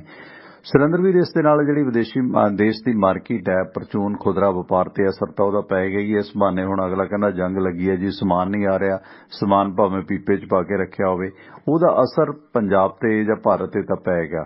ਪਰ ਬਾਬਿਆਂ ਨੂੰ ਤਾਂ ਕੋਈ ਫਰਕ ਨਹੀਂ ਪੈਣਾ, ਬਾਬਿਆਂ ਨੇ ਤਾਂ ਭਾਣਾ ਵਰਤਾ ਦੇਣਾ ਆਪਣਾ, ਹੈ ਨਾ। ਸਗੋਂ ਲੋਕ ਹੋਰ ਕਮਜ਼ੋਰ ਹੋਣਗੇ, ਬਾਬਿਆਂ ਤੇ ਹੋਰ ਨਿਰਭਰ ਹੋਣਗੇ। ਤੇ ਫਿਰ ਰਾਮ ਰਹੀਮ ਹੋਰੀ ਪਹੁੰਚ ਗਏ ਨੇ ਆਖਰ ਫਰਲੋ ਖਤਮ ਕਰਕੇ। ਕੋਈ ਸੁਣਵਾਈਆਂ ਜਿਹੜੀਆਂ ਹੋ ਗਈਆਂ ਉਹ ਠੰਡੇ ਵਾਸਤੇ ਪੈ ਜਾਣਗੀਆਂ, ਜਾਂ ਜਿਹੜੀਆਂ ਪਟੀਸ਼ਨਾਂ ਪਾਈਆਂ ਸੀ ਕਿ ਫਰਲੋ ਕਿਸ ਆਧਾਰ ਤੇ ਦਿੱਤੀ ਉਹਨਾਂ ਤੇ ਕੋਈ ਸੁਣਵਾਈ ਹੋਏਗੀ। ਤੇ ਰਾਮ ਰਹੀਮ ਦੀ ਫਰਲੋ ਸਕਸੈਸ ਹੋਈ, ਜੋ ਕੰਮ ਉਹ ਕਰਨ ਆਇਆ ਸੀ ਉਹ ਕਰ ਗਿਆ। ਇਸ ਵਿਸ਼ੇ ਤੇ ਗੱਲਬਾਤ ਕਰਾਂਗੇ ਤੇ ਕੁਝ ਹੋਰ ਖਬਰਾਂ ਨੇ। ਤੇ ਸਾਡੇ ਇਹਨਾਂ ਪ੍ਰੋਗਰਾਮਾਂ ਨੂੰ ਸਪੋਰਟ ਕੀਤਾ ਹੈ ਬਾਈ ਸੁਖੀ ਘੁੰਮਣ ਹੋਰਾਂ ਨੇ। ਵੇਕਰਸਫੀਲਡ ਇਲਾਕੇ 'ਚ ਵਿਚਰ ਰਹੇ ਤੋਂ ਮਾਰੋ ਆਪਣੇ ਟਰੱਕ ਟਰਾਲਿਆਂ ਨੂੰ brake. Union village truck shop ਦੇ ਨਾਲ ਇੰਡੀਅਨ ਰੈਸਟੋਰੈਂਟ ਬਣਿਆ, ਜਿੱਥੇ ਦੇਸੀ ਘਿਓ ਦੇ ਪਰੌਂਠਿਆਂ ਦਾ ਦਹੀਂ ਨਾਲ ਲਓ ਲੁਤਫ। ਇਹ ਇਹਨਾਂ ਦੀ ਖਾਸੀਅਤ ਹੈ। ਤੇ ਇਸ ਦੌਰਾਨ ਤੁਸੀਂ ਇੱਥੇ ਟਰੱਕ ਤੋਂ ਆ ਸਕਦੇ ਹੋ, ਡੀਜ਼ਲ ਪਵਾ ਸਕਦੇ ਹੋ। ਤੇ ਐਡਰੈਸ ਹੈ ਜਿੱਥੇ ਪਹਿਲਾਂ ਟਰੱਕ ਯੂਨੀਅਨ ਸਕੂਲ ਹੁੰਦਾ ਸੀ, ਉਸੇ ਜਗ੍ਹਾ ਤੇ ਹੈ ਯੂਨੀਅਨ ਵਿਲੇਜ ਟਰੱਕ ਸ਼ਾਪ ਤੇ ਇੰਡੀਅਨ ਰੈਸਟੋਰੈਂਟ। ਐਡਰੈਸ ਹੈ 2201 South Union Avenue, Bakersfield, California. Zip code 93307। Roadways transport ਵਾਲੇ ਸੁਖੀ ਘੁੰਮਣ ਹੋਰਾਂ ਦਾ ਕਾਰੋਬਾਰ ਹੈ, ਜਿਨ੍ਹਾਂ ਦਾ ਨੰਬਰ ਹੈ 661 304 7500 661 304 7500। ਇਸੇ ਤਰ੍ਹਾਂ ਸਾਨੂੰ ਸਪੋਰਟ ਕੀਤਾ ਅਮਰੀਕਨ ਟੈਕਸ ਫਰਮਾਂ ਦੇ ਵਿੱਚ 5 ਸਾਲ ਕੰਮ ਕਰਨ ਦੇ ਤਜਰਬੇ ਯਾਫਤਾ CPA ਤਰਸੇਮ ਸਿੰਘ ਗਿੱਲ, ਜਿਨ੍ਹਾਂ ਕੋਲੋਂ ਤੁਸੀਂ ਇੰਡੀਵਿਜੂਅਲ ਬਿਜ਼ਨਸ ਵਪਾਰ ਕਾਰੋਬਾਰ ਦੀ ਕੋਈ ਵੀ ਰਿਟਰਨ ਭਰਵਾ ਸਕਦੇ ਹੋ। ਕਿਸੇ ਸਾਖ ਸੰਬੰਧੀ ਨੂੰ ਅਮਰੀਕਾ ਸੱਦਣਾ, ਗ੍ਰੀਨ ਕਾਰਡ, ਵਰਕ ਪਰਮਿਟ ਜਾਂ ਸਪਾਊਸ ਕੇਸ ਪੇਪਰ ਫਾਈਲਿੰਗ ਕਰਾਉਣੀ ਹੈ ਤਾਂ ਇਹ ਸੇਵਾਵਾਂ CPA ਤਰਸੇਮ ਸਿੰਘ ਗਿੱਲ ਤੋਂ ਲੈ ਸਕਦੇ ਹੋ। ਸਾਡਾ ਜ਼ਿਕਰ ਕਰਨ ਤੇ ਹੋਰ ਰਾਹਤ ਮਿਲੇਗੀ। ਆਪਣੇ ਪੁਰਾਣੇ ਸਰੋਤੇ ਨੇ ਬਾਈ ਹਰਬੰਸ ਸਿੰਘ ਗਿੱਲ, ਉਹਨਾਂ ਦੇ ਬੇਟੇ ਨੇ CPA ਤਰਸੇਮ ਸਿੰਘ ਗਿੱਲ, ਜਿਨ੍ਹਾਂ ਦਾ ਨੰਬਰ ਹੈ 484 764 9861 4847649861 ਨੰਬਰ ਹੈ CPA ਤਰਸੇਮ ਸਿੰਘ ਗਿੱਲ ਹੋਰਾਂ ਦਾ। ਸੁਰਿੰਦਰ ਵੀਰ, ਰਾਮ ਰਹੀਮ ਹੋਰੀ ਵੋਟਾਂ ਭੁਗਤਾ ਕੇ ਚਲੇ ਗਏ ਨੇ ਤੇ ਵੋਟਾਂ ਸੁੱਖ ਨਾਲ ਅਕਾਲੀਆਂ ਨੂੰ ਵੀ ਮਿਲ ਗਈਆਂ ਨੇ, ਹੋਰਾਂ ਨੂੰ ਵੀ ਮਿਲ ਗਈਆਂ ਨੇ। ਕਿਰਪਾ ਸਾਰਿਆਂ ਤੇ ਥੋੜੀ ਬਹੁਤੀ ਹੋ ਗਈ ਹੈ, ਸਾਂਝੀ ਭਾਬੀ ਵਾਲਾ ਕੰਮ ਹੋ ਗਿਆ। ਤੇ ਇਸ ਫਰਨੋ ਨੂੰ ਲੈ ਕੇ ਹੁਣ ਜਿਹੜੇ ਦੋਸ਼ ਲੱਗੇ ਸੀ ਹਰਿਆਣਾ ਸਰਕਾਰ ਤੇ, ਉਹਨਾਂ ਦਾ ਕੋਈ ਬਣੂ ਅਦਾਲਤ 'ਚ ਕੁਛ? ਜੀ, ਪਹਿਲੀ ਗੱਲ ਤੇ ਬਾਬਾ ਗੁਫਾ 'ਚ ਦਿਨ ਕੱਟ ਗਿਆ, 21 ਬਹੁਤ ਆਏ ਨੇ, ਠੀਕ ਹੈ ਨਾ। ਪਤਾ ਨਹੀਂ ਦਾਨ ਦਕਸ਼ਣਾ ਕਿਹੜੀ ਦੇ ਕੇ ਗਿਆ, ਉਹਦੇ ਬਾਰੇ ਤੇ ਨਹੀਂ ਪਤਾ। ਹਾਂ, ਇੰਨਾ ਵੋਟਾਂ ਜ਼ਰੂਰ ਭੁਗਤਾ ਗਿਆ, ਕਿਹਨੂੰ ਭੁਗਤਾ ਗਿਆ ਉਹ ਸਾਰਿਆਂ ਦੇ ਸਾਹਮਣੇ ਆ। ਤੇ ਜਿਹੜਾ ਕੁਛ ਉਹਦੇ ਸੇਵਕ ਸੀਗੇ ਉਹ ਰੌਲਾ ਪਾਉਂਦੇ ਫਿਰਦੇ, ਕਹਿੰਦੇ ਬਾਬੇ ਦੇ ਤਾਂ ਸਾਨੂੰ ਦਰਸ਼ਨ ਹੀ ਨਹੀਂ ਕਰਨ ਦਿੱਤੇ। ਉਹ ਕਹਿੰਦੇ ਬਾਬਾ ਤੇ 21 ਦਿਨਾਂ ਲਈ ਛੱਡਿਆ ਸੀ, 21 ਦਿਨਾਂ 'ਚ ਕਿਹਨੂੰ ਦਰਸ਼ਨ ਦੇ ਦਿੰਦਾ। ਠੀਕ ਹੈ, ਹੁਣ ਰਹਿ ਗਈ ਗੱਲ ਇਸ ਤੋਂ ਅਗਲੀ। ਉਹ ਇਹ ਆ ਕਿ ਦੇਖੋ, ਜਿੰਨੀਆਂ ਵੀ ਪਟੀਸ਼ਨਾਂ ਪਈਆਂ ਹੋਈਆਂ ਨੇ ਉਹਦੇ ਤੇ ਕੱਖ ਨਹੀਂ ਬਣਨਾ। ਬਾਬਾ ਪਰਲੋ ਤੇ ਸੀ, ਪਰਲੋ ਤੇ ਬਾਬਾ ਚਲਾ ਗਿਆ, ਗੱਲ ਖਤਮ ਹੋ ਗਈ। ਜਿਨ੍ਹਾਂ ਨੇ ਪਰਲੋ ਤੇ ਫੈਸਲਾ ਕਰਨਾ ਉਹ ਪੁੱਛੇ ਤੋਂ ਬਗੈਰ ਕਿੱਦਾਂ ਕਰ ਲੈਣਗੇ? ਹਾਈ ਕੋਰਟ ਜਾਂ ਸੁਪਰੀਮ ਕੋਰਟ ਕਿਹਦੀ ਹਿੰਮਤ ਆ ਕਿ ਉਹ ਦਿੱਤੀ ਹੋਈ ਫਰਲੋ ਦੇ ਉੱਤੇ ਕੋਈ ਫੈਸਲਾ ਸੁਣਾ ਸਕੇ? ਕੁਛ ਨਹੀਂ ਹੋਣਾ। ਅਲਟੀਮੇਟਲੀ ਕੀ ਹੋਊਗਾ, ਕਹਿ ਦੂਗਾ ਸਰਕਾਰ ਨੂੰ ਵੀ ਏਦਾਂ ਨਹੀਂ ਦੁਬਾਰਾ ਕਰਨਾ, ਗੱਲ ਇਹਨੇ ਨਾਲ ਨਿਪਟ ਜਾਣੀ। ਉਹ ਕਹਿਣਗੇ ਨਹੀਂ ਜੀ, ਐਸ ਮੈਡੀਕਲ ਗਰਾਊਂਡ ਤੇ ਉਹਨੂੰ ਜਿਹੜੀ ਸੀਗੀ ਉਹ ਦਿੱਤੀ ਗਈ ਸੀ ਫਰਲੋ, ਠੀਕ ਹੈ, ਮੈਡੀਕਲ ਗਰਾਊਂਡ ਤੇ ਫਰਲੋ ਦੇ ਦਿੱਤੀ, ਨਾਲ ਉਹਨੂੰ Z+ ਸਿਕਿਉਰਿਟੀ ਦੇ ਦਿੱਤੀ। ਹਾਂ, ਇਹ ਜ਼ਰੂਰ ਇੱਕ ਇਤਿਹਾਸ ਬਣੇਗਾ ਭਾਰਤ ਦੇ ਅੰਦਰ ਕਿ 2 ਬਲਾਤਕਾਰ ਕੇਸ ਤੇ 2 ਕਤਲ ਦੇ ਕੇਸਾਂ ਦੇ ਵਿੱਚ ਦੋਸ਼ੀ ਕਰਾਰ ਦਿੱਤੇ ਗਏ ਸਾਧ ਨੂੰ 21 ਦਿਨ ਦੀ ਫਰਲੋ ਤੇ Z+ ਸਿਕਿਉਰਿਟੀ ਮੁਹੱਈਆ ਕਰਵਾਈ ਗਈ। ਇਹ ਸਭ ਤੋਂ ਵੱਡਾ ਸਵਾਲ ਰਹੇਗਾ, ਇਹ ਇਤਿਹਾਸ ਬਣੇਗਾ। ਆਉਣ ਵਾਲੇ ਸਮੇਂ 'ਚ ਲੋਕ ਦੇਖਿਆ ਕਰਨਗੇ, ਫਿਰ ਲਿਖਿਆ ਜਾਏਗਾ ਇਤਿਹਾਸ ਦੇ ਵਿੱਚ, ਉਹਦੇ 'ਚ ਆਏਗਾ ਕਿ ਦਿੱਤੀ ਕਿਹਨੇ। ਉਹ ਕਹਿਣਗੇ ਜੀ ਵੀ ਇੱਕ ਜੋਗੀ ਆਇਆ ਸੀ, ਇੱਕ ਮੋਦੀ ਆਇਆ ਸੀ, ਇੱਕ ਖੱਟੜ ਆਇਆ ਸੀ, ਉਹ ਕਰ ਗਏ ਸੀ ਰਲ ਮਿਲ ਕੇ ਜੀ। ਫਿਰ ਕਈ ਕੁਛ ਤਾਂ ਰਾਹ 'ਚ ਰੁਲ ਜਾਏਗਾ। ਆਪਣੇ ਵਰਗੇ ਕਿਤੇ 2 ਅੱਖਰ ਪਾ ਗਿਆ ਤੇ ਉਹ ਕਿਤੇ ਕਿਸੇ ਦੇ ਪੈ ਜਾਣਗੇ ਕਿ ਵੋਟਾਂ ਸੀ। ਫਿਰ ਉਹ ਬਹੁਤਿਆਂ ਨੂੰ ਗਾਂ ਇਹ ਵੀ ਨਹੀਂ ਸਮਝ ਆਊਗਾ ਕਿ ਵੋਟਾਂ ਕਿਹੜੀਆਂ ਸੀ, ਕਾਹਦੀਆਂ ਵੋਟਾਂ ਲਈ ਜਾਂਦਾ।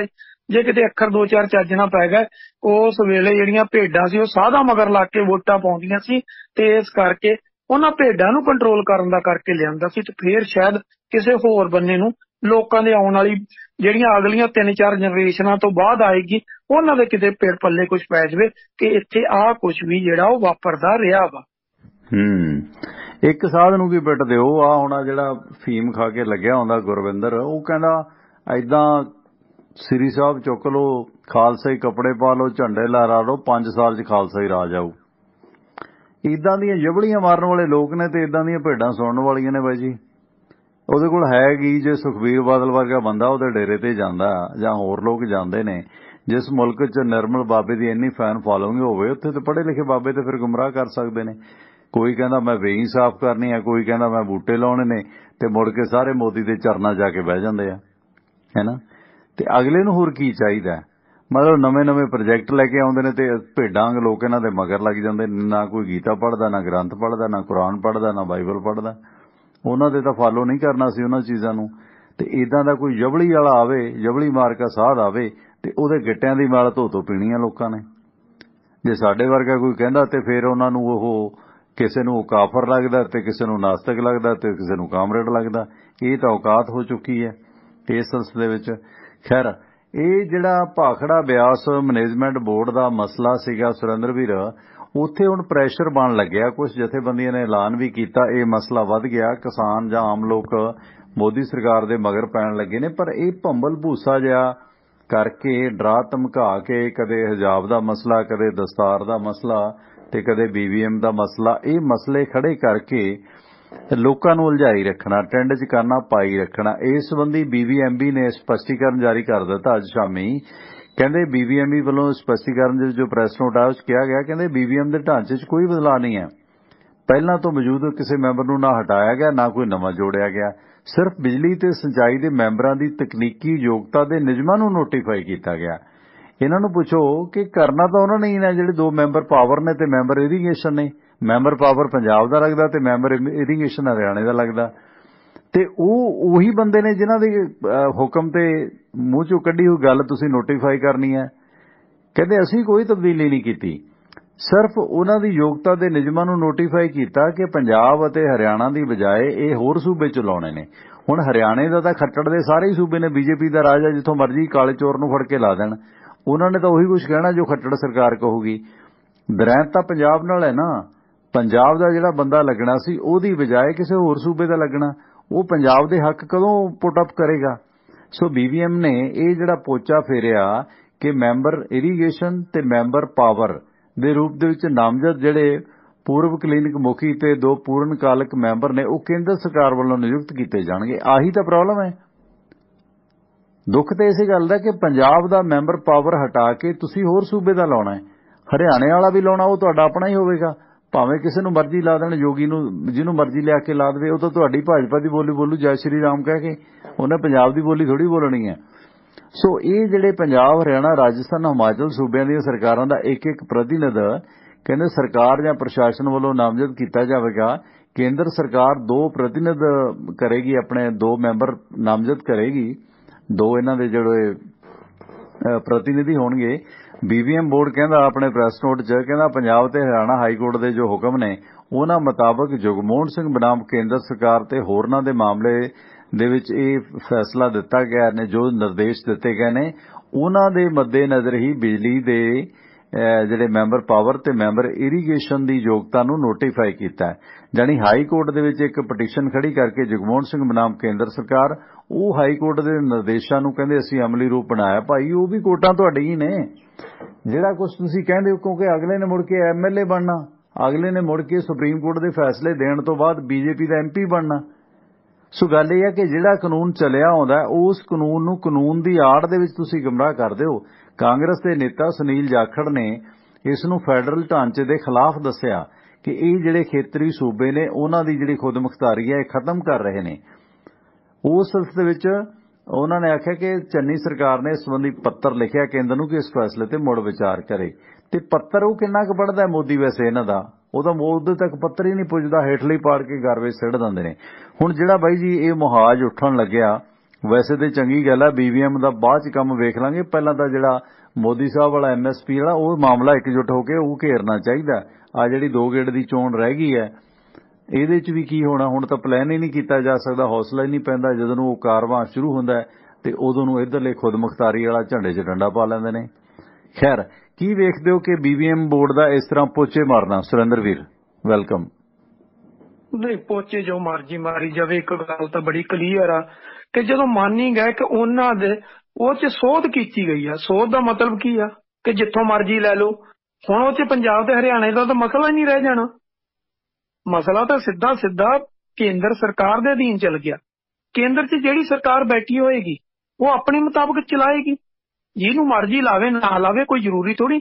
ਜੇ ਪੰਜਾਬ 'ਚ ਵੀ ਕੋਈ ਲਾਊਗੀ ਤੋਤਾ ਲਾਊਗੀ, ਤੋਤਾ ਤਾਂ ਫਿਰ ਉਦੋਂ ਹੀ ਬੋਲੂਗਾ ਨਾ। ਤੋਤਾ ਤਾਂ ਜੋ ਗੰਗਾ ਰਾਮ ਦੀ ਤਰ੍ਹਾਂ ਚੱਲੀ ਜਾਊਗਾ। ਹੁਣ ਐਵੇਂ ਪੋਚੇ ਮਾਰਨ ਜੋ ਮਰਜੀ ਕਰਨ, ਪਰ ਗੱਲ ਇਹ ਆ ਕੁੱਲ ਮਿਲਾ ਕੇ ਪੰਜਾਬ ਦੇ ਹੱਥੋਂ ਸਾਰਾ ਕੁਝ ਖੋ ਲਿਆ ਗਿਆ ਵਾ। ਪੰਜਾਬ ਦੇ ਹੱਥ ਕੁਛ ਨਹੀਂ। ਪਾਣੀ ਹਰਿਆਣੇ ਨੂੰ ਤੇ ਰਾਜਸਥਾਨ ਨੂੰ, ਪਾਣੀ ਦਿੱਲੀ ਨੂੰ, ਠੀਕ ਹੈ। ਪੰਜਾਬ ਦਾ ਪਾਣੀ ਪਹੁੰਚ ਗਿਆ ਕੀ ਕਹਿੰਦੇ ਹੁੰਦੇ 300 ਤੋਂ ਥੱਲੇ। ਜਦੋਂ ਫਲੱਡ ਆਏ ਉਦੋਂ ਉਜੜੇ ਪੰਜਾਬ। ਰਿਪੇਰੀਅਨ ਲਾਅ ਕਿੱਥੇ ਗਿਆ? ਰਿਪੇਰੀਅਨ ਲਾਅ ਪੰਜਾਬ ਤੇ ਇਕੱਲੇ ਤੇ ਨਹੀਂ ਇੰਪਲੀਮੈਂਟ ਹੁੰਦਾ, ਬਾਕੀ ਸਾਰੇ ਕੰਟਰੀ 'ਚ ਹੁੰਦਾ। ਜਦੋਂ ਫਾਲਤੂ ਆ ਗਿਆ ਪਾਣੀ ਤੇ ਪੰਜਾਬ ਡੁੱਬ ਜਾਵੇ, ਜਦੋਂ ਪਾਣੀ ਫਾਲਤੂ ਨਹੀਂ ਆਇਆ ਉਦੋਂ ਤਿਹਾਇਆ ਮਰੇ ਤੇ ਪੰਜਾਬ ਮਰੇ। ਤੇ ਫਿਰ ਜਾਣਾ ਤੇ ਕਿੱਥੇ ਜਾਣਾ? ਮਤਲਬ ਹਾਲਾਤ ਜਿਹੜੇ ਆ ਉਹ ਜਾਣ ਬੁੱਝ ਕੇ ਬਣਾਏ ਜਾ ਰਹੇ ਆ, ਕਿਉਂਕਿ ਚਾਹੇ ਉਹ ਮੋਦੀ ਹੋਵੇ ਤੇ ਚਾਹੇ ਪਹਿਲਾਂ ਕਾਂਗਰਸ ਹੋਵੇ, ਸਭ ਨੂੰ ਇੱਕ ਗੱਲ ਬੜੀ ਸਪਸ਼ਟ ਆ, ਪਤਾ ਸੀ ਜਿਹੜੀ ਐਜੀਟੇਸ਼ਨ ਚੱਲੀ ਉਹ ਪੰਜਾਬ ਤੋਂ ਚੱਲਣੀ ਆ ਤੇ ਪੰਜਾਬ ਤੋਂ ਚੱਲੀ ਹੋਈ ਕਿਸੇ ਵੀ ਐਜੀਟੇਸ਼ਨ ਨੇ ਕੇਂਦਰ ਸਰਕਾਰ ਦੀਆਂ ਗੋਡਨੀਆਂ ਲਵਾ ਦੇਣੀਆਂ ਤੇ ਹੁਣ ਤੱਕ ਲੱਗਦੀਆਂ ਆਈਆਂ ਨੇ। ਚਾਹੇ ਪੰਜਾਬੀ ਸੂਬੇ ਦੇ ਮੋਰਚੇ ਦੀ ਗੱਲ ਹੋਵੇ, ਚਾਹੇ ਐਮਰਜੈਂਸੀ ਦੀ ਹੋਵੇ, ਤੇ ਚਾਹੇ ਬਾਅਦ ਦੇ ਵਿੱਚ ਜਿਹੜੀ ਸੀ ਧਰਮ ਯੁੱਧ ਮੋਰਚੇ ਵੇਲੇ ਹੋਵੇ ਜਿਹੜੀ ਆਪਰੇਸ਼ਨ ਬਲੂ ਸਟਾਰ ਦੇ ਰੂਪ 'ਚ ਸਾਹਮਣੇ ਆਈ, ਤੇ ਚਾਹੇ ਉਹਦੇ ਤੋਂ ਬਾਅਦ 'ਚ ਕਿਸਾਨੀ ਸੰਘਰਸ਼ ਦੀ ਹੋਵੇ। ਹਰ ਵਾਰ ਜਿਹੜਾ ਕੇਂਦਰ ਸਰਕਾਰ ਨੂੰ ਗੋਡੇ ਟੇਕਣੇ ਪਏ ਆ। ਹੁਣ ਜੇ ਕਿਤੇ ਕਾਂਗਰਸ ਨੇ ਉਸ ਵੇਲੇ ਨਾ ਪੰਗਾ ਲਿਆ ਹੁੰਦਾ ਤੇ ਅੱਜ ਕਾਂਗਰਸ ਹਾਸ਼ੀਏ ਤੇ ਥੋੜੀ ਹੁੰਦੀ। ਉਸ ਵੇਲੇ ਉਹਨੂੰ ਇੱਕੋ ਹੀ ਸੀ ਕਿ ਇੰਡੀਆ ਤੇ ਰਾਜ ਕਰਨਾ। ਹਾਂ, 80 'ਚ ਜਿੱਤੀ ਤੇ ਦੁਬਾਰਾ 84 ਦਸੰਬਰ 'ਚ ਦੂਜੀ ਵਾਰ ਜਿੱਤ ਗਈ, ਪਰ ਉਸ ਤੋਂ ਬਾਅਦ ਕਿੱਥੇ ਆ? ਫਿਰ ਲੱਭਿਆ ਕੁਝ? ਫਿਰ ਲੱਭਿਆ ਨਹੀਂ। ਜਿਉਂ ਖਿੱਲਰ ਗਏ। ਭਾਵੇਂ 1991 'ਚ ਆਇਆ ਪਰ ਨਰਸਿਮਹਾ ਰਾਓ ਦੇ ਰੂਪ 'ਚ ਆਏ। ਉਹ ਨਰਸਿਮਹਾ ਰਾਓ ਜਿਹਨੂੰ ਟਿਕਟ ਨਹੀਂ ਸੀ ਦਿੱਤੀ ਰਾਜੀਵ ਗਾਂਧੀ ਨੇ ਕਿ ਨਹੀਂ ਇਹਨੂੰ ਮੈਂਬਰ ਪਾਰਲੀਮੈਂਟ ਦੀ ਚੋਣ ਲੜਨ ਲਈ ਟਿਕਟ ਨਹੀਂ ਦੇਣੀ। ਇਹ ਥੋੜੀ ਰਾਜੀਵ ਗਾਂਧੀ ਨੂੰ ਪਤਾ ਸੀ ਕਿ ਮੈਂ ਇਸ ਦੁਨੀਆ ਤੇ ਨਹੀਂ ਰਹਿਣਾ ਤੇ ਪ੍ਰਾਈਮ ਮਿਨਿਸਟਰ ਇਸ ਬੰਦੇ ਨੇ ਬਣਨਾ। ਉਹ ਬੰਦਾ ਬਣ ਗਿਆ। ਉਹਨੇ ਰਹਿੰਦੀ ਖੁੰਦੀ ਕਾਂਗਰਸ ਖਿਲਾਰਤੀ, ਮੁੜ ਕੇ ਦਾ ਨਹੀਂ ਲੱਗੇ। ਫਿਰ ਪੋਲੀਸ਼ਨ ਸਰਕਾਰਾਂ ਵੀ ਵਿੱਚ ਆਈਆਂ। ਅਖੀਰ ਜਿਹੜੇ 10 ਸਾਲ ਕੱਟੇ ਗਏ ਉਹ ਡਾਕਟਰ ਮਨਮੋਹਨ ਸਿੰਘ ਦੇ ਸਿਰ ਤੇ ਕੱਟੇ। ਉਹਨੇ BJP ਪੈਰਾਂ ਭਾਰ ਹੋ ਗਈ। ਪੈਰਾਂ ਭਾਰ ਹੋ ਕੇ ਅਗਲੇ ਨੇ ਫਿਰ ਰੇੜ ਲਿਆ ਸਾਰਾ ਕੁਝ ਵੀ ਆ ਜਾਓ ਹੁਣ ਤੁਹਾਡਾ ਕੁਝ ਨਹੀਂ। ਹੁਣ ਹਾਲਾਤ ਇਹ ਆ, ਆਪਾਂ ਸਵੇਰੇ ਵੀ ਗੱਲ ਕਰਦੇ ਸੀਗੇ ਤੀਜੇ ਫਰੰਟ ਦੀ, ਯਾਨੀ ਕਿ ਕੋਈ ਪਰਸਨੈਲਿਟੀ ਬਚੀ ਨਹੀਂ ਜਿਹੜੀ ਆ ਕੇ ਨਰਿੰਦਰ ਮੋਦੀ ਦੇ ਬਰਾਬਰ ਖੜ ਕੇ ਢੇਰ ਵਾਂਗ ਆਮੋ ਸਾਹਮਣੇ ਉਹਦੇ ਖੜਨ ਜੋਗੀ ਹੋਵੇ। ਖੜਨ ਜੋਗਾ ਹੀ ਨਹੀਂ। ਰਾਹੁਲ ਗਾਂਧੀ ਨੂੰ ਸਾਹਮਣੇ ਲਾਇਆ, ਹੁਣ ਨਰਿੰਦਰ ਮੋਦੀ ਦੇ ਸਾਹਮਣੇ ਜਿਹੜਾ ਉਹ ਖੜਨ ਜੋਗਾ ਨਹੀਂ। ਤੇ ਬਾਕੀ ਜਿਹੜੀ ਕਾਂਗਰਸ ਆ ਉਹ ਅੰਦਰ ਕੱਟ ਤੇ ਪਾੜੋ ਧਾੜ ਆ ਤੇ ਉਹ ਸਾਰੀ ਦੀ ਸਾਰੀ BJP ਵੱਲ ਨੂੰ ਭੱਜੀ ਜਾ ਰਹੀ ਹੈ। ਇਹੀ ਕਾਰਨ ਆ ਸਾਰਾ ਕੁਝ ਕਿ ਹਰ ਸਰਕਾਰ ਜਿਹੜੀ ਉਹ ਪੰਜਾਬ ਤੋਂ ਭੱਜੀ ਆ, ਪੰਜਾਬ ਤੋਂ ਭੱਜਦੀ ਆ ਕਿ ਪੰਜਾਬ ਨੂੰ ਰਗੜ ਲਓ। ਜੇ ਪੰਜਾਬ ਖੜ ਗਿਆ ਤੇ ਸਾਡਾ ਸਾਰਾ ਕੁਝ ਗਿਆ। ਉਹ ਪੰਜਾਬ ਨੂੰ ਰਗੜਨ ਦੀ ਜਿਹੜੀ ਉਹ ਕਵੈਤ ਚੱਲੀ ਹੋਈ। ਹਾਂ ਬਿਲਕੁਲ। ਦੇਖੋ ਪੰਜਾਬ ਨੂੰ ਰਗੜਨ ਦੇ ਵਾਸਤੇ ਉਹ ਕੋਈ ਕਿਸੇ ਨੂੰ ਹਥਿਆਰ ਚੁਕਾਉਣਗੇ, ਕਿਸੇ ਨੂੰ ਖੁਦ ਮੁਖਤਾਰੀ ਜਾਂ ਹੋਰ ਮਸਲਾ ਇਸ ਤਰ੍ਹਾਂ ਦਾ ਸਿੱਖ ਮਸਲਾ ਕੋਈ ਖੜਾ ਕਰਕੇ ਇਦਾਂ ਦੀ ਕੜੀ ਘਲਾਉਣਗੇ, ਕਿਉਂਕਿ ਇਹ ਰਾਸ ਆਉਂਦਾ ਨਾ ਇਹ ਚੀਜ਼। ਕਿਉਂਕਿ ਦੇਖੋ ਕਸ਼ਮੀਰ ਦਾ ਮਸਲਾ ਸੀਗਾ ਤੇ ਉਹ ਅੱਤਵਾਦ ਦਾ ਹੋਊਗਾ ਖੜਾ ਕਰਕੇ, ਤਾਂ ਉਹਨਾਂ ਦੇ ਖਿਲਾਫ ਜਿਹੜਾ ਸੀ ਉਹਨੂੰ ਪੂਰੇ ਇੰਡੀਆ 'ਚ ਕੈਸ਼ ਕੀਤਾ ਗਿਆ ਤੇ ਉਹਨਾਂ ਨੇ ਫਿਰ ਵੀ ਸਿਆਣਪ ਕੀਤੀ ਕਿ ਉਹ ਮੁੱਦਾ ਨਹੀਂ ਬਣਨ ਦਿੱਤਾ। ਕੋਈ ਵਿਵਾਦਤ ਬਿਆਨ ਕਸ਼ਮੀਰੀ ਆਗੂਆਂ ਨੇ ਨਹੀਂ ਦਿੱਤਾ। ਉਹਨਾਂ ਨੇ ਉਹ ਜਿਹੜਾ ਸੀਗਾ ਅਦਾਲਤੀ ਫੈਸਲੇ ਨੂੰ, ਭਾਵੇਂ ਉਹ ਅਯੁੱਧਿਆ ਦਾ ਸੀ, ਜੋ ਉਹਨਾਂ ਨੂੰ ਪ੍ਰਵਾਨ ਕਰ ਲਿਆ ਕਿ ਠੀਕ ਹੈ ਜੋ ਕੋਰਟ ਨੇ ਕਰਤਾ ਦੈਟਸ ਆਲ, ਉਹ ਬਹੁਤਾ ਕੋਈ ਕੈਸ਼ ਨਹੀਂ ਹੋ ਰਿਹਾ। ਤੇ ਆਖਰ ਦੇ ਵਿੱਚ ਉਹ ਸੁਰਿੰਦਰਵੀਰ ਪ੍ਰਗਟ ਸਿੰਘ ਸਿੱਖਿਆ ਮੰਤਰੀ ਨੇ ਇੱਕ ਕਿਹਾ ਕਿ 5 ਮਾਰਚ ਤੱਕ ਅਸੀਂ ਜਾਂਚ ਕਰਕੇ ਦੋਸ਼ੀ ਨੂੰ ਸਜ਼ਾ ਦੇਵਾਂਗੇ, ਜਿਸ ਨੇ ਇਹ ਕਾਰਵਾਈ ਕੀਤੀ ਹੈ ਕਿ ਜਿਹੜੀ ਪੰਜਾਬ ਸਕੂਲ ਐਜੂਕੇਸ਼ਨ ਬੋਰਡ ਦੀ ਵਿਵਾਦਤ ਕਿਤਾਬ ਹੈ, ਜਿਸ ਨੂੰ ਲੈ ਕੇ ਅੱਜ ਇਕੱਠ ਵੀ ਹੋਇਆ ਮੋਹਾਲੀ ਦੇ ਵਿੱਚ ਸਕੂਲ ਬੋਰਡ ਦੇ ਸਾਹਮਣੇ, ਕਿ ਜਿਸ ਵੀ ਵਿਅਕਤੀ ਨੂੰ ਇਸ ਦੇ ਵਿੱਚ ਜ਼ਿੰਮੇਵਾਰ ਠਹਿਰਾਇਆ ਗਿਆ ਉਸ ਦੇ ਖਿਲਾਫ ਕਾਰਵਾਈ ਕੀਤੀ ਜਾਵੇਗੀ। ਕਾਬਲੇ ਜ਼ਿਕਰ ਹੈ ਕਿ ਸੁਰਿੰਦਰਵੀਰ ਇਸ ਇਤਿਹਾਸ ਦੀ ਜਿਹੜੀ ਪੰਜਾਬ ਸਕੂਲ ਬੋਰਡ ਦੀ 12ਵੀਂ ਦੀ ਕਿਤਾਬ ਹੈ, ਉਸ ਦੇ ਵਿੱਚ ਕੁਝ ਵਿਵਾਦਤ ਗੱਲਾਂ ਨੇ, ਜਿਸ ਦੇ ਵਿੱਚ ਕਿਹਾ ਗਿਆ ਕਿ 6ਵੀਂ ਪਾਤਸ਼ਾਹੀ ਸ੍ਰੀ ਗੁਰੂ ਹਰਗੋਬਿੰਦ ਸਾਹਿਬ ਨੇ ਮੁਗਲ ਫੌਜ ਦੇ ਵਿੱਚ ਨੌਕਰੀ ਕੀਤੀ ਤੇ ਉਹਨਾਂ ਨੇ ਜੱਟਾਂ ਨੂੰ ਤਲਵਾਰ ਉਠਾਉਣ ਲਈ ਮਜਬੂਰ ਕੀਤਾ ਤੇ ਇਸ ਤੇ ਜਿਹੜਾ ਵਿਰੋਧੀਆਂ ਨੇ ਸਵਾਲ ਖੜੇ ਕੀਤੇ ਸੀ ਤੇ ਇਸ ਦੀ ਜਾਂਚ ਬਿਠਾ ਦਿੱਤੀ ਹੈ। ਕਹਿੰਦੇ 5 ਮਾਰਚ ਤੱਕ ਇਹ ਜਾਂਚ ਆ ਜਾਵੇਗੀ, ਉਸ ਤੋਂ ਬਾਅਦ ਦੋਸ਼ੀਆਂ ਤੇ ਕਾਰਵਾਈ ਕਰਾਂਗੇ। ਪਰ ਇਹ 6ਵੀਂ ਪਾਤਸ਼ਾਹੀ ਗੁਰੂ ਬਿਲਾਸ ਪਾਤਸ਼ਾਹੀ 6ਵੀਂ ਜਾਂ ਹੋਰ ਜਿਹੜੇ ਵਿਵਾਦਤ ਕਿਤਾਬਾਂ ਸੀ, ਜਿਸ ਦੇ ਦੌਰਾਨ ਜ਼ਿੰਮੇਵਾਰ ਤਾਂ ਉਹ ਸਿੱਖ ਸਮਾਜ ਹੀ ਹੈ, ਕਿਉਂਕਿ ਜਿਹੜੀ 1999 ਦੇ ਵਿੱਚ ਖਾਲਸਾ ਸਾਜਨਾ ਦਿਵਸ ਦੇ ਮੌਕੇ ਜਿਹੜੀ ਕਿਤਾਬ ਰਿਲੀਜ਼ ਕੀਤੀ ਸੀਗੀ ਹਿੰਦੀ ਭਾਸ਼ਾ 'ਚ ਸਿੱਖ ਇਤਿਹਾਸ, ਜਿਹੜੀ ਬੈਨ ਹੈ, ਜਿਸ ਨੂੰ ਬਲਦੇਵ ਸਿੰਘ ਸਰਸਾ ਅੱਜ ਵੀ ਚੁੱਕੀ ਫਿਰਦੇ ਨੇ, ਉਹ ਮਸਲਾ ਉਹਨਾਂ ਨੇ ਉਠਾਇਆ ਸੀ। ਉਸ ਦੇ ਵਿੱਚ ਕਈ ਇਸ ਤਰ੍ਹਾਂ ਦੇ ਗਲਤ ਕੋਟ ਨੇ ਜਿਨ੍ਹਾਂ ਨੂੰ ਆਧਾਰ ਬਣਾ ਕੇ ਹੀ ਇਸ ਸਕੂਲ ਬੋਰਡ ਦੀ ਕਿਤਾਬ ਦੇ ਵਿੱਚ ਇਹ ਗੱਲ ਪਾ ਦਿੱਤੀ ਕਿ ਗੁਰੂ ਸਾਹਿਬ ਨੇ 6ਵੀਂ ਪਾਤਸ਼ਾਹੀ ਹਰਗੋਬਿੰਦ ਸਾਹਿਬ ਮਹਾਰਾਜ ਨੇ ਮੁਗਲ ਫੌਜ ਦੇ ਵਿੱਚ ਨੌਕਰੀ ਕੀਤੀ ਤੇ ਉਹਨਾਂ ਨੇ ਜੱਟਾਂ ਨੂੰ ਤਲਵਾਰ ਉਠਾਉਣ ਲਈ ਮਜਬੂਰ ਕੀਤਾ। ਉਹ ਜਿਹੜਾ ਪੱਖ ਸੀ ਇਹਦੇ ਵਿੱਚ ਇਸ ਤਰ੍ਹਾਂ ਪੇਸ਼ ਕੀਤਾ। ਕੀ ਵੇਖਦੇ ਹੋ ਸਾਰੇ ਵਰਤਾਰੇ ਨੂੰ? ਕਰੋ ਬਾਈਂਡ ਅਪ ਪਲੀਜ਼। ਜੇ ਕੋਈ ਹੋਰ ਅਪਡੇਟ ਆ ਉਹ ਵੀ ਕੰਪਲੀਟ ਕਰ ਦਿਓ ਜੀ। ਦੇਖੋ, ਪਹਿਲਾਂ +2 ਦਾ ਮਸਲਾ ਖੜਾ ਹੋਇਆ ਸੀ। ਪਹਿਲਾਂ ਐਜੂਕੇਸ਼ਨ ਮਿਨਿਸਟਰ ਸੀ ਅਰੁਣਾ ਚੌਧਰੀ, ਉਦੋਂ ਬਾਅਦ ਖੜਾ ਹੋਇਆ, ਦਬਾ ਦਿੱਤਾ ਗਿਆ ਕਿ ਬੁੱਕ ਰਿਲੀਜ਼ ਨਹੀਂ, ਬੁੱਕ ਛਪ ਗਈ ਸੀ, ਕਹਿੰਦੇ ਇਹ ਬੁੱਕ ਨਹੀਂ ਲਾਈ ਜਾਏਗੀ। ਫਿਰ OP ਸੋਨੀ ਆ ਗਏ ਐਜੂਕੇਸ਼ਨ ਮਿਨਿਸਟਰ, ਫੇਰ ਹੋਇਆ ਇਹ ਮੰਨ ਕੇ ਇੱਕ ਵੀਡੀਓ ਵਾਇਰਲ ਹੋਈ ਜਿੱਥੇ ਉਸ ਵੇਲੇ IAS ਅਫਸਰ ਸੀਗਾ ਜਿਹੜਾ ਅਰੁਣਾ ਚੌਧਰੀ ਦਾ ਨਜ਼ਦੀਕੀ ਸੀਗਾ, ਗੁਰਦਾਸਪੁਰ ਨਾਲ ਸੰਬੰਧਤ ਸੀ, ਲੇਕਿਨ ਉਹਦੀ ਸਟੇਟ ਨੂੰ ਬਿਲੋਂਗ ਕਰਦਾ ਸੀ, ਉਹ ਰਾਜਸਥਾਨ ਨੂੰ, ਕਿਉਂਕਿ ਉਹਦੀ ਸਾਰੀ ਜੌਬ ਰਾਜਸਥਾਨ ਦੀ ਸੀ। ਉਹਨੂੰ ਚੇਅਰਮੈਨ ਐਜੂਕੇਸ਼ਨ ਬੋਰਡ ਲਾਇਆ ਗਿਆ। ਉਹਦੇ ਉੱਤੇ OP ਸੋਨੀ ਦੇ ਦਰਮਿਆਨ ਬੜੀ ਤੂੰ ਮੈਂ ਹੋਈ ਔਰ ਵੀਡੀਓ ਵਾਇਰਲ ਹੋਈ। ਉਹਨੇ ਕਿਹਾ ਤੁਹਾਨੂੰ ਬੰਦੇ ਦੇ ਪੁੱਤ ਬਣਾਉਂਗਾ। ਇੱਥੋਂ ਤੱਕ OP ਸੋਨੀ ਨੇ ਕਿਹਾ ਸੀ ਕਿ ਤੁਸੀਂ ਬੇਇੱਜ਼ਤੀ ਕਰਾਉਂਦੇ ਹੋ, ਤੁਹਾਨੂੰ ਜਦ ਕਿਹਾ ਸੀ ਪਹਿਲਾਂ ਇਹਦੀ ਸਾਰੀ ਨੂੰ ਸਟੱਡੀ ਕਰੋ, ਨਹੀਂ ਇਹਨੂੰ ਛਪਾਉਣਾ, ਸਟੱਡੀ ਹੋਏਗੀ ਉਹਦੇ ਬਾਅਦ ਛਪਾਉਣਾ, ਤੁਸੀਂ ਕਿਉਂ ਪੈਸਾ ਬਰਬਾਦ ਕਰਦੇ ਹੋ? ਹੁਣ ਦੇਖੋ ਗੱਲ ਤੇ ਆ ਕਿ ਤੁਸੀਂ ਸਟੱਡੀ ਕਰਦੇ ਨਹੀਂ, ਪਹਿਲਾਂ ਉਹਨਾਂ ਨੂੰ ਛਪਾ ਕੇ ਰੱਖ ਲੈਂਦੇ ਹੋ, ਠੀਕ ਹੈ। ਹੁਣ ਇਸ ਤੋਂ ਅੱਗੇ ਆ ਜਾਓ। ਉਸ ਤੋਂ ਬਾਅਦ ਇਹ ਫੇਰ ਇੱਕ ਵਾਰੀ ਵਿਵਾਦ ਖੜਾ ਹੋਇਆ OP ਸੋਨੀ ਦੇ ਹੁੰਦਿਆਂ, ਫਿਰ ਬੁੱਕ ਜਿਹੜੀ ਸੀਗੀ ਉਹ ਛਾਪ ਦਿੱਤੀ ਗਈ, ਕਹਿੰਦੇ ਸੋਧ ਕਰਤੀ, ਪਰ ਉਹ 'ਚ ਕਾਂਗਰਸ ਦਾ ਇਤਿਹਾਸ ਪਾ ਦਿੱਤਾ ਗਿਆ। ਫਿਰ ਵਾਵੇਲਾ ਖੜਾ ਹੋਇਆ, ਫਿਰ ਉਹਨੂੰ ਠੰਡੇ ਬਸਤੇ 'ਚ ਪਾ ਦਿੱਤਾ, ਯਾਨੀ ਕਿ 17-18 ਵਾਲੇ ਸੈਸ਼ਨ 'ਚ, 18-19 ਵਾਲੇ 'ਚ, 19-20 ਵਾਲੇ 'ਚ ਤੇ 20-21 ਵਾਲੇ 'ਚ ਇਹੀ ਕੁਝ ਚੱਲਦਾ ਰਿਹਾ। ਈਵਨ ਕਿ 21-22 ਵਾਲੇ 'ਚ ਵੀ ਜਿਹੜਾ ਉਹ ਸੀ +2 ਦਾ ਜਿਹੜੀ ਹਿਸਟਰੀ ਦੀ ਕਿਤਾਬ ਸੀ ਉਹਨੂੰ ਜਿਉਂ ਦਾ ਤਿਉਂ ਹੀ ਰਹਿਣ ਦਿੱਤਾ, ਪਹਿਲੀ ਨੂੰ ਨਵੀਂ ਲਾਗੂ ਨਹੀਂ ਕੀਤੀ। ਹੁਣ +1 ਵਾਲੇ 'ਚ ਇਹ ਕੁਝ ਕਰ ਲਿਆ। ਉਹ ਲੱਗਣੀ ਸੀਗੀ ਅਗਲਾ ਸੈਸ਼ਨ ਜਿਹੜਾ ਸੀਗਾ ਹੁਣ 22-23 ਵਾਲਾ, ਉਹਦੇ 'ਚ। ਹੁਣ ਅਗਲੀ ਗੱਲ ਇੱਕ ਕਲੀਅਰ ਕਰਦੇ ਆ, ਕੀ ਕਰਦਾ ਐਜੂਕੇਸ਼ਨ ਬੋਰਡ? ਜਿਹੜੇ ਕੰਪਲਸਰੀ ਸਬਜੈਕਟ ਨੇ 10ਵੀਂ ਤੱਕ ਤੋਂ ਕਿਤਾਬਾਂ ਦਿੰਦਾ ਸਾਰੀਆਂ ਸਕੂਲਾਂ ਨੂੰ ਫ੍ਰੀ। +1 ਤੇ 2 'ਚ ਜਿਹੜੇ ਕੰਪਲਸਰੀ ਸਬਜੈਕਟ ਨੇ ਜਿਹਦੇ 'ਚ ਇੰਗਲਿਸ਼ ਤੇ ਪੰਜਾਬੀ ਆ, ਉਹ 2 ਸਬਜੈਕਟਾਂ ਦੀਆਂ ਕਿਤਾਬਾਂ ਦਿੰਦਾ। ਇੱਕ ਦਿੰਦਾ ਉਹ ਜਿਹੜਾ ਹੁਣ ਇਹਨਾਂ ਨੇ ਨਵਾਂ ਲਾਇਆ ਵਾ ਵੈਲਕਮ ਲਾਈਫ, ਇੱਕ ਦਿੰਦਾ এনवायरमेंट EVS ਦੀ, ਤੇ ਇੱਕ ਦਿੰਦਾ ਉਹ ਕੰਪਿਊਟਰ। ਇਹ ਕਿਤਾਬਾਂ ਦਿੰਦਾ ਉਹ 5 ਕਿਤਾਬਾਂ ਹੁੰਦੀਆਂ ਨੇ ਹਰ ਵਿਅਕਤੀ ਦੇ ਬੱਚੇ ਦੇ ਲਈ। ਉਹਦੇ ਇਲਾਵਾ ਜਿਹੜੇ ਬਾਕੀ 94 ਵਿਸ਼ੇ ਨੇ ਉਹਦੀ ਕਿਤਾਬ ਐਜੂਕੇਸ਼ਨ ਬੋਰਡ ਨਹੀਂ ਦਿੰਦਾ। ਉਹਨਾਂ ਨੇ ਕਹਿੰਦੇ ਸਾਡੀ ਸਾਈਟ ਤੇ ਪਈ ਆ, ਉੱਥੋਂ ਡਾਊਨਲੋਡ ਕਰ ਲਓ ਜਿਹਨੇ ਕਰਨੀ ਆ, ਤੇ ਉਹਦੀ ਹੈਲਪ ਬੁੱਕ ਜਿਹੜੀ ਆ ਉਹ ਅਲੱਗ-ਅਲੱਗ ਰਾਈਟਰਾਂ ਨੂੰ ਦੇ ਦਿੱਤਾ ਅਧਿਕਾਰ। ਇੰਗਲਿਸ਼ ਵਾਲਾ ਇੰਗਲਿਸ਼ 'ਚ, ਹਿੰਦੀ ਵਾਲਾ ਹਿੰਦੀ 'ਚ, ਪੰਜਾਬੀ ਵਾਲਾ ਪੰਜਾਬੀ, ਜਿਹੜੇ ਮੀਡੀਅਮ 'ਚ ਚਾਹੀਦੀ ਆ ਉਹਦੇ ਵਾਲੀ ਬਾਜ਼ਾਰ 'ਚੋਂ ਖਰੀਦ ਲਓ, ਯਾਨੀ ਕਿ ਬਾਜ਼ਾਰ 'ਚੋਂ ਖਰੀਦਣੀ ਪੈਂਦੀ ਆ। ਅੱਛਾ, ਬਾਜ਼ਾਰ ਦੇ ਵਿੱਚ ਹੁਣ ਉੱਥੇ ਕੀ ਹੁੰਦਾ, ਇੰਗਲਿਸ਼ ਵਾਲੀ ਕਿਸੇ ਰਾਈਟਰ ਦੀ ਮਿਲੂਗੀ, ਪੰਜਾਬੀ ਵਾਲੀ ਕਿਸੇ ਦੀ ਮਿਲੂ। ਉਹ 'ਚ ਬੱਚੇ ਆਪਸ 'ਚ ਉਲਝ ਜਾਂਦੇ ਆ। ਪੰਜਾਬੀ ਵਾਲੇ ਨੇ ਕੁਝ ਲਿਖਿਆ ਆਊਗਾ, ਇੰਗਲਿਸ਼ ਵਾਲੇ ਨੇ ਕੁਝ ਲਿਖਿਆ ਆਊਗਾ। ਇਹ ਸਮੱਸਿਆ ਵੀ ਖੜਦੀ ਆ ਉੱਥੇ ਆ ਕੇ। ਯਾਨੀ ਕਿ ਸਾਰੇ ਦਾ ਸਾਰਾ ਮਸਲਾ ਜਿਹੜਾ ਉਲਝਾਇਆ ਪਿਆ। ਚਾਹੀਦਾ ਤੇ ਸੀ ਐਜੂਕੇਸ਼ਨ ਬੋਰਡ ਨੂੰ, ਤੁਸੀਂ ਪ੍ਰਿੰਟ ਕਰੋ। ਤੁਹਾਨੂੰ ਪਤਾ ਹੁੰਦਾ 10th 'ਚੋਂ ਬੱਚਾ ਨਿਕਲਦਾ, ਤੁਹਾਡੇ ਕੋਲੇ ਐਡਵਾਂਸ 'ਚ ਆ ਜਾਂਦਾ ਕਿ ਕਿੰਨੇ ਕੁ ਬੱਚੇ ਜਿਹੜੇ ਆ ਉਹ ਸਾਇੰਸ ਨੂੰ ਜਾਣਾ ਚਾਹੁੰਦੇ ਆ, ਕਿੰਨੇ ਕੁ ਜਿਹੜੇ ਆ ਮਤਲਬ ਸਾਇੰਸ ਦੇ ਦੋਨਾਂ ਸਟਰੀਮਾਂ 'ਚ, ਕਿਹੜਾ ਮੈਡੀਕਲ ਤੇ ਨਾਨ ਮੈਡੀਕਲ ਦੋਨਾਂ 'ਚ ਇੱਕੋ ਸਬਜੈਕਟ ਆ। ਇੱਕ ਬੰਨੇ ਮੈਥ ਆਉਂਦਾ, ਦੂਜੇ ਬੰਨੇ ਬਾਇਓਲੋਜੀ ਆਉਂਦੀ ਆ। ਜਿੱਧਰ ਮੈਥ ਆ ਗਿਆ ਉਧਰ ਬਾਇਓਲੋਜੀ ਨਹੀਂ ਆਉਣੀ, ਜਿੱਧਰ ਬਾਇਓਲੋਜੀ ਆ ਗਈ ਉਧਰ ਮੈਥ ਨਹੀਂ ਆਉਣਾ। ਇੰਨਾ ਕੋਈ ਰੌਲਾ ਸਾਰਾ ਹੋਰ ਤਾਂ ਬਹੁਤਾ ਨਹੀਂ ਹੈ। ਬਾਕੀ ਸਬਜੈਕਟ ਫਿਜ਼ਿਕਸ ਕੈਮਿਸਟਰੀ ਤਾਂ ਦੋਨੋਂ ਪਾਸੇ ਹੈਗਾ ਨਾ। ਉਹ ਤੇ ਚਾਹੀਦੀਆਂ ਕਿ ਕਿੰਨੇ ਬੱਚੇ ਉਹਦੇ 'ਚ ਗਏ ਆ, +1 'ਚ ਗਏ ਆ, ਉਹਨਾਂ ਲਈ ਉਸ ਹਿਸਾਬ ਨਾਲ ਇੰਤਜ਼ਾਮ ਚਾਹੀਦਾ। ਦੂਸਰੀ ਗੱਲ, ਇਤਿਹਾਸ ਦੀ ਕਿਤਾਬ ਆ ਗਈ, ਇਕਨੋਮਿਕਸ ਦੀ ਆ ਗਈ, ਹਿਸਟਰੀ ਦੀ ਆ ਗਈ, ਪੋਲੀਟੀਕਲ ਦੀ ਆ ਗਈ, ਜਿਹੜੀਆਂ ਇਹ ਤੁਹਾਨੂੰ ਆਪਣੇ ਪੰਜਾਬੀ ਤੇ ਇੰਗਲਿਸ਼ 'ਚ ਤੇ ਹਿੰਦੀ ਤਿੰਨਾਂ ਭਾਸ਼ਾਵਾਂ 'ਚ ਛਪਾਉਣੀਆਂ ਜ਼ਰੂਰੀ ਨੇ।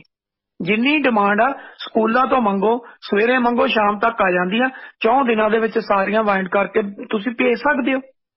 ਹੁਣ ਸਮੱਸਿਆ ਤੇ ਇਹ ਆ ਕਿ ਜਦੋਂ ਕੰਮ ਹੀ ਨਹੀਂ ਕਰਨਾ, ਕੰਮ ਦੇ ਦੇਣਾ ਪ੍ਰਾਈਵੇਟ ਸੈਕਟਰ ਨੂੰ। ਕਿ ਆਪਣਾ ਕ੍ਰਿਸ਼ਨ ਕੁਮਾਰ ਆਇਆ ਸੀ ਐਜੂਕੇਸ਼ਨ ਸੈਕਟਰ, ਠੀਕ ਆ, ਉਹਦੇ ਬਹੁਤ ਸਾਰੇ ਫੈਸਲੇ ਗਲਤ ਸੀ, ਬਹੁਤ ਸਾਰੇ ਸਹੀ ਵੀ ਸੀ। ਉਹ ਕਹਿੰਦਾ ਸੀ ਨਹੀਂ, ਪ੍ਰਾਈਵੇਟ ਸੈਕਟਰ ਲੁੱਟਦਾ, ਐਜੂਕੇਸ਼ਨ ਬੋਰਡ ਆਪਣੇ ਲੈਵਲ ਤੇ ਇਹ ਕਿਤਾਬਾਂ ਮੁਹੱਈਆ ਕਰਵਾਏਗਾ, ਬੱਚਿਆਂ ਦੀ ਲੁੱਟ ਖਤਮ ਕਰਨੀ ਹੈ। ਪਰ 10th ਤੱਕ ਦੀ ਤਾਂ ਲੁੱਟ ਖਤਮ ਹੋਈ, 10th ਤੋਂ ਉੱਪਰਲੀਆਂ 2 ਕਲਾਸਾਂ ਦੀ ਲੁੱਟ ਖਤਮ ਨਹੀਂ ਹੋਈ। ਜਿਹੜੀਆਂ ਮਹਿੰਗੀਆਂ ਕਿਤਾਬਾਂ ਨੇ, ਫਿਜ਼ਿਕਸ ਆ, ਕੈਮਿਸਟਰੀ ਆ, ਠੀਕ ਹੈ, ਬਾਇਓਲੋਜੀ ਆ, ਮੈਥ ਆ, ਉਹਨਾਂ ਦੀ ਕੌਣ ਕਰੂਗਾ? ਉਹ ਲੁੱਟ ਕਿੱਦਾਂ ਖਤਮ ਹੋਊਗੀ? ਇਸੇ ਤਰ੍ਹਾਂ ਆਰਟਸ ਦੇ ਵਿੱਚ ਆ, ਇਸੇ ਤਰ੍ਹਾਂ ਕਮਰਸ 'ਚ ਆ ਗਈਆਂ, ਇਸੇ ਤਰ੍ਹਾਂ ਬਾਕੀ ਜਿਹੜੇ ਸਬਜੈਕਟ ਸੀਗੇ ਜਿਹਦੇ ਵਿੱਚ ਆਪਣੀ ਉਹਦੀ ਆ ਗਈ ਆ, ਜਿਹੜੀ ਸੀਗੀ ਇੱਕ ਹੋਰ ਸਟਰੀਮ ਆ, ਇਹਦੇ ਵਿੱਚ ਮੈਨੂੰ ਹੁਣ ਉਹਦਾ ਨਾਮ ਨਹੀਂ ਯਾਦ ਆ ਰਿਹਾ, ਉਹਦੇ 'ਚ ਵੀ ਇਹ ਪ੍ਰੋਬਲਮ ਆਉਂਦੀ ਆ। ਯਾਨੀ ਕਿ ਜਿਹੜੀਆਂ ਬੁੱਕਾਂ ਸੀ ਉਹ ਤੈਨੂੰ ਬਾਜ਼ਾਰ 'ਚੋਂ ਲੈਣੀਆਂ ਪੈਂਦੀਆਂ ਨੇ। ਵੋਕੇਸ਼ਨਲ ਦਾ ਵੀ ਆਹੀ ਸਮੱਸਿਆ ਖੜ ਗਈ ਹੈ ਜੀ। ਹੁਣ ਜਦੋਂ ਇਹ ਸਾਰੀ ਸਮੱਸਿਆ ਖੜੀ ਹੋਵੇਗੀ ਤਾਂ ਫਿਰ ਕਿਤੇ ਨਾ ਕਿਤੇ ਸਰਕਾਰ ਨੂੰ ਜਵਾਬ ਦੇਣਾ ਬਣਦਾ। ਮੈਂ ਸਵੇਰੇ ਵੀ ਕਿਹਾ ਸੀ ਕਿ ਪ੍ਰਗਟ ਸਿੰਘ ਨੇ ਇਹ ਕਿਹਾ ਕਿ 5 ਤਰੀਕ ਤੱਕ ਫੈਸਲਾ ਆ ਜਾਵੇਗਾ ਜਿਹੜੀ ਕਮੇਟੀ ਬਣਾਈ ਉਹਦਾ। ਹੁਣ ਉਹ ਕਮੇਟੀ ਬਣਾਈ ਹੈ, ਕਮੇਟੀ 'ਚ ਦੋਸ਼ੀ ਤਾਂ ਕਿਸੇ ਨੂੰ ਹੁਣ ਗਰਦਾਨਣਾ ਪੈਣਾ, ਕਿਸੇ ਤੇ ਤਲਵਾਰ ਸੁੱਟਣੀ ਪੈਣੀ।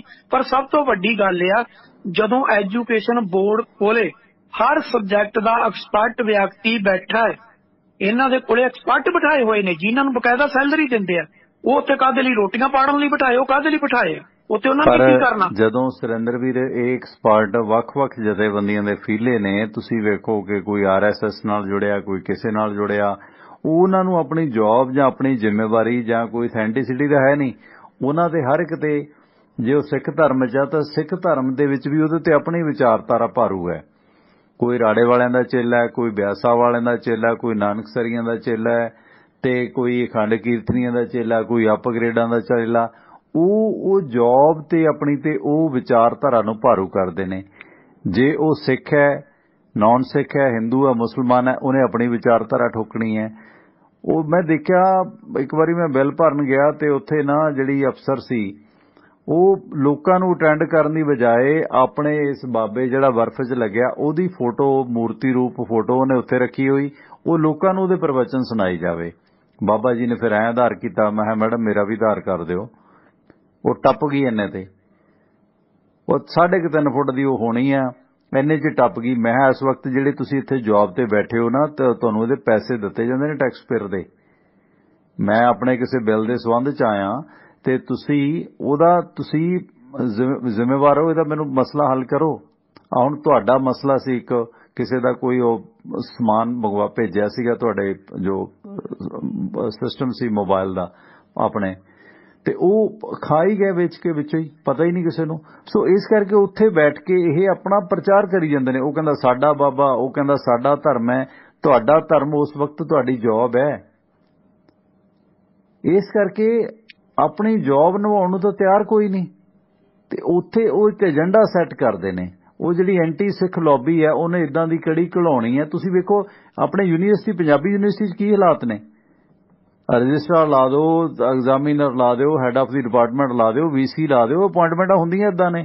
ਉਹ ਪਹਿਲਾਂ ਵਿਰਸੇ ਵਾਲਾ ਸਾਧ ਹੁੰਦਾ ਸੀਗਾ, ਵਿਰਸਾ ਸਿੰਘ ਦਿੱਲੀ ਗੋਬਿੰਦ ਸਾਧਨ ਵਾਲਾ, ਉਹਨੇ ਕਿੰਨੀਆਂ ਅਪੁਆਇੰਟਮੈਂਟ ਕਰਾਈਆਂ ਸੀ ਉਦੋਂ। ਗਵਰਨਰ ਜਨਰਲ ਜਿਹੜੀ ਪੰਜਾਬ ਦੇ ਗਵਰਨਰ ਤੱਕ ਦੀ ਅਪੁਆਇੰਟਮੈਂਟ ਉਹਦੇ ਰਾਹੀਂ ਹੁੰਦੀ ਸੀ, ਵਿਰਸਾ ਸਿੰਘ ਸਰਾਵਾਂ ਬੋਦਲਾਂ ਦੇ ਰਾਹੀਂ।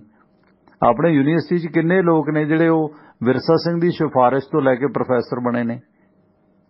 ਸੋ ਇਹ ਜਦੋਂ ਲੋਕ ਇਹ ਬਹਿਣਗੇ ਧਰਮ ਦੇ ਨਾਂ ਤੇ ਇਹ ਖਿਲਾਰੇ ਪਾਉਣਗੇ, ਉੱਥੇ ਵਿਵਾਦ ਇਹਨਾਂ ਚੀਜ਼ਾਂ ਦਾ ਵਧਣਾ ਸੁਰਿੰਦਰ ਵੀਰ। ਫਿਰ ਰੋਜ਼ ਦੀ ਐਜੀਟੇਸ਼ਨ, ਉਹਦੇ ਚੋਂ ਕੋਈ ਆਪਣੀ ਸਿਆਸਤ ਕੱਢਦਾ, ਕੋਈ ਆਪਣੀ ਸਿਆਸਤ ਕੱਢਦਾ। ਲੱਖਾ ਸਿਧਾਣਾ ਨੇ ਕਿਹਾ ਸੀ ਕਿ ਜਿਹੜੇ ਦੀਪ ਸਿੱਧੂ ਦੀ ਸੋਚ ਤੇ ਪਹਿਰਾ ਦਿੰਦੇ ਨੇ, ਆਓ ਆਪਾਂ ਇਸ ਕਿਤਾਬ ਦੇ ਮਸਲੇ ਤੇ ਲੜੀਏ। ਜਿਹੜੇ ਦੀਪ ਸਿੱਧੂ ਵਾਲੇ ਸੀ ਉਹ ਕਹਿੰਦੇ ਉਦੋਂ ਦਾ ਤੁਸੀਂ ਉਹਨੂੰ ਪਸੰਦ ਨਹੀਂ ਸੀ ਕਰਦਾ, ਉਹਦੀ ਸੋਚ ਦੇ ਨਾਂ ਤੇ ਅਸੀਂ ਤੇਰੇ ਨਾਲ ਕਿਉਂ ਜਾਈਏ, ਅਸੀਂ ਤਾਂ ਆਪਣੀ ਖੁਦ ਮੁਖਤਾਰੀ ਦੀ ਲੜਾਈ ਲੜਨੀ ਹੈ। ਲੜੀ ਜਾਓ, ਮਰੀ ਜਾਓ ਆਪਸ 'ਚ, ਤੇ ਉਹ ਮੋਦੀ ਤੁਹਾਡੇ ਸਾਰਿਆਂ ਦੇ ਡਾਂਗ ਫੇਰੇਗਾ ਇਕੱਲੇ ਦੇ। ਜੀ ਸੁਰਿੰਦਰ ਵੀਰ, ਬਿਲਕੁਲ ਇਹੀ ਕੁਝ ਹੋ ਰਿਹਾ। ਗੱਲ ਤਾਂ ਇਹ ਆ ਕਿ ਮੈਂ ਇੱਕ ਗੱਲ ਹਮੇਸ਼ਾ ਕਹਿਣਾ, ਪ੍ਰਗਟ ਸਿੰਘ ਨੇ ਬਹੁਤ ਸਾਰੇ ਕੰਮ ਵਧੀਆ ਵੀ ਕੀਤੇ, ਪਰ ਪ੍ਰਗਟ ਸਿੰਘ ਤੋਂ ਬਹੁਤ ਸਾਰੇ ਕੰਮ ਗਲਤ ਵੀ ਕਰਾ ਲਏ ਗਏ। ਹੁਣ ਜ਼ਿਲ੍ਹਾ ਭਾਸ਼ਾ ਅਫਸਰ ਲਾ ਦਿੱਤੇ ਗਏ। ਚਲੋ ਭਾਸ਼ਾ ਭਾਗ ਦਾ ਪੰਜਾਬ ਦਾ ਡਾਇਰੈਕਟਰ ਤਾਂ ਸੁਣਿਆ ਸੀ, ਜ਼ਿਲ੍ਹਾ ਭਾਸ਼ਾ ਅਫਸਰ ਜਿਹੜੇ ਲਾਤੇ ਉਹ ਸਕੂਲਾਂ ਤੋਂ ਮਾਸਟਰ ਚੱਕ ਕੇ ਲਾਤੇ। ਹੁਣ ਸਕੂਲਾਂ ਤੋਂ ਮਾਸਟਰ ਲਾਏ, ਜ਼ਿਲ੍ਹਾ ਭਾਸ਼ਾ ਅਫਸਰ ਚਾਹੀਦਾ ਸੀ, ਛੋਟੀ ਮੋਟੀ ਗੱਲ ਨਹੀਂ ਹੈ। ਭਾਸ਼ਾ ਅਫਸਰ ਦਾ ਮਤਲਬ ਇਹ ਨਹੀਂ ਕਿ ਪੰਜਾਬੀ ਆ, ਭਾਸ਼ਾ ਅਫਸਰ ਦਾ ਮਤਲਬ ਹੈ ਪੰਜਾਬੀ ਵੀ ਆ, ਹਿੰਦੀ ਵੀ ਆ, ਠੀਕ ਹੈ, ਉਰਦੂ ਵੀ ਆ। ਭਾਸ਼ਾ ਦਾ ਮਤਲਬ ਕੀ ਆ? ਸਾਰੀਆਂ ਲੈਂਗੁਏਜ ਦਾ ਉਹਨੂੰ ਗਿਆਨ ਹੋਣਾ ਚਾਹੀਦਾ। ਸਿਰਫ ਇਹ ਆ ਚੱਕ ਕੇ ਉਹ ਲਾਤੇ। ਉਹਦੇ ਨਾਲ ਕੀ ਹੋਇਆ, ਪਹਿਲਾਂ ਤਾਂ ਸਕੂਲਾਂ 'ਚੋਂ ਬਹੁਤਾ ਮਾਸਟਰ ਚੱਕ ਕੇ, ਲੈਕਚਰਰ ਚੱਕ ਕੇ, ਪ੍ਰਿੰਸੀਪਲ ਲੈਵਲ ਦੇ ਜਿਹੜੇ ਵਿਅਕਤੀ ਸੀ ਉਹਨਾਂ ਨੂੰ ਚੱਕ ਕੇ ਉੱਪਰ ਹੈੱਡ ਆਫਿਸ 'ਚ ਬਿਠਾਇਆ ਗਿਆ। ਜਿਹੜਾ ਕਿ ਉੱਥੇ ਕੰਮ ਕਲਰਕਾਂ ਦਾ ਸੀ, ਉਹ ਕੰਮ ਉਹ ਕਰਦੇ ਸੀ। ਮੈਂ ਕਈਆਂ ਨਾਲ ਗੱਲ ਹੋਈ, ਮੈਂ ਕਿਹਾ ਤੁਸੀਂ ਪ੍ਰਿੰਸੀਪਲ ਲਓ, ਤੁਸੀਂ ਇਹ ਤਾਂ ਸੋਚੋ ਤੁਸੀਂ ਸਕੂਲ ਲਓ ਕਿ ਸਕੂਲ 'ਚ ਜਾਓ। ਕਹਿੰਦਾ ਕੌਣ ਟੈਂਟੇ 'ਚ ਪਊ? ਮੈਂ ਕਿਹਾ ਇੱਥੇ ਤੁਹਾਡੀ ਬੁੱਕ ਤੱਕੀ ਆ ਤੇ ਇੱਥੇ ਤਾਂ ਤੁਸੀਂ, ਤੁਹਾਨੂੰ ਫੋਨ ਅਟੈਂਡ ਕਰਨ ਲਈ ਰੱਖਿਆ, ਤੁਹਾਨੂੰ ਕਹਿੰਦੇ ਡਿਪਟੀ ਡਾਇਰੈਕਟਰ, ਠੀਕ ਹੈ। ਕਹਿੰਦੇ ਕੌਣ ਆ? ਇਹ ਡਿਪਟੀ ਡਾਇਰੈਕਟਰ ਸਪੋਰਟਸ ਦੇ ਨਾਲ ਸੰਬੰਧਿਤ ਆ, ਜਾਂ ਕਹਿ ਦਿੰਦੇ assistant director sports, assistant director academic. ਮੈਂ ਕਿਹਾ ਇਹਦਾ ਮਤਲਬ ਕੀ ਆ, ਤੁਹਾਨੂੰ ਕੀ ਦਿੰਦੇ ਆ? ਕਹਿੰਦਾ ਕੋਈ ਨਹੀਂ, ਮੈਂ ਫੋਨ ਹੀ ਅਟੈਂਡ ਕਰਦਾ। ਤੇ ਮੈਂ ਕਿਹਾ ਯਾਰ ਸਕੂਲ ਦਾ ਪ੍ਰਿੰਸੀਪਲ ਆ, ਉੱਥੇ PES 1 ਲਿਖਿਆ ਹੁੰਦਾ, ਠੀਕ ਹੈ, ਤੇ ਤੁਸੀਂ ਇੱਥੇ ਫੋਨ ਅਟੈਂਡ ਕਰ ਲਈ ਸੁਣੇ ਬੈਠੇ ਹੋ। ਇੱਥੇ ਤਾਂ ਮੈਟ੍ਰਿਕ ਪਾਸ ਵੀ ਫੋਨ ਅਟੈਂਡ ਕਰ ਸਕਦਾ, ਤੁਸੀਂ ਇੱਥੇ ਕਾਹਦੇ ਲਈ? ਕਹਿੰਦਾ ਜੀ ਮੌਜ ਤੇ ਹੈਗੇ ਆ, ਚੁੱਪ ਕਰਕੇ ਜਦੋਂ ਮਰਜ਼ੀ ਆਣ ਵੜੀ ਦਾ, ਜਦੋਂ ਮਰਜ਼ੀ ਚੱਲ ਜਾਈਦਾ। ਮਤਲਬ ਇਹ ਤਾਂ ਸਾਡੀਆਂ ਹਾਲਾਤਾਂ ਨੇ। ਉਹਦੇ ਇਲਾਵਾ ਜਿਹੜਾ ਵਿਸ਼ੇ ਦੇ ਮਾਹਰ ਰੱਖੇ ਹੋਏ ਨੇ, ਉਹ ਪੰਜਾਬ ਸਕੂਲ ਐਜੂਕੇਸ਼ਨ ਬੋਰਡ ਨੇ ਰੱਖੇ, ਉਹਨਾਂ ਦਾ ਚਾਰ ਪਾਉਣਾ। ਉਹਨਾਂ ਦਾ ਕੀ ਕਰਨਾ, ਦੇਖੋ ਕੀ ਹੁੰਦਾ, ਜਦੋਂ ਆਊਟ ਆਫ ਸਿਲੇਬਸ ਕੋਈ ਵੀ ਪੇਪਰ ਆ ਜਾਂਦਾ, ਫਿਰ ਰੌਲਾ ਪੈਂਦਾ। ਫਿਰ ਉਹਦੇ ਬਾਅਦ ਇੱਕ ਮੀਟਿੰਗ ਹੁੰਦੀ ਆ, ਉਹਦੇ 'ਚ ਕੀ ਹੁੰਦਾ ਕਿ ਅਲੱਗ-ਅਲੱਗ ਸਕੂਲਾਂ ਤੋਂ ਸਬਜੈਕਟ ਦੇ ਐਕਸਪਰਟ ਸੱਦੇ ਜਾਂਦੇ ਨੇ। ਉੱਥੇ ਮੀਟਿੰਗ ਹੁੰਦੀ ਆ, ਮੀਟਿੰਗ 'ਚ ਕਹਿ ਦਿੰਦੇ ਇੰਨੇ ਕੁਐਸਚਨ ਜਿਹੜੇ ਆਊਟ ਆਫ ਸਿਲੇਬਸ ਆਏ ਨੇ। ਕਹਿੰਦੇ ਠੀਕ ਆ ਜੀ, ਜਿਹਨੇ ਅਟੈਂਪਟ ਕੀਤਾ ਉਹ ਵੀ ਠੀਕ ਹੈ, ਜਿਹਨੇ ਨਹੀਂ ਕੀਤਾ ਉਹ ਵੀ ਠੀਕ ਆ, ਇੰਨੇ ਮਾਰਕਸ ਐਕਸਟਰਾ ਦਿੱਤੇ ਜਾਣਗੇ। ਫਿਰ ਇਹ ਪੁੱਛੇ ਵੀ ਤੁਸੀਂ ਪੇਪਰ 3 ਤਿਆਰ ਕਰੋ, 4 ਕਰੋ, 5 ਕਰੋ। ਉਹ ਜਿਹੜੇ ਉੱਥੇ ਐਕਸਪਰਟ ਬਿਠਾਏ ਨੇ ਸਬਜੈਕਟ ਦੇ, ਕੀ ਉਹਨਾਂ ਨੂੰ ਪੇਪਰ ਦਿਖਾਇਆ ਨਹੀਂ? ਤੁਸੀਂ ਦਿਖਾਉਣਾ ਤਾਂ ਬਣਦਾ ਨਾ, ਤੁਸੀਂ ਉਹਨਾਂ ਨੂੰ ਬਿਠਾ ਕੇ ਦਿਖਾਓ ਵੀ ਆਹ ਪੇਪਰ ਆ, ਦੱਸੋ ਇਹਦਾ ਕੀ ਕਰਨਾ, ਜੇ 'ਚ ਕੁਝ ਗਲਤ ਆ ਦੱਸੋ ਸਬਜੈਕਟ। ਅੱਛਾ, ਦੂਸਰੀ ਗੱਲ, ਜਿਸ ਵੀ ਤੁਸੀਂ ਐਕਸਪਰਟ ਤੋਂ ਪੇਪਰ ਤਿਆਰ ਕਰਾਇਆ, ਇਹਦਾ ਮਤਲਬ ਉਹਨੂੰ ਕੱਖ ਨਹੀਂ ਪਤਾ, ਉਹਨੇ ਸਿਲੇਬਸ ਨਹੀਂ ਪੜ੍ਹਿਆ, ਉਹਨੂੰ ਪਤਾ ਨਹੀਂ ਗਾ ਕਿ ਪੰਜਾਬ ਸਕੂਲ ਐਜੂਕੇਸ਼ਨ ਬੋਰਡ ਨੇ ਕਿਹੜਾ ਸਿਲੇਬਸ ਲਾਇਆ। ਫਸਟ ਟਰਮ ਦੇ ਵਿੱਚ ਸੈਕੰਡ ਟਰਮ ਦਾ ਜੇ ਕੁਐਸਚਨ ਆ ਜਾਵੇ ਤੇ ਫਿਰ ਲਾਂਤੀ ਆ ਕਿ ਉਹ ਕੀ ਕੁਛ ਆ। ਮਤਲਬ ਜੇ ਆਊਟ ਆਫ ਸਿਲੇਬਸ ਆ ਜਾਏ, ਜਿਹੜਾ ਬੁੱਕ 'ਚ ਹੀ ਨਹੀਂ ਹੈ ਉਹ ਆ ਗਿਆ, ਤੇ ਫਿਰ ਇਹਦਾ ਮਤਲਬ ਵੀ ਉਹ ਐਕਸਪਰਟ ਕਾਹਦਾ ਐਕਸਪਰਟ ਆ? ਜਿਹਨੇ ਪੇਪਰ ਵੀ ਤਿਆਰ ਕੀਤਾ ਉਹਨੂੰ ਕੀ ਨੌਲੇਜ? ਮੈਂ ਤਾਂ ਬਹੁਤ ਆਤ ਅਜਿਹੇ ਦੇਖਿਆ ਲੈਕਚਰਰ ਪੜ੍ਹਾਉਂਦੇ ਜਾਂ ਪ੍ਰਿੰਸੀਪਲ ਉਸ ਸਬਜੈਕਟ ਦੇ ਮਾਸਟਰ ਬੈਠੇ, ਜਿਹਨੇ 3 ਘੰਟੇ 'ਚ ਪੇਪਰ ਨਹੀਂ ਸੋਲਵ ਕਰ ਸਕਦੇ ਜਿਹੜਾ ਬੱਚੇ ਸੋਲਵ ਕਰਕੇ ਆ ਜਾਂਦੇ ਆ। ਉਹਨਾਂ ਨੇ ਪੇਪਰ ਚੈੱਕ ਕਰਨੇ ਆ, ਫਿਰ ਉਹਨੂੰ ਪੁੱਛੋ ਵੀ ਤੁਹਾਨੂੰ ਯਾਰ ਆ ਤੁਹਾਡੇ ਮੂਹਰੇ ਪੇਪਰ ਰੱਖਿਆ, ਤੁਸੀਂ ਇਹਨੂੰ ਨਹੀਂ ਸੋਲਵ ਕਰ ਸਕੇ, ਚੈੱਕ ਕਿੱਦੋਂ ਕਰੋਗੇ? ਕਹਿੰਦਾ ਕੁਝ ਨਹੀਂ, ਬਸ ਉਦੋਂ ਕਾਂਟੇ ਕੂੰਟੇ ਜੇ ਮਾਰ ਦੇਣੇ ਆ, ਦੇਖੀ ਜਾਊਗੀ, ਕਿਤੇ 2 ਕੱਟ ਲੈ ਕੇ ਇਹਦੇ 2 ਵਧਾ ਤੇ ਏਦਾਂ ਕੰਮ ਚੱਲ ਜੂ। ਆਹ ਹਾਲਤ ਹੈ, ਠੀਕ ਹੈ। ਹੁਣ ਜਦੋਂ ਏਦਾਂ ਦੀਆਂ ਹਾਲਾਤਾਂ ਹੋਣ ਫਿਰ ਇਹੀ ਕੁਛ ਹੁੰਦਾ। ਦੂਜੀ ਗੱਲ, ਜਦੋਂ ਤੁਸੀਂ ਵਿਸ਼ਾ ਮੁਤਾਬਕ ਐਕਸਪਰਟ ਨਹੀਂ ਸੱਦਣੇ, ਯੂਨੀਵਰਸਿਟੀਆਂ ਤੋਂ ਸੱਦਦੇ ਹੋ, ਕਿਉਂ ਨਹੀਂ? ਜਿਹੜੇ ਸਬਜੈਕਟ ਨਾਲ ਸੰਬੰਧਿਤ ਐਕਸਪਰਟ ਬੈਠਾ ਉਹਨੂੰ ਬਿਠਾਓ, ਉਹਨੂੰ ਕਹੋ ਜੀ ਆਓ ਆਹ ਕਮੇਟੀ ਬਣੀ ਆ, ਤੁਸੀਂ ਆ ਐਕਸਪਰਟ ਹੋ, ਆ ਦੇਖੋ ਜਿਹੜਾ ਕੁਝ ਇਹਨਾਂ ਨੇ ਇਹ ਬੁੱਕ 'ਚ ਲਿਖਿਆ, ਇਹ ਬੁੱਕ ਅਸੀਂ ਪ੍ਰਿੰਟ ਕਰਾਉਣੀ ਹੈ, ਰਫ ਪ੍ਰਿੰਟ ਕੱਢਿਆ, ਇਹਨੂੰ ਚੈੱਕ ਕਰਕੇ ਸਾਨੂੰ ਦੱਸੋ ਜਿੱਤੇ ਜਿੱਤੇ ਮਿਸਟੇਕ ਆ। ਪਰ ਹੁਣ ਕੀ ਜਿੰਨੀਆਂ ਮੀਟਿੰਗ ਹੁੰਦੀਆਂ ਨੇ, ਹਰ ਮੀਟਿੰਗ ਦਾ ਜਿੰਨੇ ਐਕਸਪਰਟ ਸੱਦੇ ਜਾਂਦੇ ਨੇ ਸਾਰਿਆਂ ਨੂੰ 5-5 ਹਜ਼ਾਰ ਮਿਲਦਾ। ਉਹ ਆਰਾਮ ਨਾਲ ਆਪਦਾ 5-5 ਹਜ਼ਾਰ ਦਾ ਚੈੱਕ ਜੇਬ 'ਚ ਪਾ ਕੇ ਆ ਜਾਂਦੇ ਨੇ। ਉਹ ਕਹਿ ਦਿੰਦੇ ਜੀ ਐਤਕੀ ਨਹੀਂ ਪੜਿਆ, ਅਗਲੀ ਤੇ ਪੜ੍ਹ ਕੇ ਆਜੋ। ਅਗਲੀ ਵਾਰ ਫੇਰ ਹੋਈ, ਫਿਰ ਕਹਿਣਗੇ ਐਤਕੀ ਨਹੀਂ ਪੜਿਆ, ਅਗਲੀ ਤੇ ਪੜ੍ਹੋ, 2 ਚੈਪਟਰ ਹੀ ਪੜ੍ਹ ਹੋਏ ਨੇ ਜੀ। ਏਦਾਂ ਕਰਕੇ 15-20 ਮੀਟਿੰਗਾਂ ਕਰਾ ਦਿੰਦੇ ਨੇ, ਲੱਖ ਰੁਪਈਆ ਉਹਨਾਂ ਦੀ ਜੇਬ 'ਚ ਪੈ ਜਾਂਦਾ, ਗੱਲ ਖਤਮ ਜੀ। ਖੈਰ ਬਸ ਰਹਿਣ ਦੇ ਛੇੜਨਾ ਦਰਦਾਂ ਨੂੰ। ਬਹੁਤ ਬਹੁਤ ਧੰਨਵਾਦ ਸੁਰਿੰਦਰ ਵੀਰ। ਸਤਿ ਸ਼੍ਰੀ ਅਕਾਲ। ਸਵੇਰੇ ਹੁੰਦੀ ਮੁਲਾਕਾਤ। ਸਤਿ ਸ਼੍ਰੀ ਅਕਾਲ। ਸਤਿ ਸ਼੍ਰੀ ਅਕਾਲ। ਮਿਹਰਬਾਨੀ, ਸ਼ੁਕਰੀਆ। ਮਿਹਰਬਾਨੀ। ਸੋ ਦੋਸਤੋ, ਇਸ ਨਾਲ ਐਡਵੋਕੇਟ ਸੁਰਿੰਦਰ ਸਿੰਘ ਲਓ। ਥੋੜਾ ਸਮਾਂ ਹੈਗਾ ਜੇ ਤੁਸੀਂ ਵੀ ਆਪਣੇ ਵਿਚਾਰ ਦੇਣੇ ਨੇ ਤੇ ਸਾਨੂੰ ਸਪੋਰਟ ਕੀਤਾ ਹੈ। ਅਮਰੀਕਨ ਟੈਕਸ ਫਰਮਾਂ ਦੇ ਵਿੱਚ 5 ਸਾਲ ਕੰਮ ਕਰਨ ਦੇ ਤਜਰਬੇ ਯਾਫਤਾ CP ਤਰਸੇਮ ਸਿੰਘ ਗਿੱਲ, ਜਿਨ੍ਹਾਂ ਕੋਲੋਂ ਇੰਡੀਵਿਜੂਅਲ ਬਿਜ਼ਨਸ ਵਪਾਰ ਕਾਰੋਬਾਰ ਦੀ ਕੋਈ ਵੀ ਰਿਟਰਨ ਭਰਵਾ ਸਕਦੇ ਹੋ। ਕਿਸੇ ਸਾਖ ਸੰਬੰਧੀ ਨੂੰ ਅਮਰੀਕਾ ਸੱਦਣਾ, green card, work permit, spouse case paper filing ਕਰਾਉਣੀ ਹੈ ਤੇ ਇਹ ਸੇਵਾਵਾਂ CP ਤਰਸੇਮ ਸਿੰਘ ਗਿੱਲ ਕੋਲੋਂ ਲੈ ਸਕਦੇ ਹੋ, ਜੋ ਈਸਟਰਨ ਸਿਟੀ ਦੇ ਲਾਗੇ, ਨਿਊਯਰਕ ਦੇ ਲਾਗੇ ਈਸਟਰਨ ਸਿਟੀ ਪੈਂਸਿਲਵੇਨੀਆ ਦੇ ਵਿੱਚ ਵਸਦੇ ਨੇ। ਸਾਡਾ ਜ਼ਿਕਰ ਕਰਨ ਤੇ ਹੋਰ ਰਾਹਤ ਮਿਲੇਗੀ।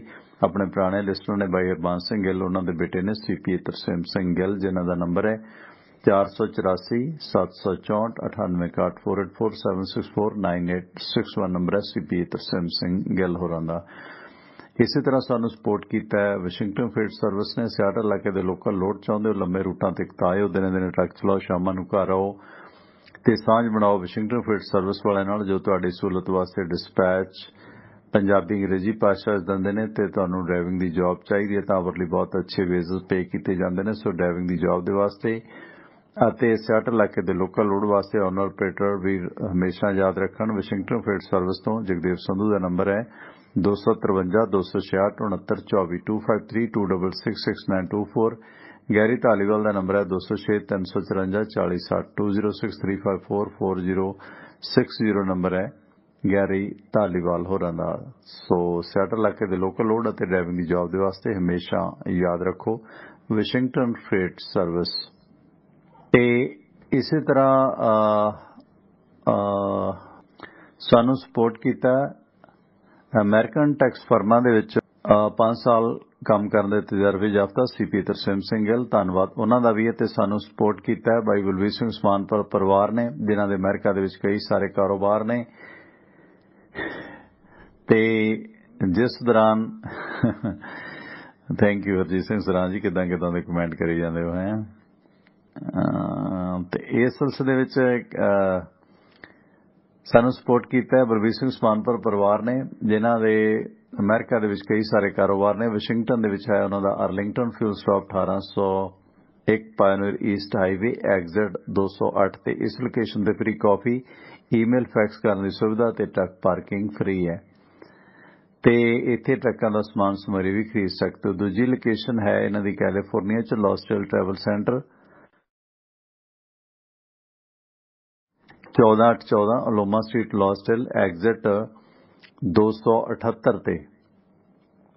ਇਸ ਲੋਕੇਸ਼ਨ ਤੇ ਫ੍ਰੀ ਚਾਹ ਸ਼ਾਵਰ ਲਾਂਡਰੀ ਤੇ ਓਵਰਨਾਈਟ ਟਰੱਕ ਪਾਰਕਿੰਗ ਫ੍ਰੀ ਹੈ ਤੇ ਨਾਲ ਇੱਥੇ ਲਿਕਰ ਸ਼ਾਪ ਹੈ, ਫ੍ਰੀ ਨਹੀਂ ਹੈ, ਸਦਉਪਯੋਗ ਕਰੋ। ਸਭ ਬਲਵੀਰ ਸਿੰਘ ਉਸਮਾਨਪੁਰ ਹੋਰਾਂ ਦਾ ਫਿਊਲ ਕੰਪਨੀ ਦਾ ਕਾਰੋਬਾਰ ਹੈ। ਇਹਨਾਂ ਦੀਆਂ ਡੈਲਟਾ ਫਿਊਲ ਕੰਪਨੀ ਤੇ ਮੋਬਿਲ ਐਕਸ਼ਨ ਮੈਰਾਥਨ ਫਿਊਲ ਕੰਪਨੀਆਂ ਨੇ, ਜਿਨ੍ਹਾਂ ਤੋਂ ਗੈਸ ਸਟੇਸ਼ਨਾਂ ਵਾਲੇ ਸੱਜਣ ਫਿਊਲ ਫਰੈਂਚਾਈਜ਼ ਬ੍ਰਾਂਡਡ ਤੇ ਅਨਬ੍ਰਾਂਡਡ ਡੀਜ਼ਲ ਖਰੀਦ ਸਕਦੇ ਨੇ। ਕੋਈ ਡੀਲ ਬਣਾਉਣੀ ਹੈ ਤਾਂ ਬਲਵੀਰ ਸਿੰਘ ਉਸਮਾਨਪੁਰ ਹੋਰਾਂ ਦੇ ਭਰਾ ਹਰਜਾਪ ਸਿੰਘ ਦਾ ਨੰਬਰ ਨੋਟ ਕਰ ਲਓ 425 232 84 13 425 232 8413 ਨੰਬਰ ਹੈ ਹਰਜਾਪ ਸਿੰਘ ਹੋਰਾਂ ਦਾ। ਤੇ ਖਬਰ ਹੈ ਕਿ ਸਾਡੇ ਪੰਜਾਬ ਦੇ ਵਿੱਚ ਕਿਸ ਤਰ੍ਹਾਂ ਦੇ ਗੈਂਗ ਕਲਚਰ ਵੱਧ ਰਿਹਾ। ਜਗਰਾਉਂ ਪੁਲਿਸ ਨੇ ਦੇ ਸੀਏ ਸਟਾਫ ਨੇ ਇੱਕ ਸਾਂਝੀ ਕਾਰਵਾਈ ਕਰਕੇ 4 ਲੁਟੇਰੇ ਅੱਜ ਫੜੇ ਨੇ ਤੇ ਇਹ ਲੁਟੇਰੇ ਜਗਰਾਉਂ ਦੇ ਪਿੰਡੂ ਇਲਾਕਿਆਂ ਦੇ ਵਿੱਚ ਰਾਹਗੀਰਾਂ ਨੂੰ ਲੁੱਟ ਕੇ ਹਥਿਆਰਾਂ ਦੀ ਨੋਕ ਤੇ ਪੈਸੇ ਵਸੂਲਦੇ ਸਨ ਤੇ ਬੀਤੀ ਰਾਤ ਵੀ ਇਹਨਾਂ ਨੇ ਇੱਕ ਹਸਬੈਂਡ ਵਾਈਫ ਕੋਲੋਂ 5600 ਰੁਪਏ ਨਕਦੀ, ਫੋਨ, ਚਾਂਦੀ ਦੇ ਕੜੇ ਤੇ ਹੋਰ ਸਾਜੋ ਸਮਾਨ ਲੁੱਟਿਆ। ਉਹਨਾਂ ਦੀ ਸ਼ਿਕਾਇਤ ਤੇ ਇਹ ਲੁਟੇਰੇ ਫੜੇ ਗਏ ਨੇ। ਇਸ ਸੰਬੰਧੀ ਜਗਰਾਉਂ ਦੇ SSP ਡਾਕਟਰ ਕੇਤਨ ਪਾਟਲ ਨੇ ਦੱਸਿਆ ਕਿ ਉਹਨਾਂ ਦੀ ਟੀਮ ਨੂੰ DSP ਦਲਜੀਤ ਸਿੰਘ ਵਿਰਕ ਜਾਂ ਹਰਸ਼ਪ੍ਰੀਤ ਸਿੰਘ DSP ਦੀ ਟੀਮ ਨੇ ਰੇਡ ਕੀਤੀ ਹੈ, ਜਿਸ ਦੌਰਾਨ ਇੱਕ ਗੈਂਗਸਟਰ ਕਾਬੂ ਕੀਤਾ ਗਿਆ। ਹਰਪ੍ਰੀਤ ਸਿੰਘ ਟੂਸਾ ਪਿੰਡ ਹੈ ਟੂਸਾ ਤੇ ਉਸ ਦੇ ਉੱਤੇ ਵੱਖ-ਵੱਖ ਥਾਣਿਆਂ ਦੇ ਵਿੱਚ 11 ਮੁਕੱਦਮੇ ਦਰਜ ਸਨ ਤੇ ਉਸ ਦੇ ਬਾਕੀ ਸਾਥੀਆਂ ਦੇ ਵੀ 307 ਲੁੱਟਾਂ ਖੋਹਾਂ ਦੇ ਮੁਕੱਦਮੇ ਦਰਜ ਸਨ।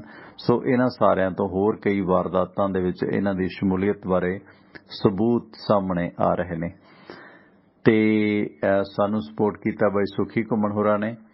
ਬੇਕਰਸਫੀਲਡ ਇਲਾਕੇ 'ਚ ਵਿਚਰ ਰਹੇ ਹੋ ਤੇ ਮਾਰੋ ਆਪਣੇ ਟਰੱਕ ਟਰਾਲਿਆਂ ਨੂੰ ਬ੍ਰੇਕ। ਯੂਨੀਅਨ ਬਲੇਜ਼ ਟਰੱਕ ਸਟਾਪ ਤੇ ਨਾਲ ਇੰਡੀਅਨ ਰੈਸਟੋਰੈਂਟ ਬਣਿਆ ਜਿੱਥੇ ਦੇਸੀ ਘਿਓ ਦੇ ਪਰੌਂਠੇ ਦਹੀਂ ਨਾਲ ਛਕੋ ਛਕਾਓ ਤੇ ਟਰੱਕ ਤੋਂ ਆਓ ਡੀਜ਼ਲ ਪਾਓ। ਜਿੱਥੇ ਟਰੱਕ ਯੂਨੀਅਨ ਸਕੂਲ ਹੁੰਦਾ ਸੀ ਉਸੇ ਜਗ੍ਹਾ ਤੇ ਹੈ ਯੂਨੀਅਨ ਬਲੇਜ਼ ਟਰੱਕ ਸਟਾਪ ਤੇ ਇੰਡੀਅਨ ਰੈਸਟੋਰੈਂਟ। ਐਡਰੈਸ ਹੈ 2201 South Union avenue, Bakersfield, California. Zip code 93307। Roadways transport ਵਾਲੇ ਸੁਖੀ ਘੁੰਮਣ ਹੋਰਾਂ ਦਾ ਇਹ ਬਿਜ਼ਨਸ ਹੈ ਜਿਨ੍ਹਾਂ ਦਾ ਨੰਬਰ ਹੈ 661 304 7500 661 304 7500 ਤੇ ਜੈ ਘੁੰਮਣ ਹੋਰਾਂ ਦਾ ਨੰਬਰ ਹੈ 661 885 8855 661 885 8855। ਮੋਗਾ ਚਾਹ ਜੋਗਾ ਇਸ ਕਰਕੇ ਕਿਹਾ ਜਾਂਦਾ ਕਿ ਮੋਗੇ ਦੇ ਵਿੱਚ ਇੱਕ ਵੱਡਾ ਡਿਪੂ ਹੁੰਦਾ ਸੀ ਚਾਹ ਦਾ ਅੰਗਰੇਜ਼ਾਂ ਦੇ ਜ਼ਮਾਨੇ 'ਚ, ਜਿੱਥੋਂ ਪਾਕਿਸਤਾਨ ਅਫਗਾਨਿਸਤਾਨ ਤੱਕ ਚਾਹ ਦੀ ਸਪਲਾਈ ਹੁੰਦੀ ਸੀ। ਇਸ ਕਰਕੇ ਚਾਹ ਪੀਣ ਦੇ ਸ਼ੌਕੀਨ ਮੋਗੇ ਵਾਲੇ ਪਹਿਲੇ ਦਿਨ ਤੋਂ ਨੇ। ਮੋਗੇ ਵਾਲੇ ਹੋਰ ਕਈ ਚੀਜ਼ਾਂ ਦੇ ਵੀ ਸ਼ੌਕੀਨ ਨੇ ਤੇ ਉਹ ਬੋਲੀਆਂ ਵੀ ਨੇ ਕਿ ਟੋਬੇ ਤੇ ਇੱਕ ਸਾਧ ਸੁਣੀ ਦਾ, ਮੋਗੇ ਦੇ ਟੋਬੇ ਤੇ ਚੰਗੀ ਉਸ ਦੀ ਸੋਭਾ ਆਉਂਦੀ ਜਾਂਦੀ ਨੂੰ ਘੜਾ ਚੁਕਾਉਂਦਾ ਮਗਰੋਂ ਮਾਰਦਾ ਗੋਡਾ। ਤੇ ਉਹ ਸਾਧ ਦਾ ਤਾਂ ਪਤਾ ਨਹੀਂ, ਪਰ ਇਹ ਘੜਾ ਚੁਕਾਉਣ ਵਾਲੇ ਕਈ ਫੜੇ ਗਏ ਨੇ, ਕਈਆਂ ਦਾ ਘੜਾ ਭੰਨਿਆ ਗਿਆ। ਮੋਗਾ ਦੇ ਵਿੱਚ ਫਿਰ ਦੇਹ ਵਪਾਰ ਦਾ ਪਰਦਾਫਾਸ਼ ਹੋਇਆ ਤੇ ਮੋਗਾ ਸੈਕਸ ਸਕੈਂਡਲ ਵੀ ਅਕਸਰ ਚਰਚਾ ਦੇ ਵਿੱਚ ਰਹਿੰਦਾ ਤੇ ਮੋਗੇ ਨਾਲ ਜੁੜੀਆਂ ਹੋਰ ਵੀ ਕਈ ਖਬਰਾਂ ਅਕਸਰ ਆਉਂਦੀਆਂ ਨੇ। ਸਵਾਗਤ, ਸਤਿ ਸ਼੍ਰੀ ਅਕਾਲ ਜੀ। ਸਤਿ ਸ਼੍ਰੀ ਅਕਾਲ ਟੋਣਾ ਸਾਹਿਬ। ਆਪਣਾ ਮਨਜੀਤ ਇੰਦਰ ਬੋਲ ਰਿਹਾ ਜੀ। ਹਾਂਜੀ ਮਨਜੀਤ ਇੰਦਰ ਸਾਹਿਬ, ਸਵਾਗਤ ਭਾਜੀ, ਸਤਿ ਸ਼੍ਰੀ ਅਕਾਲ। ਵੀਰ ਜੀ ਜਿਹੜਾ ਮੋਗੇ ਵਾਲਾ ਛੱਪੜ ਸੀਗਾ ਨਾ, ਉੱਥੇ ਹੁਣ ਇੰਪਰੂਵਮੈਂਟ ਟਰਸਟ ਦੀ ਨਾ ਸ਼ਾਪਿੰਗ ਕੰਪਲੈਕਸ ਬਣ ਗਿਆ ਹੈਗਾ ਤੀਆਂ ਵਾਲੇ ਛੱਪੜ ਤੇ। ਅੱਛਾ, ਇਹ ਉਸੇ ਛੱਪੜ ਤੇ ਸਾਧ ਰਹਿੰਦਾ ਹੁੰਦਾ ਸੀ ਜਿੱਥੇ ਬੋਲੀ ਬਣੀ? ਹਾਂ, ਸਾਧ ਰਹਿੰਦਾ ਸੀ ਟਵਾਣਾ ਸਾਹਿਬ। ਤੁਹਾਨੂੰ ਸਾਧ ਦੀ ਮੈਂ ਥੋੜੀ ਜਿਹੀ ਮੈਨੂੰ ਇਹਦੀ ਹਿਸਟਰੀ ਦੱਸਦੇ ਹਾਂ। ਹਾਂ। ਇਹ ਜਿਹੜਾ ਸਾਧ ਸੀਗਾ ਗਜਾ ਕਰਦਾ ਹੁੰਦਾ ਸੀਗਾ ਰੇਲ ਦੇ ਵਿੱਚ। ਅੱਛਾ। ਜਿਹੜੀ ਘੱਲਾਂ ਤੋਂ ਲੈ ਕੇ ਮੋਗਾ ਤੋਂ ਘੱਲਾਂ ਕਦੇ ਗਾਂਹ ਵੀ ਚਲਾ ਜਾਂਦਾ ਸੀ ਤਲਵੰਡੀ ਭਾਈ ਤੱਕ। ਅੱਛਾ, ਓਕੇ। ਮਤਲਬ ਉਹ ਕਵਿਤਰੀ ਦਾ ਜਾਂ ਜੋ ਹੈ ਨਾ ਛੰਦਬਾਜ਼ੀ ਦਾ ਗਾਉਂਦੇ ਹੁੰਦੇ ਸੀ। ਕਈ ਸਾਧ ਅੱਜ ਕੱਲ ਵੀ ਆਉਂਦੇ ਹੁੰਦੇ ਆ ਇੱਥੇ ਪਟਿਆਲੇ ਵੀ, ਅਸੀਂ ਦੇਖਿਆ ਕਈ ਸਾਧ ਉਹ ਮਹੀਨੇ ਕੁ ਬਾਅਦ ਆਉਂਦਾ ਹੁੰਦਾ, ਉਹ ਬਹੁਤ ਸੋਹਣਾ ਗਾਉਂਦੇ ਹੁੰਦੇ ਆ ਉਹ। ਬਿਲਕੁਲ। ਤੇ ਉਹਦਾ ਜੀ ਮਤਲਬ ਟਵਾਣਾ ਸਾਹਿਬ ਇੱਕ ਵਾਰੀ ਪੈ ਗਿਆ ਇੱਕ ਨਾ ਮਤਲਬ ਮੋਗੇ ਦੀ ਤਵਾਇਫ ਸੀਗੀ, ਉਹਨੇ ਇਹਦੇ ਨਾਲ ਪੇਚਾ ਪਾ ਲਿਆ ਤੇ ਤਵਾਇਫ ਦੀ ਪੂਰੀ ਉਹ ਮਤਲਬ ਛੰਦਬੰਦੀ ਦੀ ਤੇ ਆਪਣੀ ਪਿੰਗਲ ਦੀ ਮਹਾਰ ਸੀਗੀ। ਅੱਛਾ ਜੀ। ਉਹ ਫਿਰ ਮਤਲਬ ਇਹਨਾਂ ਦਾ ਰੇਲ ਦੇ ਵਿੱਚ ਹੀ ਪੂਰਾ ਮੁਕਾਬਲਾ ਹੋਇਆ ਤੇ ਫਿਰ ਉਹ ਜਿਹੜਾ ਮੋਗੇ ਵਾਲਾ ਸਾਧ ਸੀਗਾ ਉਹਦੇ ਪੈਰੀ ਪੈ ਗਿਆ ਤਵਾਇਫ ਦੇ। ਅੱਛਾ, ਉਹ ਜਿੱਤ ਗਈ ਛੰਦਬੰਦੀ ਚ। ਉਹ ਜਿੱਤ ਗਈ ਸੀਗੀ ਤੇ ਉਹ ਸਾਧ ਹੁੰਦਾ ਸੀਗਾ। ਚਲੋ ਉਹਦੀ ਹਿਸਟਰੀ ਹੈਗੀ ਆ। ਤੇ ਮੋਗਾ ਜਿਹੜਾ ਤੁਸੀਂ ਹੁਣ ਗੱਲ ਸੁਣਾਈ ਆ ਕਿ ਦੇਹ ਵਪਾਰ ਦੇ ਅੱਡੇ ਵੀ ਬਹੁਤ ਨੇ ਉੱਥੇ, ਬਹੁਤ ਉੱਥੋਂ ਦੇ ਜਿਹੜੇ ਨਸ਼ਾ ਪੱਤਾ ਬੜਾ ਅੱਜ ਵੀ ਫੜੇ ਗਏ ਨੇ। 6 ਜਨਾਨੀਆਂ ਤੇ 14 ਬੰਦੇ ਫੜੇ ਗਏ ਨੇ।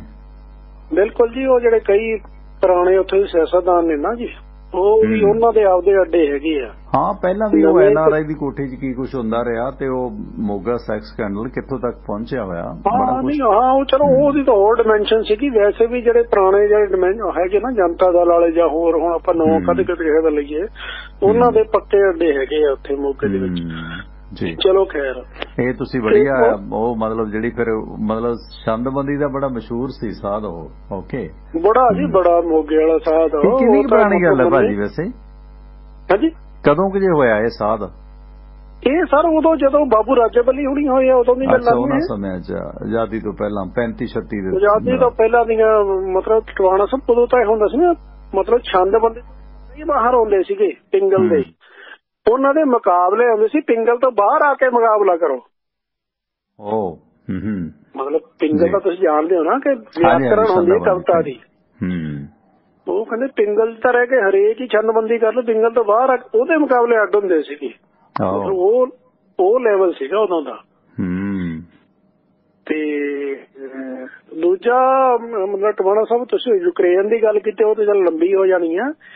ਤੇ ਮੈਂ ਨਾ ਇੱਕ ਮੇਰੇ ਦਿਮਾਗ 'ਚ ਹੋਰ ਆਉਂਦਾ ਸੀਗਾ। ਮਿੰਟ ਹੈਗੇ 2-3 ਤੁਹਾਡੇ ਕੋਲ? ਹਾਂਜੀ ਪਲੀਜ਼ ਕੰਪਲੀਟ ਕਰੋ। ਕੋਈ ਨਹੀਂ। ਕੋ ਟਵਾਣਾ ਸਾਹਿਬ ਜਿਵੇਂ ਵੋਟਾਂ ਹੋ ਕੇ ਹਟੀਆਂ ਨੇ, ਬਹੁਤ ਸਾਰੇ ਪੋਲੀਟੀਸ਼ੀਅਨ ਨੇ ਕਿੰਨਾ ਜ਼ੋਰ ਲਾਉਂਦੇ ਆ, ਆਪਦੇ ਮਤਲਬ ਮੁਹਿੰਮ ਚਲਾਉਂਦੇ ਆ ਵੋਟਾਂ ਵਾਸਤੇ, ਪੈਸੇ ਵੰਡਦੇ ਆ, ਸ਼ਰਾਬ ਵੰਡਦੇ ਆ, ਕਿੰਨਾ ਜ਼ੋਰ ਲਾਉਂਦੇ ਆ, ਸਾਨੂੰ ਸਭ ਨੂੰ ਪਤਾ। ਇੱਕ ਅਧਿਆਇ ਮੈਂ ਬਹੁਤ ਇਹਦੇ ਪਿੱਛੇ ਗੱਲ ਕੀਤੀ ਹੈ, ਇੱਕ ਅਧਿਆਇ ਜਿਹਦੇ ਪਿੱਛੇ ਉਹਨਾਂ ਨੂੰ ਕਿਸੇ ਨੂੰ ਪੋਲੀਟੀਸ਼ੀਅਨ ਨੂੰ ਕਿਸੇ ਕੈਂਡੀਡੇਟ ਨੂੰ ਕਦੇ ਮਤਲਬ ਸੋਝੀ ਨਹੀਂ ਹੁੰਦੀ, ਉਹ ਹੁੰਦੀ ਆ ਪੋਸਟਲ ਬੈਲਟ। ਦੇਖੋ ਪੋਸਟਲ ਬੈਲਟ ਕੀ ਹੁੰਦਾ, ਸਭ ਤੋਂ ਪਹਿਲਾਂ ਤਾਂ ਜਿਹੜੇ ਮਤਲਬ ਸਾਡੇ ਪੁਲਿਸ ਵਾਲੇ ਫੋਰਸਿਸ ਨੇ, ਫੌਜ ਵਾਲੇ ਨੇ, ਸਰਵਿਸ ਵੋਟਰ ਨੇ, ਫਿਰ ਜਿਹੜੇ ਸਾਡੇ ਮਤਲਬ ਇਲੈਕਸ਼ਨ ਦੇ ਮੁਲਾਜ਼ਮ ਨੇ ਜਿਹਨੇ ਡਿਊਟੀਆਂ ਲੱਗਦੀਆਂ, ਜਿਹੜੀ ਵੋਟ ਜਾਂਦੀ ਹੈ ਪੋਸਟਲ ਵੋਟ, ਡਾਕ ਰਾਹੀਂ ਵੋਟ ਜਾਂਦੀ ਆ। ਅੱਜ ਤੋਂ 3-4 ਇਲੈਕਸ਼ਨਾਂ ਪਹਿਲਾਂ ਤਾਂ ਕਿਸੇ ਨੂੰ ਪਤਾ ਹੀ ਨਹੀਂ ਸੀ ਹੁੰਦਾ, ਨਾ ਕੋਈ ਅਪਲਾਈ ਕਰਦਾ ਸੀ, ਨਾ ਕਿਸੇ ਨੂੰ। ਪਰ ਇਸ ਵਾਰੀ ਕਾਫੀ ਉਹਦਾ ਰੌਲਾ ਪੈ ਰਿਹਾ ਹੇਰਾ ਫੇਰੀ ਦਾ। ਨਹੀਂ ਹੇਰਾ ਫੇਰੀ ਨਹੀਂ, ਹੇਰਾ ਫੇਰੀ ਤੋਂ ਪਹਿਲਾਂ ਮੈਂ ਗੱਲ ਕਰਦਾ ਸਰ, ਹੇਰਾ ਫੇਰੀ ਤੋਂ ਪਹਿਲਾਂ ਤਾਂ ਹੁਣ ਤਾਂ ਇਲੈਕਸ਼ਨ ਕਮਿਸ਼ਨ ਨੇ ਇੰਨਾ ਕਰਤਾ ਕਿ ਜਦੋਂ ਕੀ ਲੱਗਦੀ ਹੈ ਨਾਲ ਦੀ ਨਾਲ ਹੀ ਸਾਨੂੰ ਉਹ ਇਸ਼ੂ ਹੋ ਜਾਂਦੀ ਆ, ਤੁਸੀਂ ਇਸ਼ੂ ਕਰਾ ਸਕਦੇ ਹੋ। ਹੁਣ ਗੱਲ ਇਹ ਆ ਕਿ ਜਿੱਥੇ ਮਤਲਬ ਹਰੇਕ ਜਿਹੜੀ ਵੀ ਇੱਕ ਹੈਗਾ ਨਾ ਵਿਧਾਨ ਸਭਾ ਹਲਕਾ, ਉਹ 'ਚ 5-6 ਹਜ਼ਾਰ ਵੋਟਾਂ ਏਦਾਂ ਦੀਆਂ ਹੈਗੀਆਂ ਨੇ। ਪਹਿਲਾਂ ਤਾਂ ਹੁੰਦੀਆਂ ਸਿਰਫ ਜਿਨ੍ਹਾਂ ਦੀ ਡਿਊਟੀਆਂ ਲੱਗਦੀਆਂ ਪਲੱਸ ਪੁਲਿਸ ਵਾਲੇ ਤੇ ਫੌਜ ਵਾਲੇ, ਹੁਣ ਉਹ ਵੀ ਹੋ ਗਏ ਜਿਨ੍ਹਾਂ ਨੂੰ ਕੋਵਿਡ ਦੀਆਂ ਵੋਟਾਂ ਨੇ। ਹਾਂ ਕੋਵਿਡ ਵਾਲੀਆਂ ਬਜ਼ੁਰਗਾਂ ਦੀਆਂ ਇਸ ਵਾਰੀ ਕਾਫੀ ਹੋਈਆਂ ਵੈਸੇ, ਹੈ ਨਾ 80+ ਵੋਟਾਂ ਨੇ।